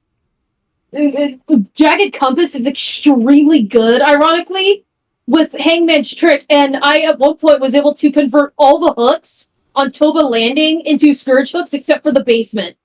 Yeah. So I could see across the map while carrying a survivor where survivors were. It's like a really it's a really good support perk for Scourge hooks, and I think it's something Scourge hooks have needed for a while, because the idea of balancing a perk around the fact that it's RNG based, if you're ever going to get any use out of it, I think is a bad design, especially when you have perks like Pain Res. So now you can be like, okay, well, Jagged can be brought with this. We can adjust Gift of Pain as need be, right? Or Pain Res, or Floods of Rage, or Hangman's Trick, or even Monster Shrine. Yeah, Monster Shrine, you know, the best Scourge perk in the game that I definitely tried using for a week straight and got literally zero value out of. I tried so hard. And then Tari, we talked earlier about evil survivors. I have gone on many moralic philosophical debates on this. Tari isn't technically evil. Okay, she's a victim of her circumstance. She's a victim of her circumstances. She's ignorant. There's a difference. That's not a product of her environment. Is a better way to put it. I think. And she's a product of her environment and ignorant. That does not make someone evil, technically speaking. Yes, she was in a murder cult. Sure, but she was a kid. Like, she's not just gonna run away. Kids don't exactly have a moral compass to be like, oh, murdering is bad. Yeah, like, she was in a murder, like, effectively, like, the Black Veil is a murder-suicide cult. like, and you can ask, like, you know, people who've escaped cults. That's just how it is. Like, when you're there, no one thinks what you're doing is wrong, and you have no outside influence. Because it's just so normal. It's like anything. Like, there's some weird shit we do in normal society that people, like, years ago would think is really odd.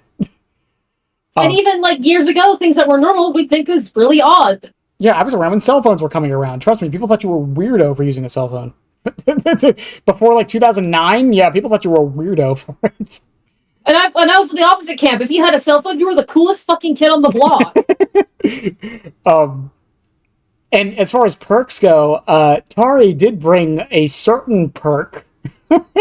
Oh my gosh. Shoulder the fucking burden. Oh my god. This perk has probably influenced the game more in the past. Like, there's been a lot of perks I've said that influenced the game a lot. This perk alone has probably influenced the game, at least people's opinions on the game. In recent memory, the most. Yes. And to the point to where, like, killer tier lists are being based on how well they can play against it. Which is weird because I never fucking see it, but still, that's besides the point. I never see it as killer, and the last time I saw it, ever as Survivor, was literally in solo queue while a Skull Merchant tunneled the living hell out of a Ada, and I literally didn't loop the Skull Merchant. I just fucking brought her back and forth across the map to prevent her from getting value out of like her surge. It's hilarious. It's because this perk is so polarizing in, like, the worst way. Because if it's used correctly, this perk is insanely broken.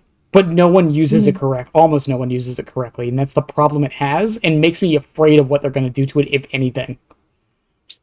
Literally, the only fix it needs is to literally make the survivor who shoulders the burden broken until they're hooked again.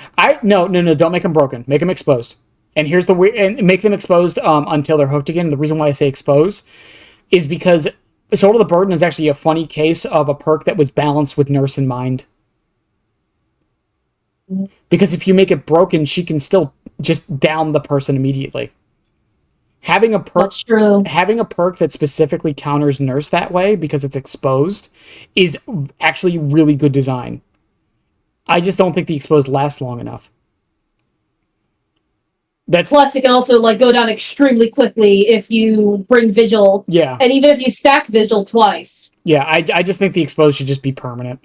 Because that also means like killers like Huntress can't abuse it. Blight can still abuse it to a degree, but he has to kind of nerf himself to do it. Right? Mm-hmm. Like it keeps the M2 killers in check while making sure the M1s still have a way around it, you know? Yep. That's one thing I like about it being exposed. Which is an interesting way. Again, I don't know if they did that on purpose. It just seems like they did.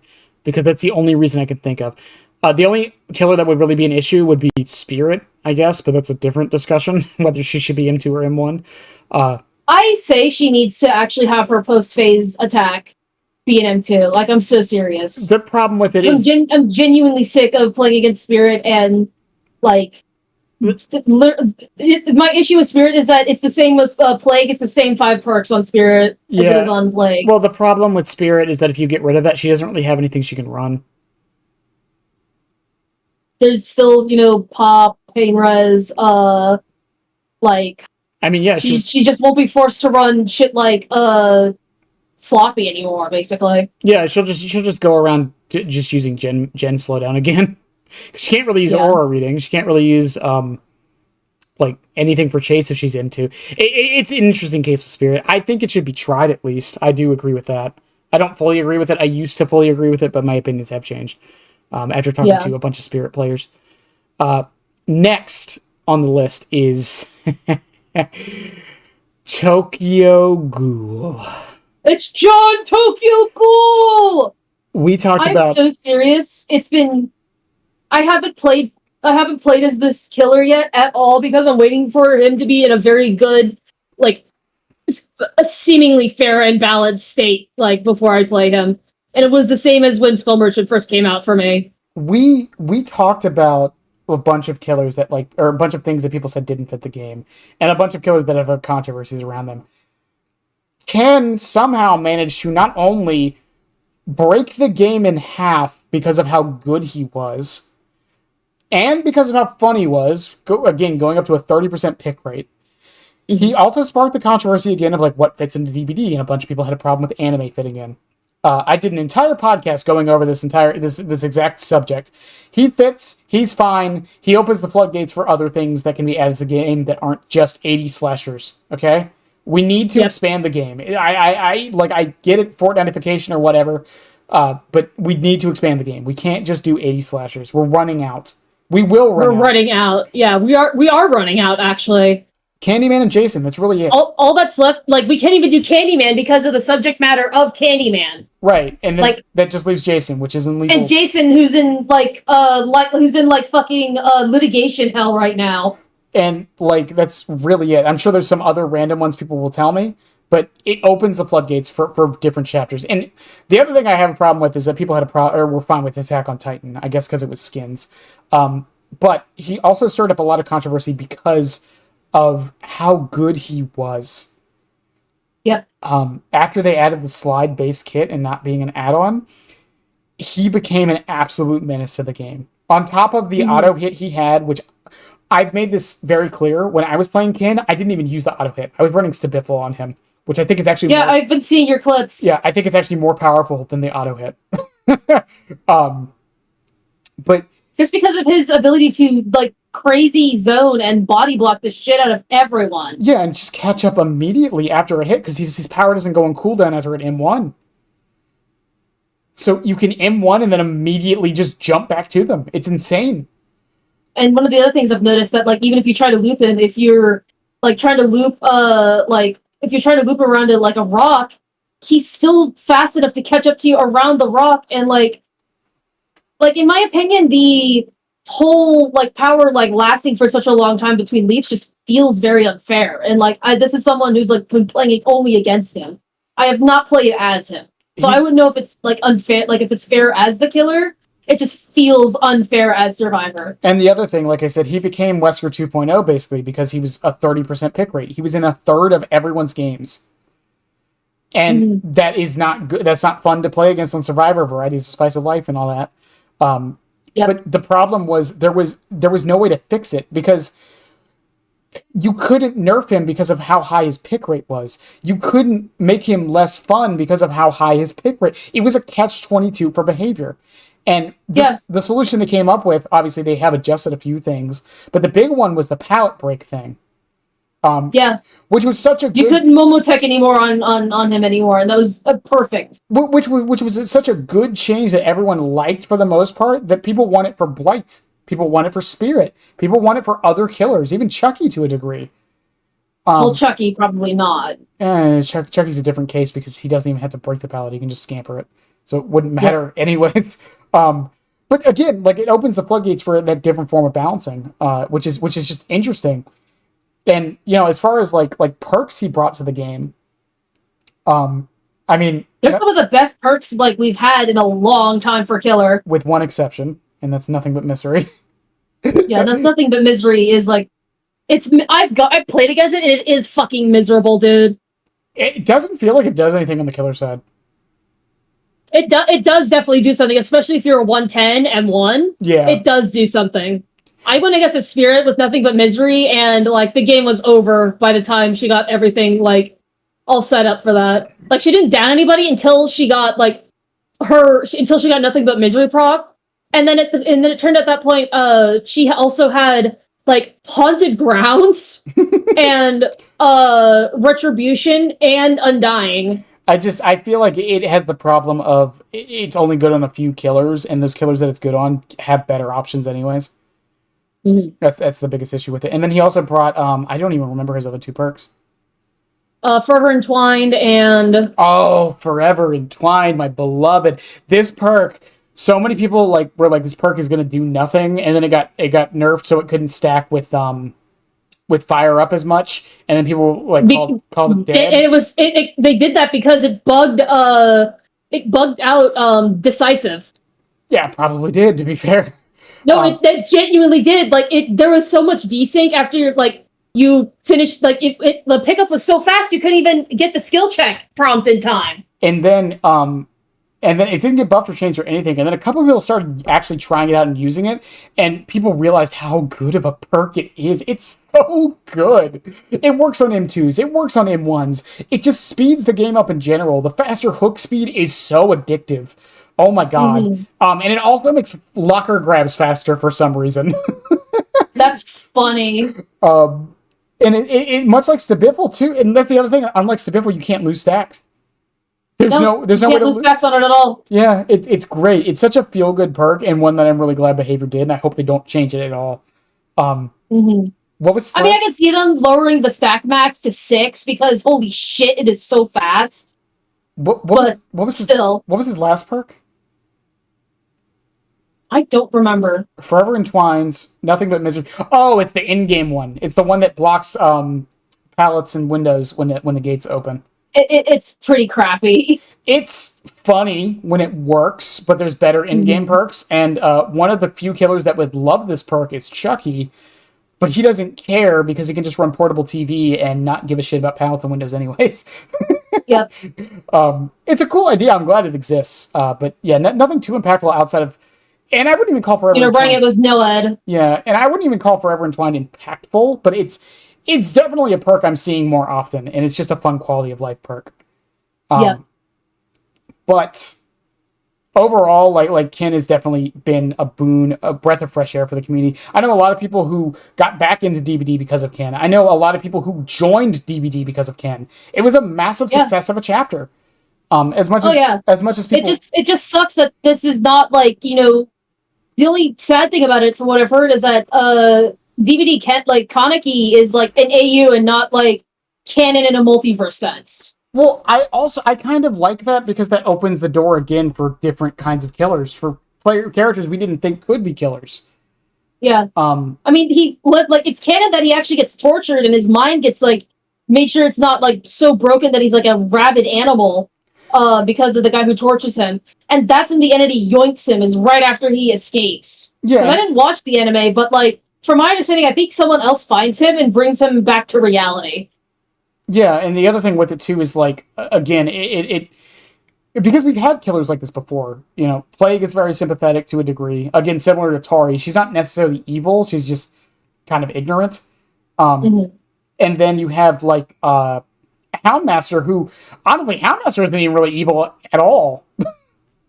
No, she's just really fucked up. Because when she's young, she's trapped in the fog for who knows how long, and then escapes the fog and goes off to find her father's killer and feeds her killer's son to him. And then like there's also like even the other sympathetic killers, like Lery's kind of sympathetic. I mean, you could argue he's an AI, so it doesn't count, but yeah. Or Artist.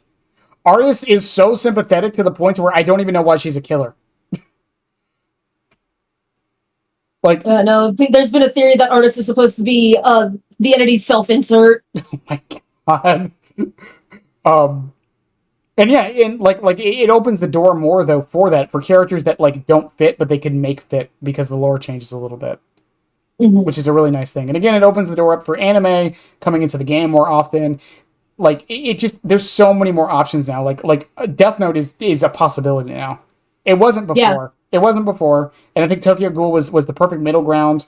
I don't know how Death Note would work, but the perfect like gateway drug, so to speak. The one problem Kin's chapter does definitely have, because we did miss one release on this, is that it didn't come with a survivor and neither was Springtrap.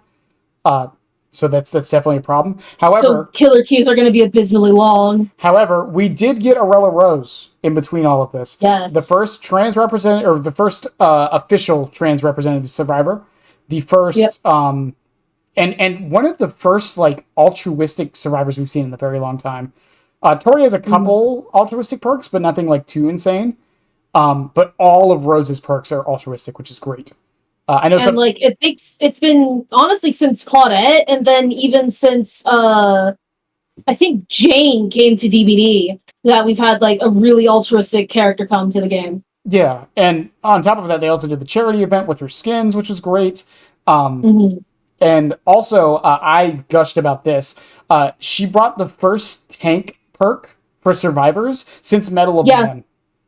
Yeah. Which I know people do not like I forget the name. Is it Duty of Care? Yeah. Yeah, Duty of Care. I know a lot of people don't like that perk and think it's really overpowered. I would rather survivors be doing stuff like that than just staying on gens. Yeah. But also, like, after 10 minutes, you could say, okay, I'm done, and then fuck off as the killer. I also really love the idea that this might mean that we finally get a tank class for 2v8, something I've wanted since its inception. Like, Dead Hard, Medal of Man, Duty of Care. Like I would love that as a combo for Survivor. For sure. And again, it just showing me that behavior is, like, definitely trying to add other perk types that they kind of like miss a little bit. I'm hoping we see more teamwork perks in the future. Same with invocations, because the ones we have, Weaving Spiders is okay, and Treacherous Crows is probably the most abysmal dog shit perk in the game. Same with Scourge Hooks. We haven't really been getting too many. We actually, again, we got one with Houndmaster, which tells me that they're not done with them. And boons, I don't know what's going on with boons. I really don't. But unless you have anything else to add, Andy, we have been going for almost 8 hours. We've gone actually for 8 hours. Like, we went through pretty much the entire history of Dead by Daylight. The entire history of Dead by Daylight. It took us 8 hours. The entirety. Like, we missed some stuff. And like, you'll notice that like the list got so much shorter between every year after like 2016 and 2018. Well, that's because, like, again, this started off as us wanting to talk about the problems of Dead by Daylight, like some of the more problematic patches, and then it kind of branched out into just talking about Dead by Daylight changing as a whole. And and this is like us reflecting on, like, you know, damn, DBD fucking sucks right now, you know, and old DBD was better. Like, we're just trying to disprove old DBD was not better. Well, that's the other thing. If you like, even like from memory over the past 8 hours, it's funny to think that, like, once we hit like 2022-ish, the game was getting into a spot to where, like, I had nothing to really complain about. There was issues, don't get me wrong, but they were not as severe or like as game breaking. Like, made for this meta, bad. It was a bad meta. But it was just absolutely horrible. But it was just the one perk. Right? Yep. It was just the one perk, and it got adjusted later. And I had faith it was going to get adjusted. Back in the day when I started playing, I never thought Dead Hard was going to change. You know? Yeah, no. Like things have changed for the better, and even with like the new releases on how impactful killers have been, there were some that weren't too impactful for the game as a whole, but like their inclusion was impactful. Even like some of the things we've gotten third person killers since then, different versions of projectile killers, different ways of slowdown, different licenses people never thought would come in, like Chucky, Alien, Pinhead, Castlevania Springtrap. Like the game is Resident Evil. Yeah, twice. Fucking twice. The game has changed in a very good way, and I really do think the problem that people have, and including myself, is a lot of times the reason we think this game doesn't change that much, because if you go back and listen to everything we've said and like even like look at old videos, the game has changed massively even in the past couple years. The reason why we don't see that is because we're there during the changes. Most of these changes aren't like all of this at once, other than 6.1. Most of these are like, this changed once, then a couple patches later this changed, then a couple patches changed, then this changed, right? Mm-hmm. And as a result, it makes that, as much as this analogy doesn't work, scientists have disproven it, but, it's the frog in the pot, right? Yep. The heat turns up, and as long as you slowly turn it up, no one's going to notice. The frog will just boil alive. It's been disproven, by the way. Scientists have tested it. The frog will jump out the moment it gets too hot. Anyways, but like it's weird to think that because of how people do talk about the game. It's more like the bucket crab situation. Yeah, how they'll just pull the crab back in when it tries to escape. Yeah. What a weird survival instinct. I don't know. There's 2 billion of them that went missing, so I can't say.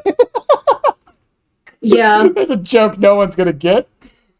There was a story years ago, I think it's a Vanoss video talking about this, of there was 2 billion crabs that just went missing. Just mysteriously out of nowhere. I don't know, they just went missing. No one knows what happened to it. They're gone. What the fuck? Look into it, it's funny. 2 billion crabs just fucking gone. 2 billion crabs just gone. They fell into a crevice in the bottom of the ocean and were never seen again. It's like the whole bee thing, right? It's like scientists don't know, like, when bees started dying out, scientists didn't know why. Yeah. It's just like that. It's like, yeah, no one knows. Deal with it. Yeah, and it's honestly kind of fucking terrifying. But yeah, like again, the game has changed a lot over the years. It's just, it was fun to talk about it and really see, especially for the times that neither of us was really around, but we've heard about. Mm-hmm. But on that, do you have anything else you want to add, Indy? No, that's just pretty much it. I don't know what else. I'm ready for bed. I don't know what else we could add. I got a couple things I have to do before bed, but to those listening on the YouTubes, I love you guys as always. If you stuck through this whole thing, I haven't done a really long one like this in a while, so this was kind of interesting. My voice still isn't giving out because I'm used to this by now. But also to Ardetha and the other people whose videos I showed, they will be linked below. I promise. Yep. I will do that. I'm not just going to steal the content, even though technically this isn't a fair use. I'm not going to be that guy. But I want to thank you guys for the videos on that because it made my job so much easier. And yeah, I'll see you guys in the next one. I don't know what it's going to be or who it's going to be, but I love y'all. Have a good one. And yeah, bye. Bye.